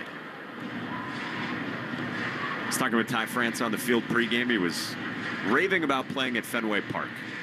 He's been coming here for 5 years and still loves playing in this ballpark. So it really does not get old. Crouches low in the right-hand box. 1-2. He lays off. 2 balls and 2 strikes from Greg Weissert. When he was with the Mariners, he got so many big hits, launch balls left and right over the monster. He is a good fit for this yard. He said he's trying to go through a rebrand this season, having joined the Twins in the offseason. 2-2. Swinging a line drive foul, right field side. I remember there were plenty of times, after the Padres traded him to Seattle, where he felt like one of the great pure hitters in baseball. Just great bat-to-ball skills. He learned from Tony Gwynn, his college coach at San Diego State. 2-2. That's outside. That's pretty not good by guy much. to learn from. Yeah, not bad. Speaking of pure hitters, the late great. Full count on France, who really hovers over home plate. Red Sox down 4-1, top of the 7th. 2 outs, bases empty. Weissert fires, swinging a ground ball right side of the diamond at David Hamilton at second. Crouches low, collects, throws out France, and the inning is over. Weissert gets the final 2 outs in the top of the 7th, and we hit the stretch under sunny skies once again. Red Sox down 4-1 against Minnesota on the Shaws and Star Market, WEEI Red Sox Network. Ever walk into a room and forget why you're there? Misplace your keys more than you'd like to admit? Our brain slows down as we age. Protect it now while you still can with Live Good's Methylene Blue, the new tropic everyone's talking about to boost focus, memory, and mental energy. Live Good makes the purest, highest quality methylene blue. No fillers, no junk, just clean, brain-boosting power. Stay sharp, think faster, and protect your brain long-term. Go to livegood.com and shop all of Live Good's products at the lowest prices anywhere. When you're with Amex Business Platinum, you have the card that helps businesses dream bigger. Get a flexible spending limit that adapts with your business and earn 1.5 times membership rewards points on select business purchases. So you can stock up on what you need to take your business further and get rewarded for growing bigger. That's the powerful backing of American Express. Not all purchases will be approved. Terms apply. Learn more at americanexpress.com/Amex Business. Se você tem mais de 55 anos ou vive com uma deficiência, o Centro de Recursos para o Envelhecimento e Deficiência de Rhode Island, ou ADRC, é o seu ponto de apoio. Receba orientação grátis de cuidados de longo prazo, como Medicare, habitação e muito mais. Disque 401-462-4444 para falar com o ADRC ou busque RADRC online. Isso é um serviço do Escritório de Envelhecimento Saudável de Rhode Island. Hart, Fitzy, and Johnson. Weekdays 2 to 6. Now back to the Shaws and Star Market, WEEI Red Sox Radio Network. Red Sox got work to do. 3 innings left to play with offensively, down 4-1. 8-9-1 coming up in the Herb Chambers batting order, starting with Connor Wong. First pitch from Brock Stewart is a breaking ball that misses up. Ball 1 to Wong, who struck out his first time and then singled. Sorry, Mike, again. With Jackson Duran, 8th inning, 9th inning, this is a hugely important opportunity for the Sox offense. The 1-0 is a strike from Stewart, a backup breaking ball. 1-1. Stewart's 6th appearance, 4 innings, 2 hits, 2 runs. He's punched out 6 and has walked 3. From the first base side of the rubber, the 1-1 is inside, and it hit Connor Wong. 96-mile-an-hour fastball that just came inside right on right and clips Wong. So the Red Sox in this all-important bottom of the 7th with the lineup ready to flip over, get the leadoff man aboard. Looked like it just grazed the jersey, right where the yellow jersey tucks into the pants above the blue belt of Connor Wong. Thankfully didn't hit him that hard. And he's on for Cedar Rafaela. First pitch, Rafaela swings and misses, and it's 0-1 on 95 up and in, ties him up. And again, like you talked about earlier, Rafaela going first pitch swinging. Brock Stewart comes set at the waist. Dark glove, peers out to center. Now is 0-1. Rafaela swings and fouls it back behind home plate. Brock Stewart at times in his career has thrown with premium velocity. Still sitting mid-90s here. 33-year-old, originally from Illinois. Wong's at first. Red Sox down 4-1. 0-2. Rafaela checks the swing pitch up, and he went around, according to the home plate umpire, Chad Fairchild. Rafaela strikes out, and there's one away on a pitch up the ladder where Chad Fairchild did not ask for an appeal. He made the call himself from behind home plate, a fastball up and well out of the zone, and Fairchild rings up Rafaela for the first out. So he's now got 100 at-bats this season. In 21 of them, he's gotten to an 0-2 count. He got down quickly again. Here's Jaron. First pitch, cruises in for a strike and clips the top of the zone. Duran today, a fly out to right, and then a pull side double into the right field corner in the third. Scored the only Red Sox run so far. And he popped out to the second baseman Clemens in short right. Wong's aboard, 0-1. Durant swings and laces one into the gap in right center field, and this will go for a while. Wong motors to third, gets a windmill there. Duran's on his horse to third with a stand-up RBI triple, and it's a 4-2 game. Just stung by Jarren Duran. A rocket off his bat at 108 miles an hour and rolled out to the Red Sox bullpen in right center, scoring Wong all the way from first. And right on cue, Will, you said it, the Red Sox are in business.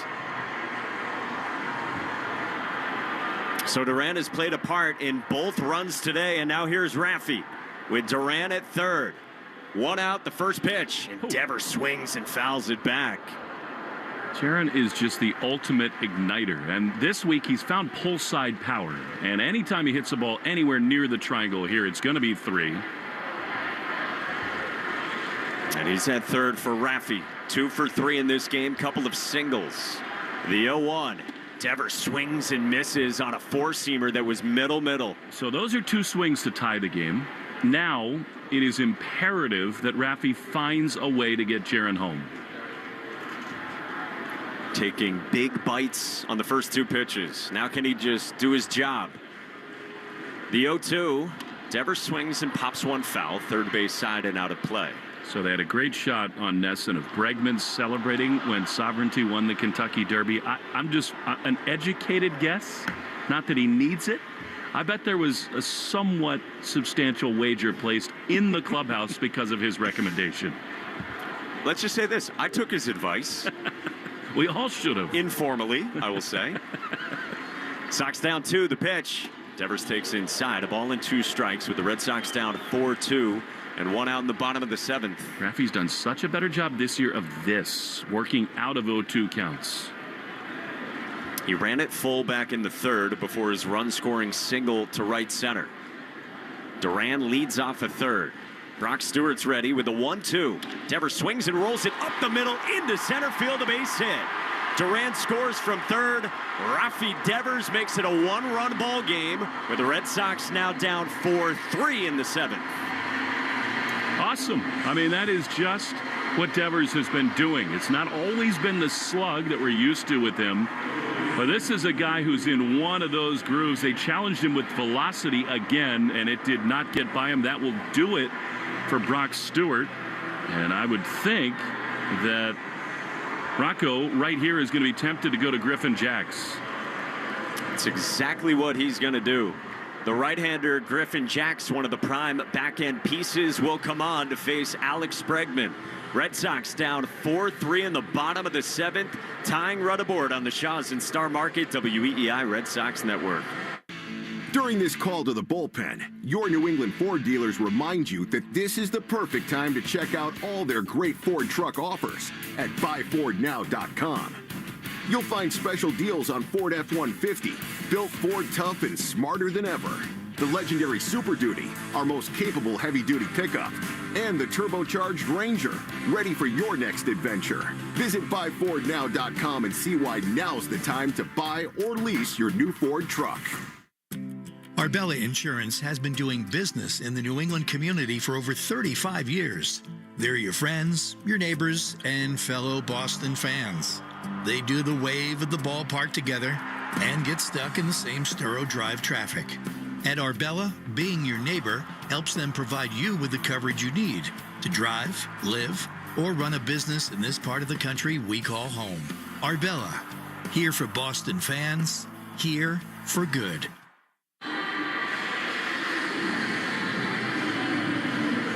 Bottom 7 at Fenway Park. Red Sox down 4-3 as they have scored twice, and they have forced Rocco Baldelli to make a pitching change. And this pitching change and this slowdown in action is brought to you by Iservay. Griffin Jacks indeed comes on for the Twins. The right-hander making his 15th appearance with a 6.92 ERA in 13 innings, but a boatload of strikeouts. He's performed much better than those numbers would indicate. 23 strikeouts to just 3 walks in the 13 innings for Griffin Jacks, who will come on and face Alex Bregman. After his horse just won the Kentucky Derby, now he's got a chance to get the Red Sox tied or perhaps better. 2 runs in. Devers is aboard at first, 1 out in the bottom of the 7th. Right on right first pitch, and it's outside and low, ball 1 on a short slider from Jacks. Griffin Jacks generates a ton of swing and miss and a boatload of strikeouts. His 1-0. Bregman swings and serves it in the air foul down the first base line near the tarp and into the 3rd row. A ball and a strike. Well, we had talked before the rain delay about how the Red Sox offense would have to bail out the Sox in this one. And after the hour and 12-minute rain delay, they went right to work. 1-1. Bregman swings and fouls it back up our way, 1-2. A little love goes a long way in the 2025 Subaru Forester Hybrid. Learn more at SubaruofNewEngland.com. Bregman with a soft ground out, then a walk, then a fly out to center in his first 3 trips. 1 out, 1 on, 1-2. Bregman takes down on a slider from Jacks at 88, 2-2.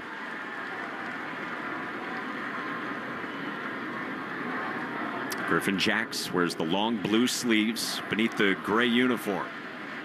Bright red glove is set waist high. 2-2. Bregman swings, breaks his bat, rolls it fair to third. Lee collects, fires to second, 1, and that's it. Cody Clemens, the second baseman, had to go low to handle the throw from Lee.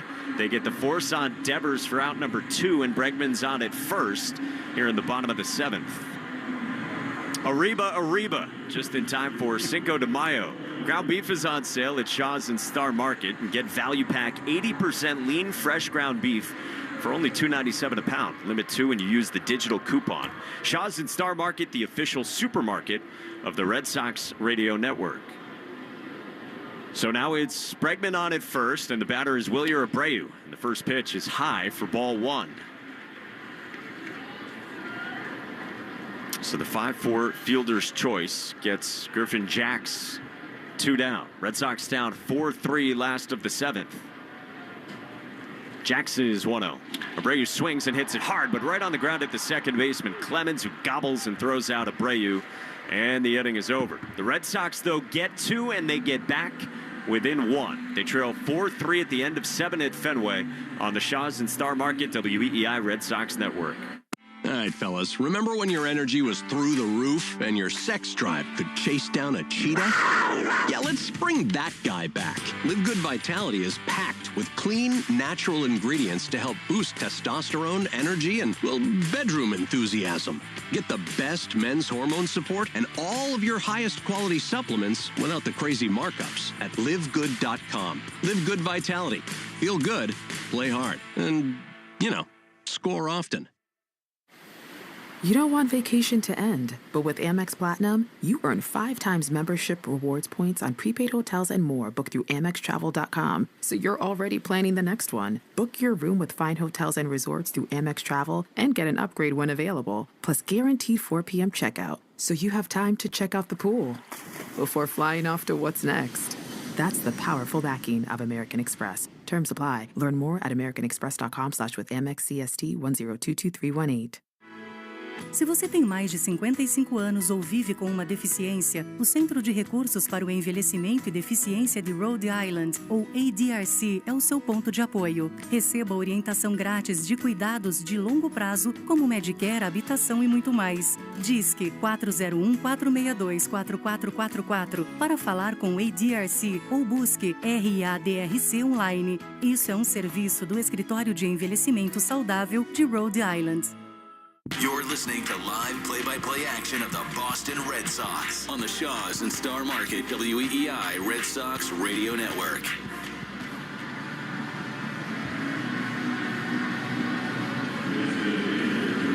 Craig Weissert continues in the game. Sox have made it much more interesting. Ryan Jeffers leads it off in the top of the 8th. 4-3 the score. Playing big time to pull do the Sox. Jeffers absolutely has that pull side swing. He's 1 for 3 tonight. The pitch is a strike on the inside corner. See, I couldn't have said that were it not for the rain delay. It would have been this afternoon, but I think that's within code. Looks beautiful now. It's glorious. 0-1. Weissert's been really good. The pitch is another strike, fastball. And it's 0-2.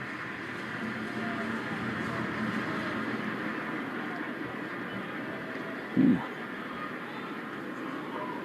Trying to figure out the exact results of the Kentucky Derby as we get into the 8th inning here. The 0-2 is fouled down the right field line.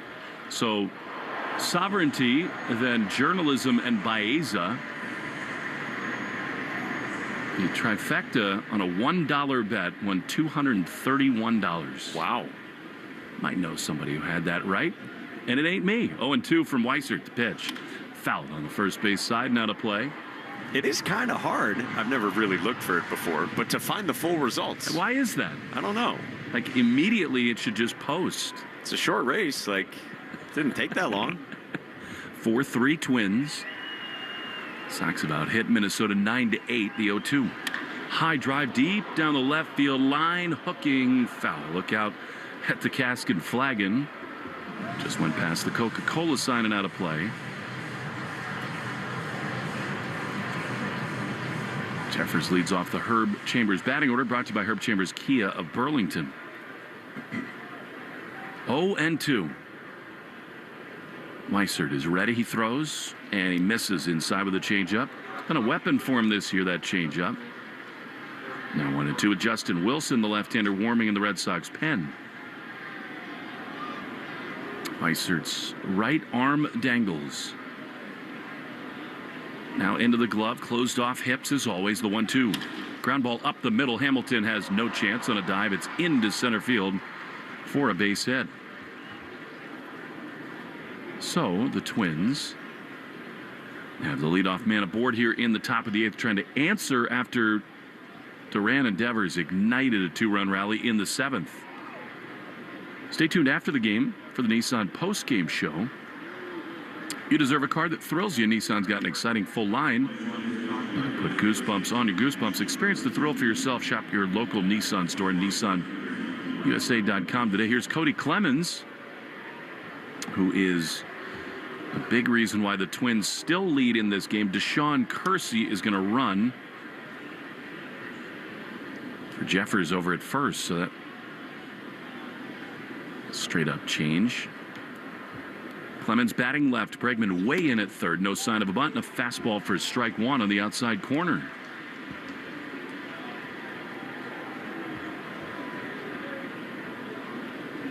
Red Sox took a lead in the 3rd inning. 0-1 to Clemens. Weissert throws. That's a little bit outside.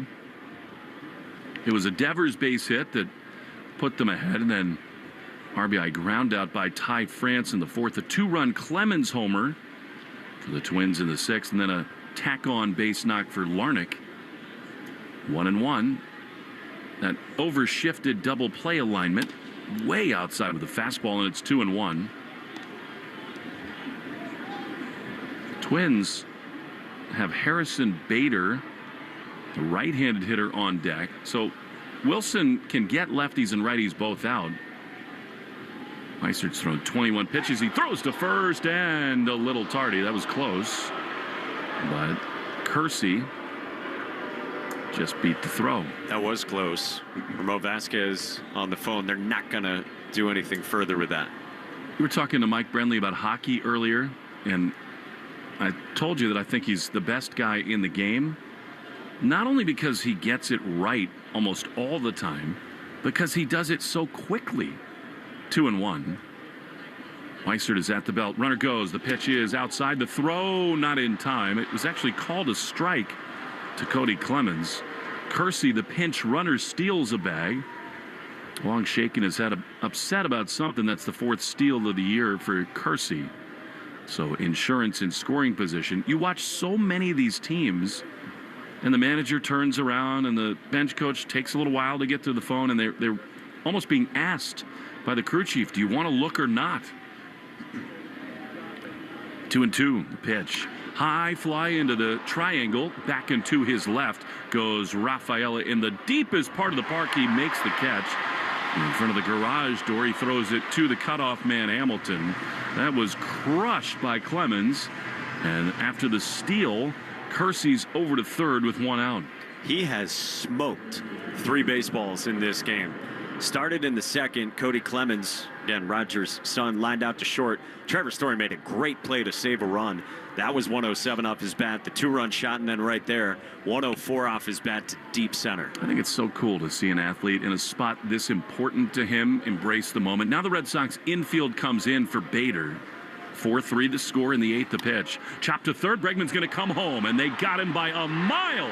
Kersey going on contact, and Wong didn't even have to go down. Kersey did not slide. 2 down.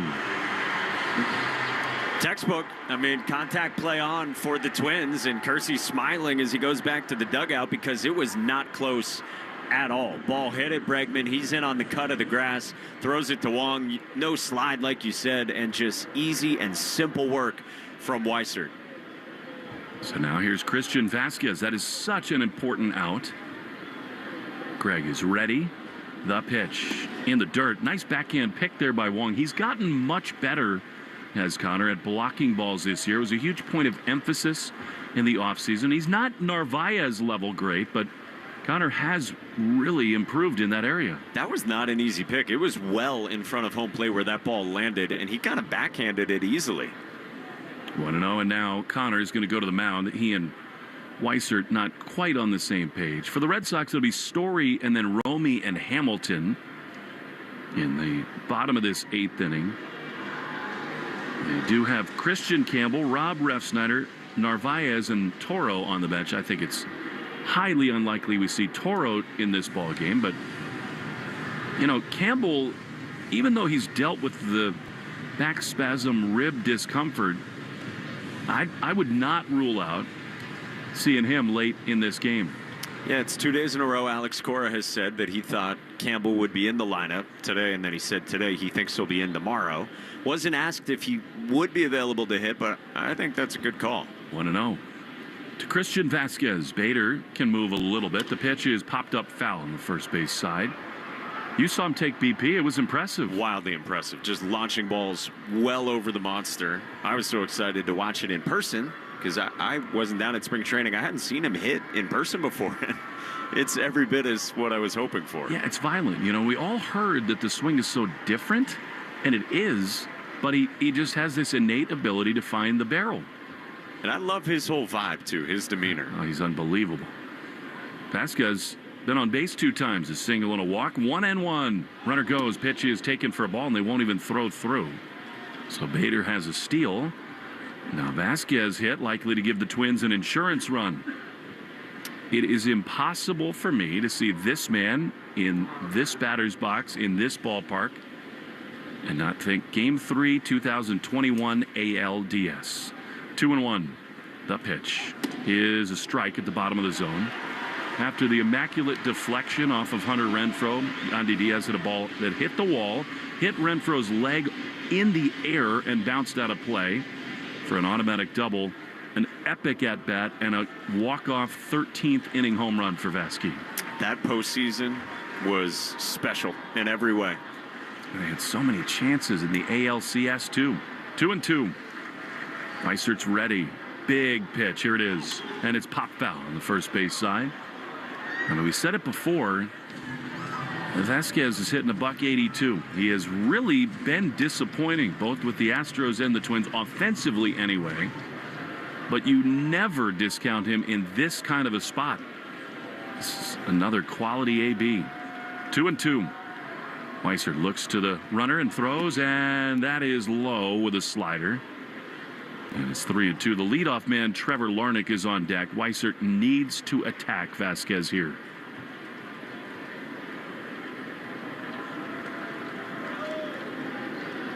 Beautiful sun-streaked skies overhead at Fenway. 3-2. 2 down.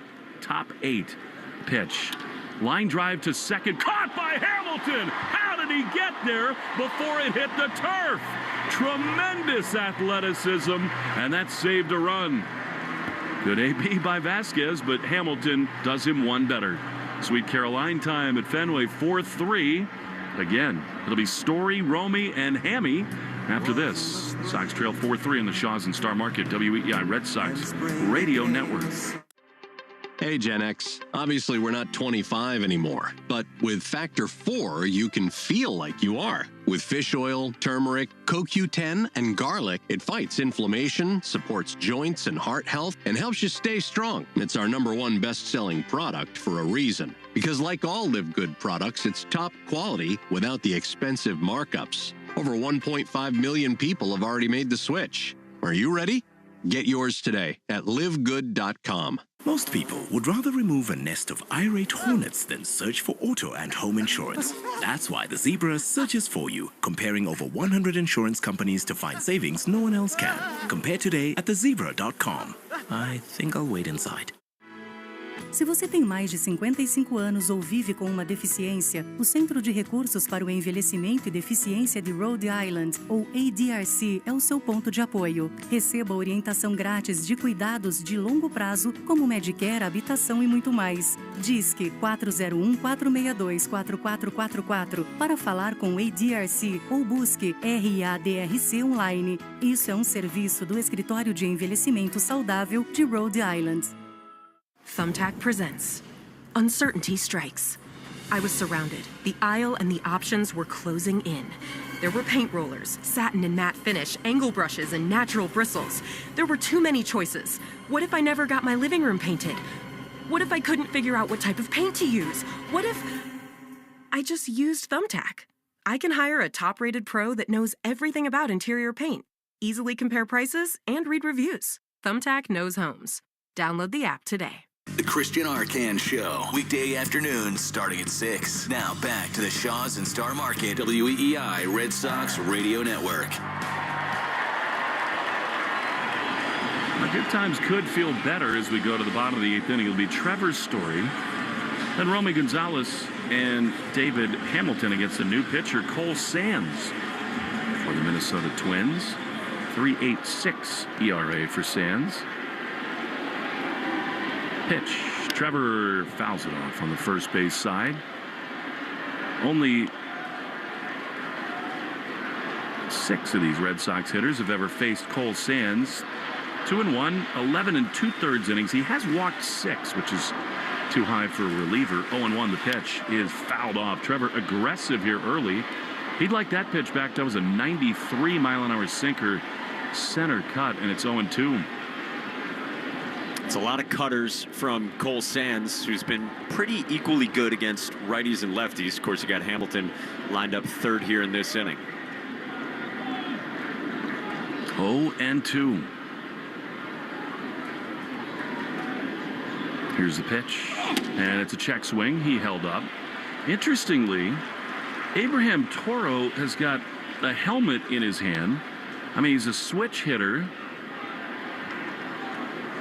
Is it possible he'd run for somebody? There's a lot of speed due up in this inning. 1 ball, 2 strikes. Pitch outside. Good take by Story, and it's 2-2. That is interesting. You got Romy next. Again, you said it earlier. Romy's done pretty well against righties this year. He's out in the on-deck circle. The only thing that comes to mind is maybe he'd hit for Wong.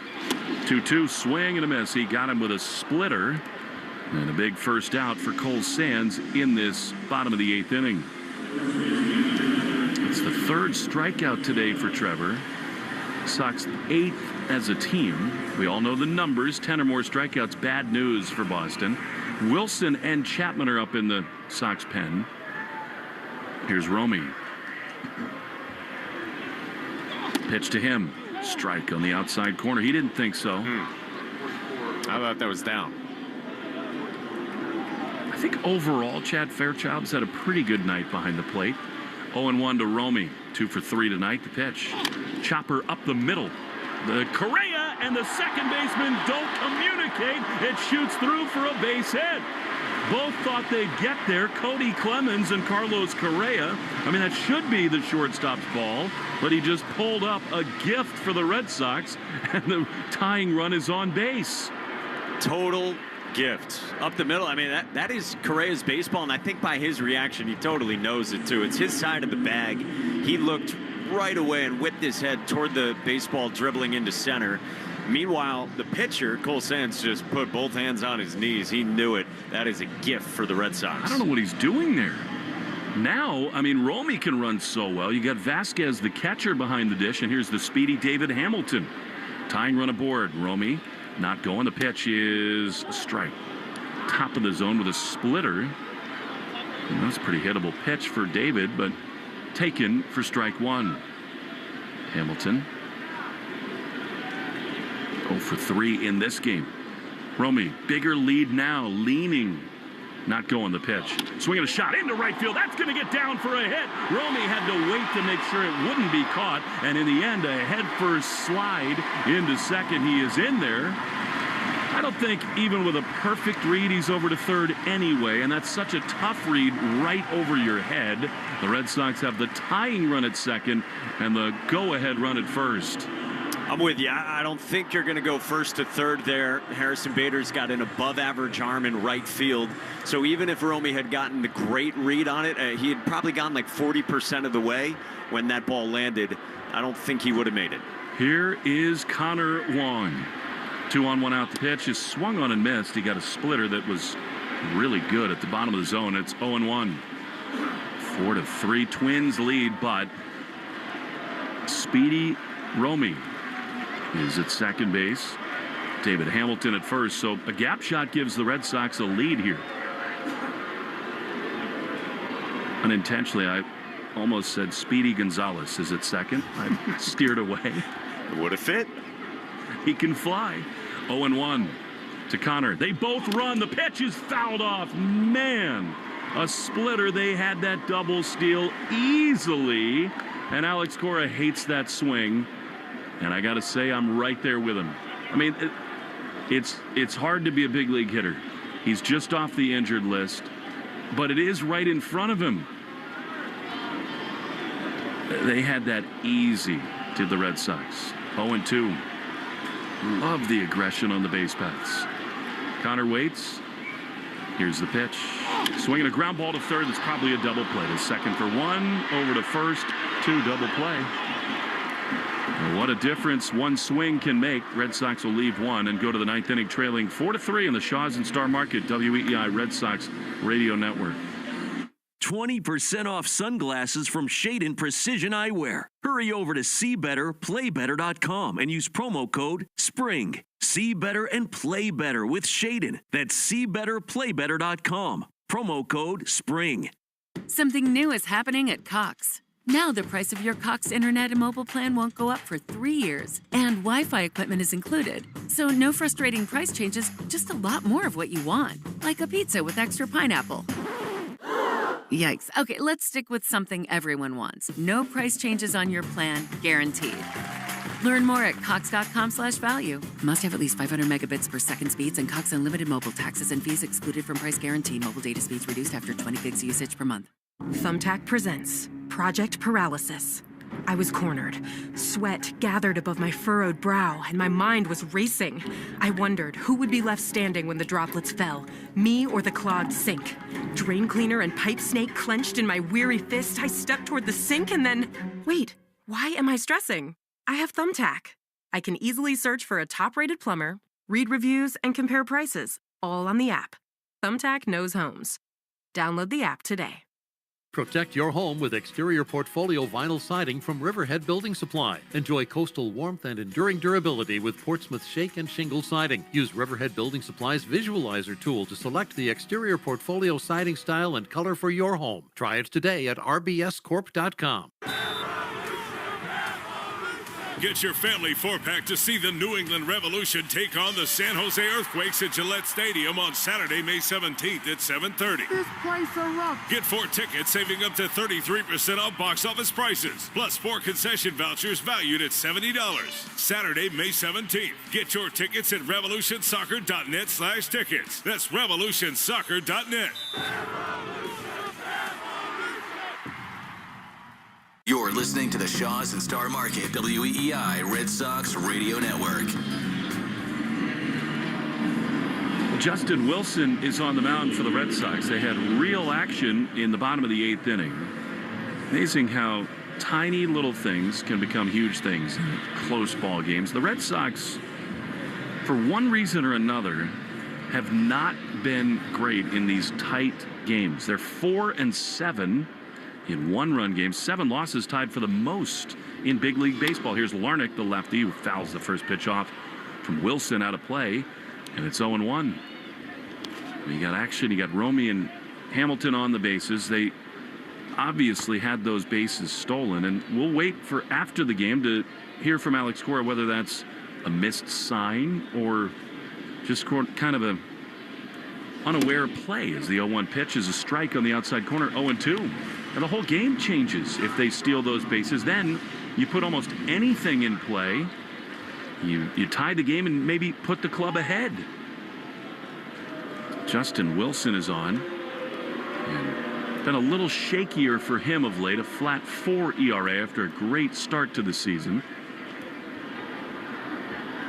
I only threw 2 pitches last night when he followed Bayo in the 7th, and they got the caught stealing, and then it was Weissert from there. 0-2 outside. So the Red Sox now 3 runs, 11 hits, no errors. Twins 4 runs, 9 hits, and an error. The updated box score brought to you by the Mass Lottery, who celebrate the game we love. From the baseball diamond to the lottery games that support all of our 351 cities and towns. 1-2, swing and a miss. He got him in the dirt, picked up by Wong. He tags Larnach out on the rear end, and there's one away. The Mass Lottery, welcome to the state of winning. Good slider there, just diving down from Larnach. Tough AB for him, left on left, and that pitch was buried by Wilson. I know that it's already an ongoing thought process and conversation for Alex Cora, but more ABs like that, Carlos Narvaez is going to see more big moments. Here is the pitch to Buxton. It's ripped down the left field line. To his right goes Duran. Good speed out there in left to limit Buxton to a 1-out single. Yeah, Narvaez yesterday when Alex Cora talked about him, Cora said he thinks there's more offense in there for Narvaez than what he's shown, and that maybe he's been pressing a bit and trying to show that he can do more offensively. But like we talked about last night, and you've talked about before, the defense is stellar. Well, Yohan Duran, one of the great closers in the game, is warming. The pitch to Correa misses inside for ball 1. We told you the Red Sox 4-7 in one-run games. The Twins have been awful in one-run games. Lost 2 of them in Cleveland. They're 1-6. 1-0. Wilson throws. Swing and a miss. Correa was trying to go deep there. Fastball at 94, and it's 1-1. Attendance report brought to you by Crispy Crunchy Chicken. Craving some crunch? Get fresh hand-breaded chicken tenders or a crispy chicken sandwich spiced just right here at the ballpark. 1-1. Buxton waits. He doesn't run, and a swing and a miss by Correa. And it's 1-2.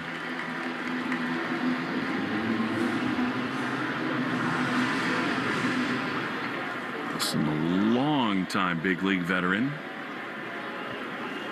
Still throws hard. 1-2. Pitch. Broken bat foul on the first base side. He's really doing a good job, is Wilson, altering the sequences, the hold times, the slide steps, so that Buxton, who does not run nearly as much as early in his career, has no chance.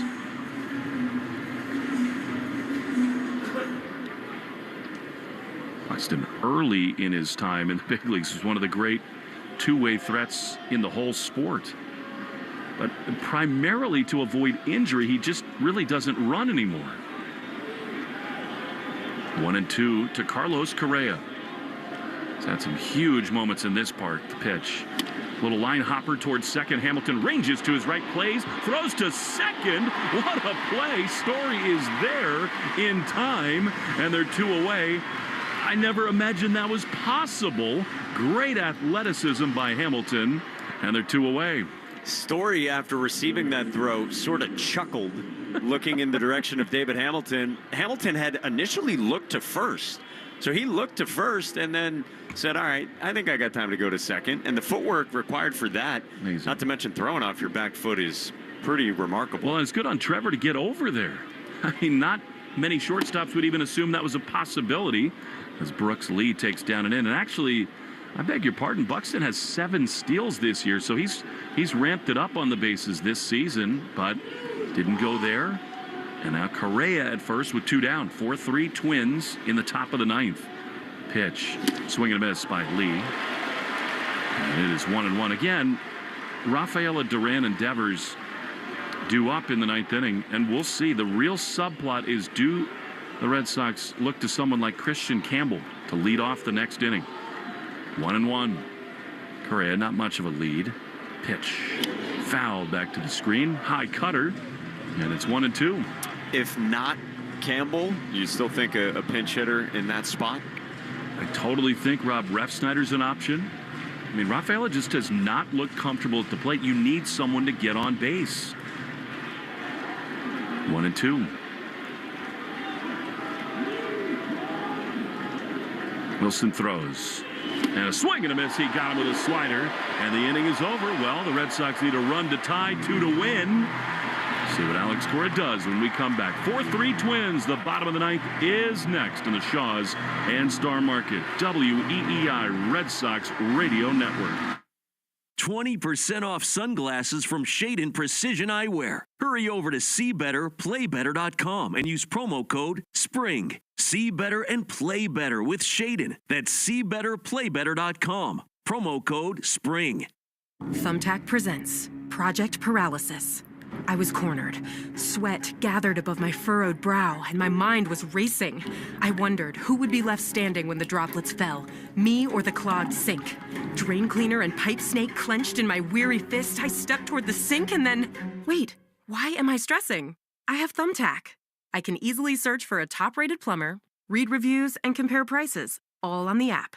Thumbtack knows homes. Download the app today. Get your family 4-pack to see the New England Revolution take on the San Jose Earthquakes at Gillette Stadium on Saturday, May 17th at 7:30. This place erupts. Get 4 tickets, saving up to 33% off box office prices, plus 4 concession vouchers valued at $70. Saturday, May 17th. Get your tickets at revolutionsoccer.net/tickets. That's revolutionsoccer.net.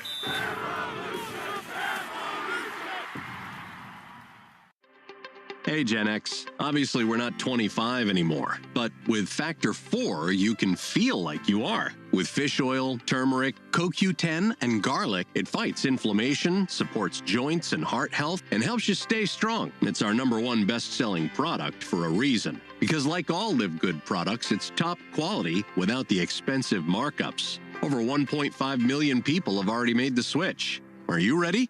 Get yours today at livegood.com. This is Alex Cora. You are listening to the home of the Red Sox, WEEI.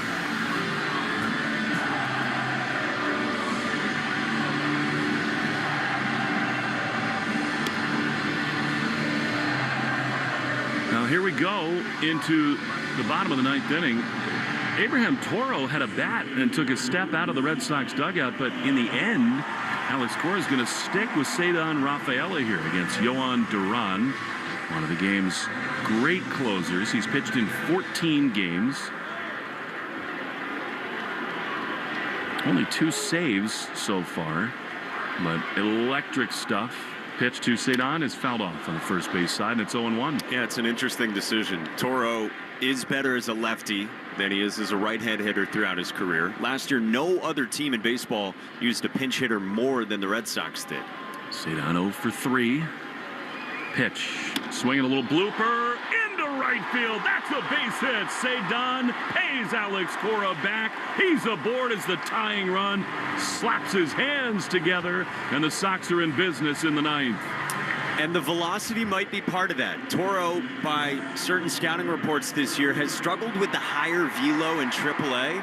And Rafaela still muscles 101 into right field there. And that's an encouraging sign. He was so pumped up going down the first base line. So here we go. Jarren Duran, who's just been incredible tonight. And here come the fans at Fenway.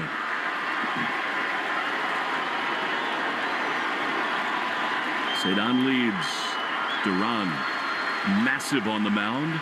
He throws. Duran takes a ball.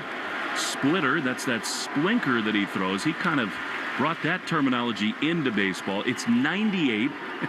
It's like a combo between a two-seam and a split finger pitch. It has been so good for him this year as well. You wonder how he ever gives up runs, and you hope to see some right here. 1-0 to Duran. And they throw over to first. Cedon does not have much of a lead over there.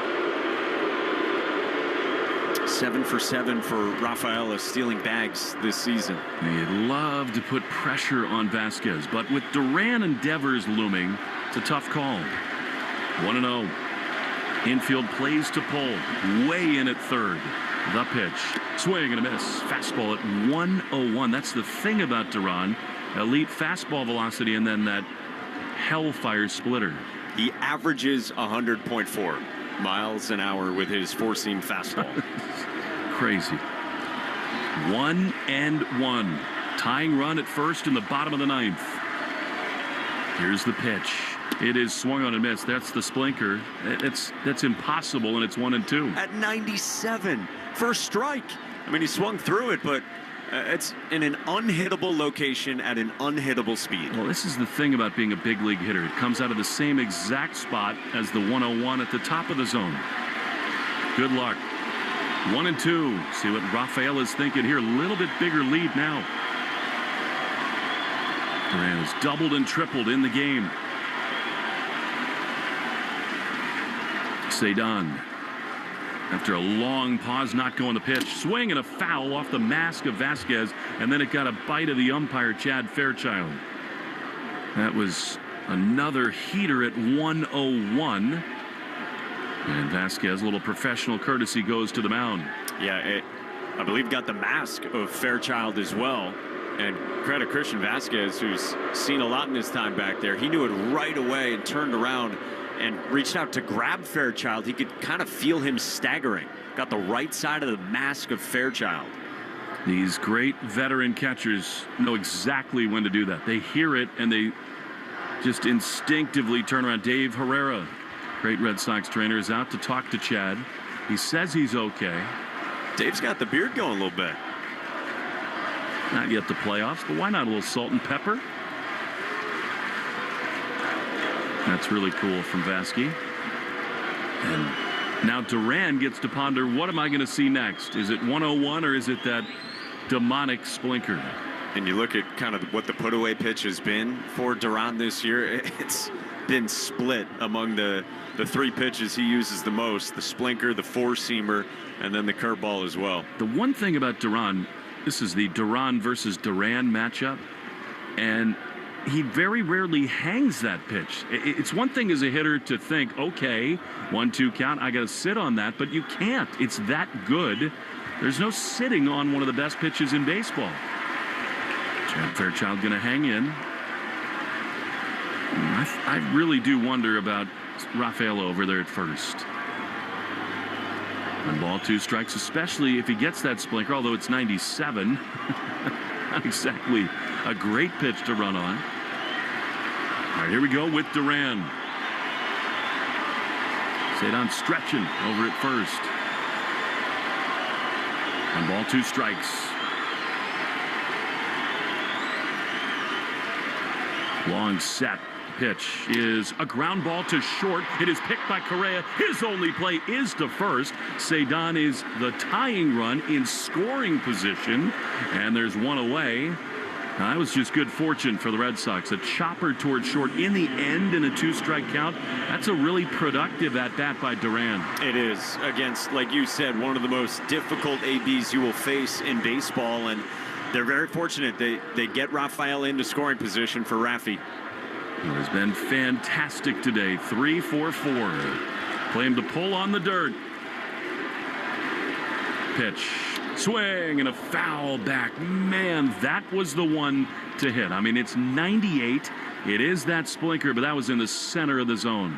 And Rafi did that thing where he just kind of blows his mouth in a bubble form as if he knows that was the one to leave Earth on. He's 1 for 5 against this pitcher with a homer. 0-1. Tying run at second. Here's the pitch. Swing and a miss. High fastball 101. And Rafi says, okay. I see. I've seen him. It's 0-2. But an unenviable position. Alex Bregman out on deck. 0-2 to Devers. Pitch. Inside, it almost hit him. Instinctively pulled that left foot out of the way.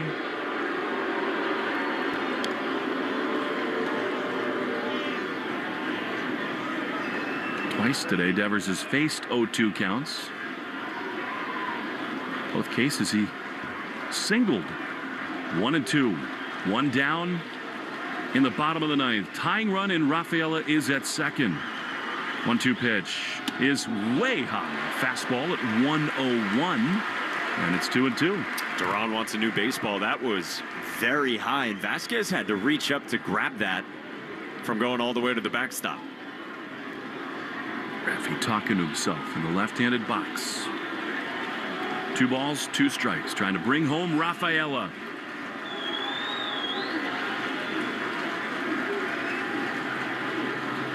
The 2-2 pitch is swung on and missed. He got him. Curveball in the dirt. Rafi not looking for that at all. And the Red Sox are down to their last out.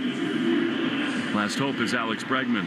Another back foot breaking ball, and it nearly hit the back foot of Rafi. Totally geared up for one of the 2 hard offerings, whether the 4-seamer or the splinker. And hey, how about Alex Bregman in a big moment?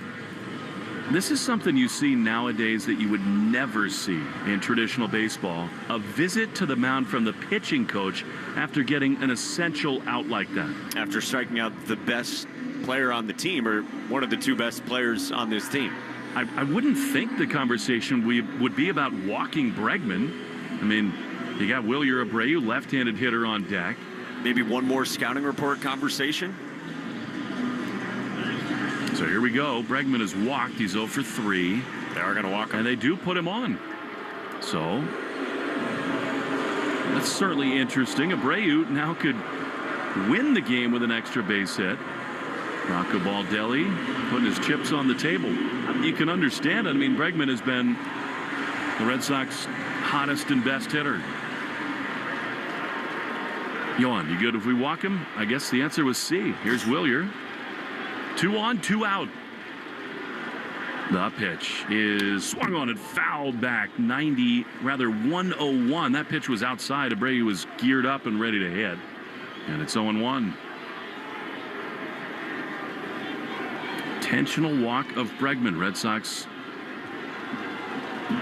got a leadoff hit from Cedon. He's at second with 2 down in the ninth. 0-1 pitch. Swing and a foul. That was center cut at 101. That's the big long swing from Abreu. He's trying to lift off there, and now he is in an 0-2 hole.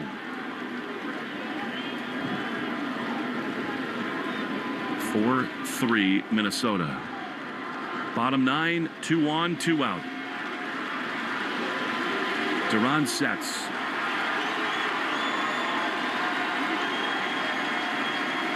The 0-2 pitch is high. Fastball. 101, way above the zone. You figure that pitch, as he gets a new baseball, tries to set up that splinker. So now 1-2 to Abreu, who is 1 for 3 against this pitcher. Down to their last strike. Can Abreu come through? Here's the 1-2. Swinging a pop-up on the left side into shallow left field. Racing in and making the play on the run. And the ball game is over. What a play out there by Kersey as the Red Sox leave the tying and winning runs on base in the bottom of the ninth. Frustration for the Sox. They'll need Crochet to deliver to win the series tomorrow. 4-3 the final. Twins win on the Shaws and Star Market WEEI Red Sox Radio Network. Get your family four-pack to see the New England Revolution take on the San Jose Earthquakes at Gillette Stadium on Saturday, May 17th at 7:30. This place erupts. Get 4 tickets, saving up to 33% off box office prices, plus 4 concession vouchers valued at $70. Saturday, May 17th. Get your tickets at revolutionsoccer.net/tickets. That's revolutionsoccer.net.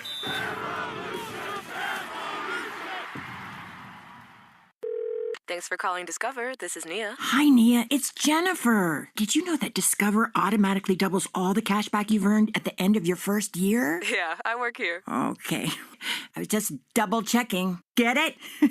Because Discover automatically doubles all the cash back you've earned at the end of your first year? Oh, you get me, Nia. You could say that I double get you. I guess we've taken it too far. You earn, we match. Discover Cashback Match.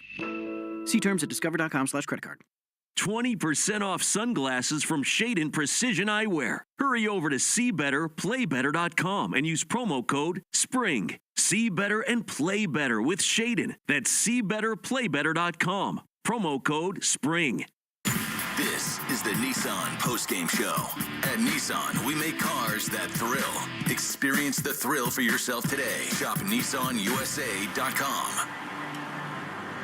For the 8th time this year, the Red Sox lose a one-run game. That is discouraging.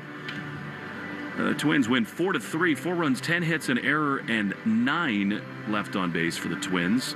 3 runs, 12 hits, no errors, and 10 left on for the Red Sox, including 2 in that 9th inning. It took 2 hours and 44 minutes with a 1 hour, 12-minute rain delay in front of 36,250. Ober, the winner. Dobbins, who pitched really well, he gets the loss, and Duran gets his 3rd save. Will Fleming, Mike Monaco, we kick off the Nissan postgame show, and Joe Weil will take you home.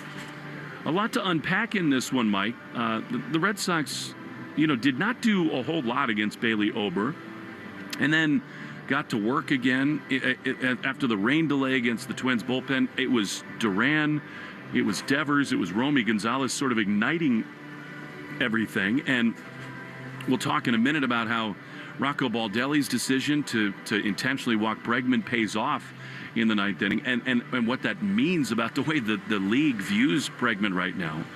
But I do think that it's really important to go back to that 8th inning and think about when Romy Gonzalez and David Hamilton, in a 1-strike count, take off on a double steal, and Connor fouls a pitch off.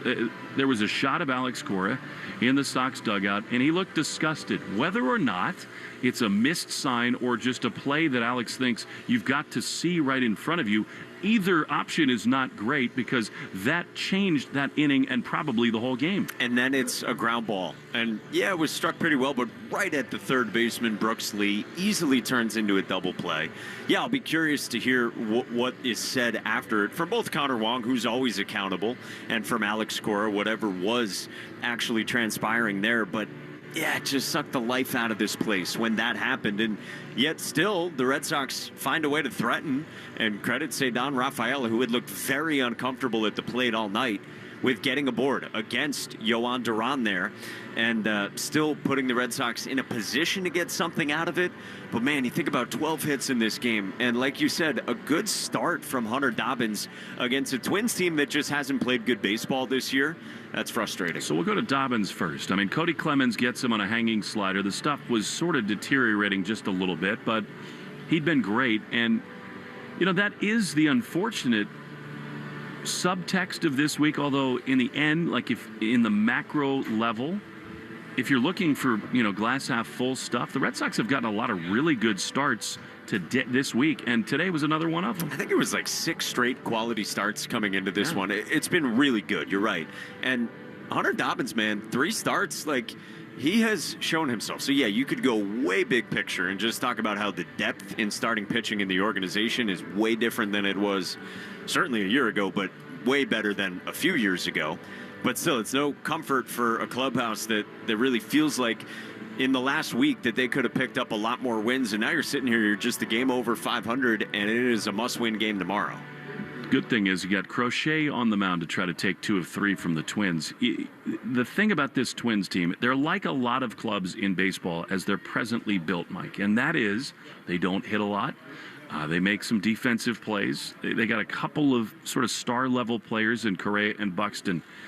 But the one thing that stands out about these Twins is they do have an elite back end of their bullpen, and that's why you need to do damage early, and especially in that 8th inning. Again, it just highlights how important that play is because you just can't expect for too much against a guy like Duran. Yeah, and there were other opportunities for the Red Sox earlier in the game before it got into those back-end pieces. You leave 2 in the 3rd inning. You leave 2 in the 6th inning as they threatened with a little 2-out rally there.